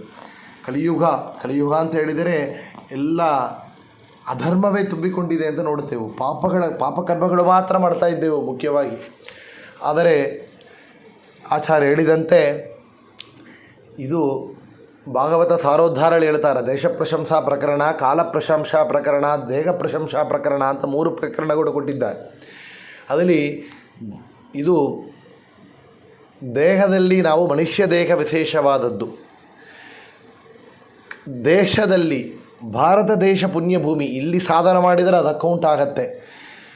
ಬೇರೆ ಎಲ್ಲ ದೇಶಗಳೂ ಕೂಡ ಅದನ್ನು ಭಗವಂತ ಸೃಷ್ಟಿ ಮಾಡಿದ್ದೆ. ಆದರೆ ಒಂದೇ ಮನೆಯಲ್ಲಿ ಅಲ್ಲಿ ನಾವು ಟಾಯ್ಲೆಟ್ ಇರುತ್ತೆ, ದೇವ್ರ ಮನೆಯೇನಿರುತ್ತೆ. ಟಾಯ್ಲೆಟ್ ಇದ್ದಾಗ ಕೂಡ ಭಗವತ್ ಸ್ಮರಣ ಮಾಡಬೇಕು. ಆದರೆ ದೇವ್ರ ಮನೆ ಅಂದರೆ ಅದು ಒಂದು ಪವಿತ್ರವಾದ ಸ್ಥಳ, ಒಂದು ಜಾಗ. ಆ ರೀತಿಯಲ್ಲಿ ಭಾರತ ಭೂಮಿ ಅಂತ ಕೇಳಿದರೆ ಇದು ಸಾಧನ ಭೂಮಿ. ಇದು ನಾವು ಎಲ್ಲಿಯೋ ಅಂಡಾರ್ಟಿಕ್ ಹುಟ್ಟಿದರೆ ಏನು ಎಷ್ಟು ಕಷ್ಟ ಆಗುತ್ತೆ. ಏನೋ ಒಂದು ಹಂದಿಯಾಗಿ ಹುಳುವಾಗಿ ಹುಟ್ಟಿದರೆ ಏನಾಗುತ್ತೆ. ಆದರೆ ಮನುಷ್ಯರಾಗಿ ಭಾರತ ಭೂಮಿಯಲ್ಲಿ ಹುಟ್ಟುತ್ತಿದ್ದೇವೆ ಅಂದರೆ ಅದು ದೊಡ್ಡ ಭಾಗ್ಯ ಅಂತ ಹೇಳ್ತಾರೆ. 3ನೇದಾಗಿ ದೇಶ ಆಗಿತ್ತು, ದೇಹ ಆಗಿತ್ತು. ಕಾಲ ಅಂತ ಕೇಳಿದರೆ ಕಾಲತಃ ಇದು ಕಲಿಯುಗ ವಿಶೇಷ ಅಂತ. ಯಾತಕ್ಕೆ ಅಂತ ಕೇಳಿದರೆ ಧ್ಯಾನವು ಕೃತಯುಗದಿ, ಯಜ್ಞ ಸುಜ್ಞಾನವು ತ್ರೇತಾಯುಗದಿ, ದಾನವಾಂತಕ್ಕೆ ದೇವತಾರ್ಚನೆಯ ದ್ವಾಪರ ಯುಗದಿ, ಆಮಾನು ಜನರಿಗೆ ಇಷ್ಟು ಫಲವು ಈ ಕಲಿಯುಗದಿ ಕೇಶವ ನಾರಾಯಣ ಮಾಧವ ಎಂದರೆ ಕೈಕೊಡುವ ರಂಗವಿಠಲ ಅಂತ ಶ್ರೀಪಾದರಾಜರು ಹೇಳಿದಂತೆ ಕೃತಯುಗದಲ್ಲಿ ಧ್ಯಾನ ಮಾಡಬೇಕು. 1000 ವರ್ಷಗಳು ತಪಸ್ಸು ಮಾಡಿ ಭಗವತ್ ಸಾಕ್ಷಾತ್ಕಾರ ಪಡೆದಿದ್ದಾರೆ. ತ್ರೇತಾಯುಗದಲ್ಲಿ ಯಜ್ಞಗಳನ್ನು ಮಾಡಬೇಕು, ರಾಮದೇವರು ಮಾಡಿ ತೋರಿಸಿದ್ದಾರೆ ಅಶ್ವಮೇಧಾದಿ ಯಾಗಗಳನ್ನು. ದ್ವಾಪರ ಯುಗದಲ್ಲಿ ದಾನವಾಂತಕ ದೇವತಾ ಅರ್ಚನೆ, ದಾನಗಳನ್ನು ಅರ್ಚನೆ ಮಾಡೋದು ಯುಧಿಷ್ಠಿರ ಮಾಡಿ ತೋರಿಸಿದ್ದಾರೆ. ಆದರೆ ಕಲಿಯುಗದಲ್ಲಿ 10 ನಿಮಿಷ ನಾವು ಸಂಧ್ಯಾವಂದನ ಮಾಡಲಿಕ್ಕಾಗೋದಿಲ್ಲ. 10 ಜಪ ಫೋಕಸ್ ಆಗಿ ಕಾನ್ಸಂಟ್ರೇಟ್ ಮಾಡಿ ಧ್ಯಾನ ಸಾಧ್ಯ ಇಲ್ಲ. ತ್ರೇತಾಯುಗದಂತೆ ಯಜ್ಞಗಳು ಮಾಡಬೇಕು ಅಂದರೆ ದ್ರವ್ಯ ಶುದ್ಧಿ ಆಗಬೇಕು, ಮಾಡಿಸಿ ಇಡುವಂತಹ ಪುರೋಹಿತರಾಗಬೇಕು. ನಮಗೆ ಲೋಪ ಇರಬಾರದು, ಎಲ್ಲ ಮಾಡಲಿಕ್ಕೆ ಸಾಧ್ಯ ಇಲ್ಲ. ದಾನ ಅಂತ ಕೇಳಿದರೆ ಹೇಳವೇ ಬೇಡ. ನಾವು ಬರುವಂತಹ ನಮಗೆ ಎಷ್ಟು ಇನ್ಕಮ್ ಆಗಿದೆಯೋ ಅದಕ್ಕಿಂತ ಹೆಚ್ಚು ಲೋನ್ ಮಾಡಿಕೊಂಡಿದ್ದೆವು. ದಾನ ಎಲ್ಲಿ ಮಾಡುವುದು ನಾವು? ಆದರೆ ಕೂಡ ಈ ಕಲಿಯುಗದಲ್ಲಿ ಎಲ್ಲಕ್ಕಿಂತ ದೊಡ್ಡ ಪುಣ್ಯ ಒಂದು ಇದೆ, ಒಳ್ಳೆ ಗುಣ ಇದೆ. ಏನು ಗುಣ ಅಂತ ಕೇಳಿದರೆ, ಆ ಮಾನುಜನರಿಗೆ ಎಷ್ಟು ಫಲವೋ ಅಷ್ಟು ಫಲವು ಈ ಕಲಿಯುಗದಿ. ಈ ಬೇರೆ ಬೇರೆ ಯುಗಗಳಲ್ಲಿ ಮಾಡಿದ ಎಲ್ಲ ಸತ್ಕರ್ಮ ಎಷ್ಟು ಸಾಧನೆ ಮಾಡ್ತಾ ಇದ್ದರೋ ಕಷ್ಟಪಟ್ಟು, ಆ ಒಂದು ಸಾಧನೆಯ ಫಲವನ್ನು ಈ ಕಲಿಯುಗದಲ್ಲಿ ಪಡೆಯಬಹುದು ಅಂತೆ. ಹೇಗೆ ಅಂತ ಕೇಳಿದರೆ, ಕೇಶವ ನಾರಾಯಣ ಮಾಧವ ಎಂದರೆ ಕೈ ಕೊಡುವ ರಂಗವಿಠಲ ಅಂತ ಹೇಳಿದ್ದಾರೆ. ಅದೇ ವಿಷಯವನ್ನು ಕೂಡ ಇಲ್ಲಿ ದಾಸರು ಹೇಳ್ತಾರೆ. ಈ ಕಲಿಯುಗದಲ್ಲಿ ಕಳರ ಅಂಜಿಕೆ ಇಲ್ಲ ನಿಂತಲ್ಲೇ ಶುಭಯೋಗ. ಕಲಿಯುಗ ಬಂದಿದೆ, ಆದರೂ ಕೂಡ ಕಲಿಯುಗದ ಅಂಜಿಕೆ ಬೇಡ. ಯಾತಕ್ಕೆ ಅಂದರೆ, ಈ ಜಾಗದಲ್ಲಿ ಈ ಸ್ಥಳದಲ್ಲಿ ಕಪಿಲೋಪಕ ಪರಮಾತ್ಮನ ಚಿಂತನೆ ಮಾಡ್ತಾ ಬಂದರೆ ನಿಮಗೆ ಕಳರ ಅಂಜಿಕೆ ಇಲ್ಲ ನಿಂತಲ್ಲಿ ಶುಭಯೋಗ ಅಂತ ಹೇಳ್ತಾ, ಬಲವೈರಿನುತ ನಮ್ಮ ವಿಜಯ ವಿಠಲರಯ್ಯ ಎಲೆಯೊಳಗೆ ಕಪಿಲಾವತಾರನಾಗಿ ನಮ್ಮ ಭಾರ ವಹಿಸಿದ ಅಂತ ಹೇಳ್ತಾರೆ. ನಮ್ಮ ಭಾರವನ್ನು ಹೊತ್ತಿದ್ದಾನ ಭಗವಂತ ಅಂದರು. ಇಂದ್ರದೇವರು ಪೂಜಿತ ಆ ವಿಜಯ ವಿಠಲ ಕಪಿಲನಾಮಕ ಪರಮಾತ್ಮ ನಮ್ಮ ಭಾರವನ್ನು ಹೊತ್ತುಕೊಂಡಿದ್ದಾನೆ ಅಂತ ನಾವು ಕೇಳ್ತೇವೆ. ಕೃಷ್ಣ ಪರಮಾತ್ಮ ಗೋವರ್ಧನ ಗಿರಿಯನ್ನು ಎತ್ತಿದ್ದಾನೆ ಮತ್ತು ತನ್ನ ಭಕ್ತರ ರಕ್ಷಣೆಯನ್ನು ಮಾಡಿದ. ಮತ್ತು ನೋಡಿದೆವು, ಆವಗಚ್ಚಪ ರೂಪದಿಂದಲೆಂಡೋದಕ ಬೌಬಿ ಧರಿಸಿದ ಶೇಷಮೂರ್ತಿಯನು ಅವವಣ ಬಡಿ ಬಿಡಿದು ಹರಿಯ ಸುರರೈದುವರೋ ಆವಾಯು ನಮ್ಮ ಕುಳಗುರುರಾಯನು ಅಂತ ಶ್ರೀಪಾದರಾಜರು ಹೇಳಿದಂತೆ, ಈ ಬ್ರಹ್ಮಾಂಡವನ್ನು ಶೇಷದೇವರು ಒಂದು ಸಾಸಿವ ಕಾಲಂತೆ ಹೊತ್ತುಕೊಂಡಿದ್ದಾರೆ. ಆ ಶೇಷದೇವರನ್ನು ಕೂರ್ಮರೂಪಿಯಾದ ವಾಯುದೇವರು ಹೊತ್ತುಕೊಂಡಿದ್ದಾರೆ ಭಾರವನ್ನು. ಆ ವಾಯುದೇವರನ್ನು ಕೂರ್ಮರೂಪಿ ವಾಯುದೇವರನ್ನು ಕೂಡ ಕೂರ್ಮರೂಪಿಯಾದ ಪರಮಾತ್ಮ ಹೊತ್ತುಕೊಂಡಿದ್ದಾನೆ ಅಂತ ಹೇಳ್ತೇವೆ. ಈ ಸಮುದ್ರ ಮಥನ ಕಾಲದಲ್ಲಿ ಬೆಟ್ಟ ಕೆಳಗೆ ಹಿಡಿತಾ ಇತ್ತು. ಆದರೆ ಹಾಳು ಸಮುದ್ರ ಮಥನ ಕಾಲದಲ್ಲಿ ಆ ಬೆಟ್ಟವನ್ನು ಮೇಲೆ ತೂಕಿ ಎತ್ತಿ ಎಣಿಸಿದವ ಕೂರ್ಮರೂಪಿಯಾದ ಪರಮಾತ್ಮ.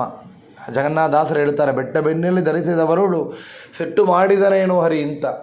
ಭಗವಂತ ಸಿಟ್ಟು ಮಾಡಿಕೊಂಡನ ತನ್ನ ಬೆನ್ನಲ್ಲಿ ಇಂಥ ಭಾರವನ್ನು ಇಟ್ಟಿದ್ದೀರಿ ಅಂತ ಹೇಳಿ ಇಲ್ಲ. ಭಗವಂತ ಹೇಳೋದು ಅದೇ ಅಂತಾರೆ, ಕೇಳೋದು ಅದೇ. ಏನು? ನನ್ನ ಬೇರ ಭಾರ ಹಾಕಿ ಅಂತ. ನಾಹಂಕರ್ತ ಹರಿಕರ್ತ, ಮಾಡಬೇಕು ಮಾಡಲ್ಲ ಎಣಬೇಕು ಎಂಬುದಾಗಿ ಚಿಂತನೆ ಮಾಡುತ್ತಾ ಭಗವಂತನ ಮೇಲೆ ಭಾರ ಹಾಕಿ ಅಂತ ಇಲ್ಲಿ ಹೇಳ್ತಾರೆ. ಅವ ಭಾರವನ್ನು ಹೊತ್ತಿದವ ಅಂತ. ಎಲೆಯೊಳಗೆ ಕಪಿಲಾವತಾರನಾಗಿ ನಮ್ಮ ಭಾರ ವಹಿಸಿದ ಅಂತ ಹೇಳಿ ಇಲ್ಲಿ ವಿಜಯದಾಸರು ಕೊಂಡಾಡುತ್ತಾರೆ. ಮುಂದೆ ಮುಡಿಸುತ್ತಾರೆ, ತಮಪ್ಪರಿಚ್ಛೇದ ಇದನ ಸ್ಮರಣೆ ನೋಡು ಹೃತ್ ಕಮಲದೊಳಗೆ ವಿಜಯ ವಿಠಲನ್ನ ಶರಣಾಬ್ಜ ಅಂತ ಹೇಳಿ ಅಜ್ಞಾನ ಎಂದ ಕತ್ತಲೆಯನ್ನು ಕಳೆದು ನಾಶ ಮಾಡುವಂತಹ ಕಪಿಲರೂಪಿ ಪರಮಾತ್ಮನವನ್ನು ಹೃತ್ಕಮಲದಲ್ಲಿ, ನಮ್ಮ ಹೃದಯದಲ್ಲಿ ಹೃತ್ಕಮಲದ ವಾಸಿಯಾದ ಪರಮಾತ್ಮನ, ಆ ಬಿಂಬರೂಪಿ ಪರಮಾತ್ಮನ ಕಪಿಲನಾಮಕಿ ಪರಮಾತ್ಮನ ತಿಳಿದು ಆ ವಿಜಯ ವಿಠಲನ್ನ ಶರಣಾಬ್ಜವನ್ನು ಪಾದಾರವಿಂದಗಳನ್ನು ನಾವು ನೋಡಬೇಕು ಅಂತ ಹೇಳಿ ವಿಶೇಷವಾಗಿ ಹೇಳಿಕೊಟ್ಟಿದ್ದಾರೆ. ಅಂಥ ವಿಶೇಷವಾದ ಕಪಿಲರೂಪಿ ಪರಮಾತ್ಮನ ಚಿಂತನೆ ವಿಜಯದಾಸರು ಅಷ್ಟು ಸುಲಭವಾಗಿ ನಮಗೆ ಹೇಳಿದ್ದಾರೆ. ಅಂಥ ಕಪಿಲರೂಪಿ ಪರಮಾತ್ಮನನ್ನು ಇಲ್ಲಿ ದೇವಹೂತಿ, ಅದು ಸಿದ್ಧಿದ ಅಂತ ಹೇಳಿದೆವು. ಸಿದ್ಧಿಯನ್ನು ಕೊಡುವಂತಹ ಜಾಗ, ಅದನ್ನೇ ಸಿದ್ಧಿದಾಯಕ ಅಂತೇಳಿ ವಿಜಯದಾಸರು ಕೂಡ ಸಿದ್ಧಿದಾಯಕ ಅಂತ ಕೊಂಡಾಡುತ್ತಾರೆ. ಯಾತಕ್ಕೆ ಅಂದರೆ, ಏನೊಂದೇ ಕಾರ್ಯ ಮಾಡಬೇಕಾದರೆ ನಮಗೆ ಸಿದ್ಧಿಯಾಗಬೇಕು ಅಂತ ನೋಡಿದೆವು. ವಿದ್ಯೆ, ಓದು, ನಾಲೆಜ್ ಕೊಡಬಹುದು. ಇಂಟೆಲಿಜೆನ್ಸ್, ಬುದ್ಧಿ ಭಗವಂತನೇ ಕೊಡಬೇಕು. ದಿಯೋಯೋಣಕ ಪ್ರಚೋದಯಾತ್ ಅಂತ. ಬುದ್ಧಿಯೇ ಇರುತ್ತೆ ಕೆಲವೊಂದರಿಗೆ, ವಿದ್ಯೆ ಬರೋದಿಲ್ಲ, ಅವ್ರು ಪ್ರಯತ್ನ ಮಾಡೋದಿಲ್ಲ. ವಿದ್ಯೆ ಕೊಡ್ತಾ ಇದ್ದೇವೆ ಅಂದರೆ ಬುದ್ಧಿ ಇಲ್ಲ, ಬೈ ಬರ್ತ್ ಬರಬೇಕು, ಭಗವಂತನ ಅನುಗ್ರಹದಿಂದ ಸ್ವರೂಪಯೋಗದಿಂದ ಆಗಬೇಕು. ಬುದ್ಧಿ ಆಗೋದಿಲ್ಲ. ಬುದ್ಧಿ ವಿದ್ಯೆ ಇರ್ತದೆ, ಒಂದು ಕಾರ್ಯವನ್ನು ಪೂರ್ತಿ ಮಾಡೋದಿಲ್ಲ, ಸಿದ್ಧಿ ಆಗೋದಿಲ್ಲ. ಕೊಂಚ ಬಂದರೂ ಸಿದ್ಧಿಯನ್ನು ಪಡಿತಾರೆ, ಕಾರ್ಯವನ್ನು ಪೂರ್ತಿ ಮಾಡ್ತಾರೆ, ಆದರೆ ರೆಕಗ್ನಿಷನ್, ಅವರಿಗೆ ಒಂದು ರೆಕಗ್ನಿಷನ್ ಆಗೋದಿಲ್ಲ. ಆ ರೆಕಗ್ನಿಷನ್ ಬಾದು ಪ್ರಸಿದ್ಧಿ. ಅದು ಬುದ್ಧಿದಾಯಕ ಪ್ರದ್ಯುಮ್ನ, ವಿದ್ಯೆಪ್ರದ ಅನಿರುದ್ಧ, ಸಿದ್ಧಿದಾಯಕ ಸಂಕರ್ಷಣ, ಪ್ರಸಿದ್ಧಿ ನಾಮಕ ವಾಸುದೇವ ಅಂತ ಜಗನ್ನಾಥದಾಸರು ಹರಿಕಥಾಮೃತದಲ್ಲಿ ತೋರಿಸಿಕೊಟ್ಟಿದ್ದಾರೆ. ಅದನ್ನೆಲ್ಲ ಮಕ್ಕಳು ಚಿಂತನೆ ಮಾಡಬೇಕು. ನಾವು ಒಳ್ಳೆ ಬುದ್ಧಿಯನ್ನು ಪಡೆದು ವಿದ್ಯೆಯನ್ನು ಆಗಬೇಕಾದರೆ ಅದೆಲ್ಲ ಎಕ್ಸಾಮ್ ಅಲ್ಲಿ ಬರಿಬೇಕು, ಸಿದ್ಧಿ ಆಗಬೇಕು. ಬರದನ್ನು ಕರೆಕ್ಟ್ ಮಾಡುವವರು ಚೆನ್ನಾಗಿ ಮಾರ್ಕ್ ಹಾಕಬೇಕು, ಪ್ರಸಿದ್ಧಿ ಆಗಬೇಕು. ಅದೆಲ್ಲ ಆಗಬೇಕಾದರೂ ಕೂಡ ಅನಿರುದ್ಧ ಪ್ರದ್ಯುಮ್ನ ಸಂಕರ್ಷಣ ವಾಸುದೇವ ಎಂಬ ಭಗವಂತನ ರೂಪಚಿಂತನ ಆಗಬೇಕು ಎಂಬ ವಿಷಯವನ್ನು ಕೂಡ ನೋಡಿದ್ದೆವು. ಅಂಥ ವಿಷಯಗಳ ಸಿದ್ಧಿದಾಯಕ ಕಪಿಲರೂಪಿ ಪರಮಾತ್ಮ ಸಿದ್ಧಿದಾಯಕ. ನಾವು ಮಾಡುವಂತಹ ಎಲ್ಲ ಸಾಧನೆ ಸಿದ್ಧಿಯಾಗಬೇಕು, ಮಂತ್ರಗಳು ಸಿದ್ಧಿಯಾಗಬೇಕು. ಹಾಗಂತ ಕೇಳಿದರೆ ಅದು ಸಿದ್ಧಿದಾಯಕನಾದ ಕಪಿಲರೂಪಿ ಪರಮಾತ್ಮನ ಅನುಗ್ರಹದಿಂದಲೇ ಆಗಬೇಕು ಅಂತ ತಿಳಿದು ಆ ದೇವಹೂತಿ ಅಲ್ಲಿಯೇ ತನ್ನ ದೇಹ ತ್ಯಾಗವನ್ನು ಮಾಡಿ ನದಿಯಾಗಿ ಮಾರಿ ಅಲ್ಲಿ ಸೇವೆಯನ್ನು ಮಾಡ್ತಾ ಇದ್ದಳು ಅಂತ ಹೇಳ್ತೀವಿ. ದೇಹ ತ್ಯಾಗವನ್ನು ಮಾಡಿದಳು. ಆ ಜಾಗಕ್ಕೆ ಮಾತೃಗಯ ಎಂಬ ಹೆಸರು ಬಂದಿದೆ ಅಂತ ಕೇಳ್ತೇವೆ. ಅಲ್ಲಿ ತಾಯಿಗೆ ಶ್ರಾದ್ದ ಮಾಡುವವರು ಯೋಗ್ಯರಿರುವವರು ಅಲ್ಲಿ ಮಾಡಬೇಕು ಎಂಬ ವಿಷಯವನ್ನು ಶಾಸ್ತ್ರ ಹೇಳಿದೆ. ಇಂಥ ವಿಶೇಷವಾದ ಕಪಿಲನಾಮಕ ಪರಮಾತ್ಮನ ಚಿಂತನೆ, ಆ ಕಪಿಲ ಉಪಾಖ್ಯಾನ, ಆ ಶ್ರವಣ, ಆ ಭಗವಂತನ ರೂಪಚಿಂತನೆ ಇತ್ಯಾದಿ ವಿಷಯಗಳನ್ನು ಹೇಳಿದರೆ ವಿಶೇಷವಾಗಿ ಜ್ಞಾನ ಫಲವಾಗತ್ತೆ, ಭಗವಂತ ಮೇಲೆ ಭಕ್ತಿ ಆಗತ್ತೆ ಎಂಬ ಫಲಶ್ರುತಿಯನ್ನು ಕೂಡ ಭಾಗವತ ಹೇಳ್ತಾ ಇದೆ. ಇಂಥ ವಿಶೇಷವಾದ ಪರ್ವಕಾಲದಲ್ಲಿ ಇವತ್ತು ಕನ್ನಡ ಪಾಳ್ಯದಲ್ಲಿರುವಂತಹ ಲಕ್ಷ್ಮೀ ಸಮೇತ ಸತ್ಯನಾರಾಯಣ ದೇವರು, ಮುಖ್ಯಪ್ರಾಣ ದೇವರು, ರಾಘವೇಂದ್ರ ತೀರ್ಥರ ಮೃತ್ತಿಕಾ ಬೃಂದಾವನ, ವಿಶ್ವೇಶ ತೀರ್ಥರ ಮೃತ್ತಿಕಾ ಬೃಂದಾವನ ಸನ್ನಿಧಾನದಲ್ಲಿ ನಾವು ಸಂಕ್ಷಿಪ್ತವಾಗಿ ಹೇಳಿದ್ದೇವೆ. ಇದರಲ್ಲೇದೋ ದೋಷಗಳಿದ್ದರೆ ನಮ್ಮಂದೇ ಆಗಿದ್ದು, ಇದರಲ್ಲೇದೋ ಒಳ್ಳ ಮಾತುಗಳು ಬಂದಿದ್ದರೆ ನಮ್ಮ ದಾರಾಪುರ ಕಾಡು ಹನುಮಂತರಾಯ ಸ್ವಾಮಿಯ ಅನುಗ್ರಹ, ಅವರ ಅಂತರ್ಯಾಮಿಯಾದ ಲಕ್ಷ್ಮೀ ನರಸಿಂಹದೇವರು, ಸೀತಾಪತಿ ರಾಮಚಂದ್ರ ದೇವರ ಅನುಗ್ರಹ, ನಮ್ಮ ಹಿರಿಯರ ಆಶೀರ್ವಾದ ಎಂಬುದನ್ನು ಕೂಡ ನಾವು ಸ್ಮರಣೆಯನ್ನು ಮಾಡುತ್ತಾ, ಈ ಒಂದು ವಿಶೇಷವಾದ ಪರ್ವಕಾಲದಲ್ಲಿ ವೈಶಾಖ ಶುದ್ಧ ಪೌರ್ಣಮಿ, ಅಕಾಮಾವೈ ಪೌರ್ಣಮಿ ಪರ್ವಕಾಲ, ವೈಶಾಖ ಸ್ನಾನ ಪರ್ವಕಾಲ ಪೂರ್ತಿಯಾಗುವಂತಹ ಕಾಲ. ಇವತ್ತು ಇದರಲ್ಲಿ ಶ್ರವಣ ಮಾಡಿದ ಎಲ್ಲರಿಗೂ ಕೂಡ ವಿಶೇಷವಾಗಿ ಆಯುಷ್ಯ ಆರೋಗ್ಯವನ್ನು ಭಗವಂತ ಕೊಡಲಿ ಎಂಬುದನ್ನು ಪ್ರಾರ್ಥನೆ ಮಾಡುತ್ತಾ, ನಮ್ಮ ಮಕ್ಕಳಿಗೆಲ್ಲ ಸಕಾಲದಲ್ಲಿ ವಿವಾಹವಾಗಿ ಕರ್ದಮ ಪ್ರಜಾಪತಿಗಳು ಆ ದೇವಹೂತಿ ದಂಪತಿಗಳಂತೆ ದೀರ್ಘ ದಂಪತಿಗಳಾಗಿರಬೇಕು ಎಂಬ ಪ್ರಾರ್ಥನೆಯನ್ನು ಮಾಡುತ್ತಾ, ಹುಟ್ಟಿದ ಮಕ್ಕಳೆಲ್ಲ ಕಪಿಲನಾಮಕ ಪರಮಾತ್ಮ ಅವತಾರ ಮಾಡಬೇಕೆಂಬುದಿಲ್ಲ, ಹುಟ್ಟಬೇಕೆಂಬುದಿಲ್ಲ, ಕಪಿಲನಾಮಕ ಪರಮಾತ್ಮನ ಚಿಂತನೆ ಮಾಡುವಂಥ ಮಕ್ಕಳಾಗಿ ಇರಲಿ ಅಂತ ಪ್ರಾರ್ಥನೆ ಮಾಡುತ್ತಾ, ವಿಶೇಷವಾಗಿ ಜ್ಞಾನಭಕ್ತಿ ವೈರಾಗ್ಯವನ್ನು ಕರುಣಿಸಲಿ ಅಂತ ಹೇಳಿ ಪ್ರಾರ್ಥನೆ ಮಾಡುತ್ತಾ, ಇವತ್ತು ವಿಶೇಷವಾಗಿ ಆಚಾರ ಅವರ ತಾಯಿಯವರ ಶ್ರಾದ್ದ ನಡೀತಾ ಇದೆ, ಪಿತೃಕಾರ್ಯ. ಈ ಒಂದು ಪರ್ವಕಾಲದಲ್ಲಿ ಕೂಡ ನಾವು ವಿಶೇಷವಾಗಿ ಅವರಿಗೆ ಕೂಡ ವಿಶೇಷವಾದ ಫಲ ಪಿತೃ ಅಂತರ್ಯಾಮಿಯಾದ ಜನಾರ್ದನ ಪರಮಾತ್ಮ ಮಾಡಲಿ ಅಂತ ಪ್ರಾರ್ಥನೆ ಮಾಡಿ, ನಮಗೆ ಕೂಡ ಈ ಭಾಗ್ಯವನ್ನು ಕೊಟ್ಟ ಆಚಾರವರಿಗೆ, ಈ ಮಠದ ನಿರ್ವಾಹಿಗಳು ಎಲ್ಲರಿಗೂ ಕೂಡ, ಟ್ರಸ್ಟಿ ಅವರುಗಳಿಗೆ ಕೂಡ ಧನ್ಯವಾದಗಳನ್ನ ಹೇಳುತ್ತಾ, ಈ ಒಂದು ಸನ್ನಿಧಾನದಲ್ಲಿ ನಾವು ಮಾಡಿದಂತಹ ಇವತ್ತು ಈ ಒಂದು ಪ್ರವಚನವನ್ನು ಸಮಸ್ತ ಗುರುಗಳ ಅಂತರ್ಯಾಮಿಯಾದ ಭಾರತೀಯ ರಮಣ ಮುಖ್ಯಪ್ರಾಣ ಅಂತರ್ಗತ ಕಪಿಲಪಿ ಪರಮಾತ್ಮ ಅಭಿನ್ನ ಈ ಕ್ಷೇತ್ರ ಮೂರ್ತಿಯಾದ ಲಕ್ಷ್ಮೀ ಸತ್ಯನಾರಾಯಣ ಪಾದಾರವಿಂದಗಳಲ್ಲಿ ಸಮರ್ಪಣೆಯನ್ನು ಮಾಡುತ್ತೇವೆ. ಶ್ರೀಕೃಷ್ಣಾರ್ಪಣಮಸ್ತು. ಕಾಯೇನ ವಾಚಾ ಮನಸೇಂದ್ರಿಯರ್ವಾ ಬುದ್ಧ್ಯಾತ್ಮನಾ ವದನಶ್ರತೆ ಸ್ವಭಾವಂ ಕರೋಮಿ ಇತಿ ಸಕಲಂ ಪರಸ್ಮೈ ನಾರಾಯಣ ಇತಿ ಸಮರ್ಪಯಾಮಿ.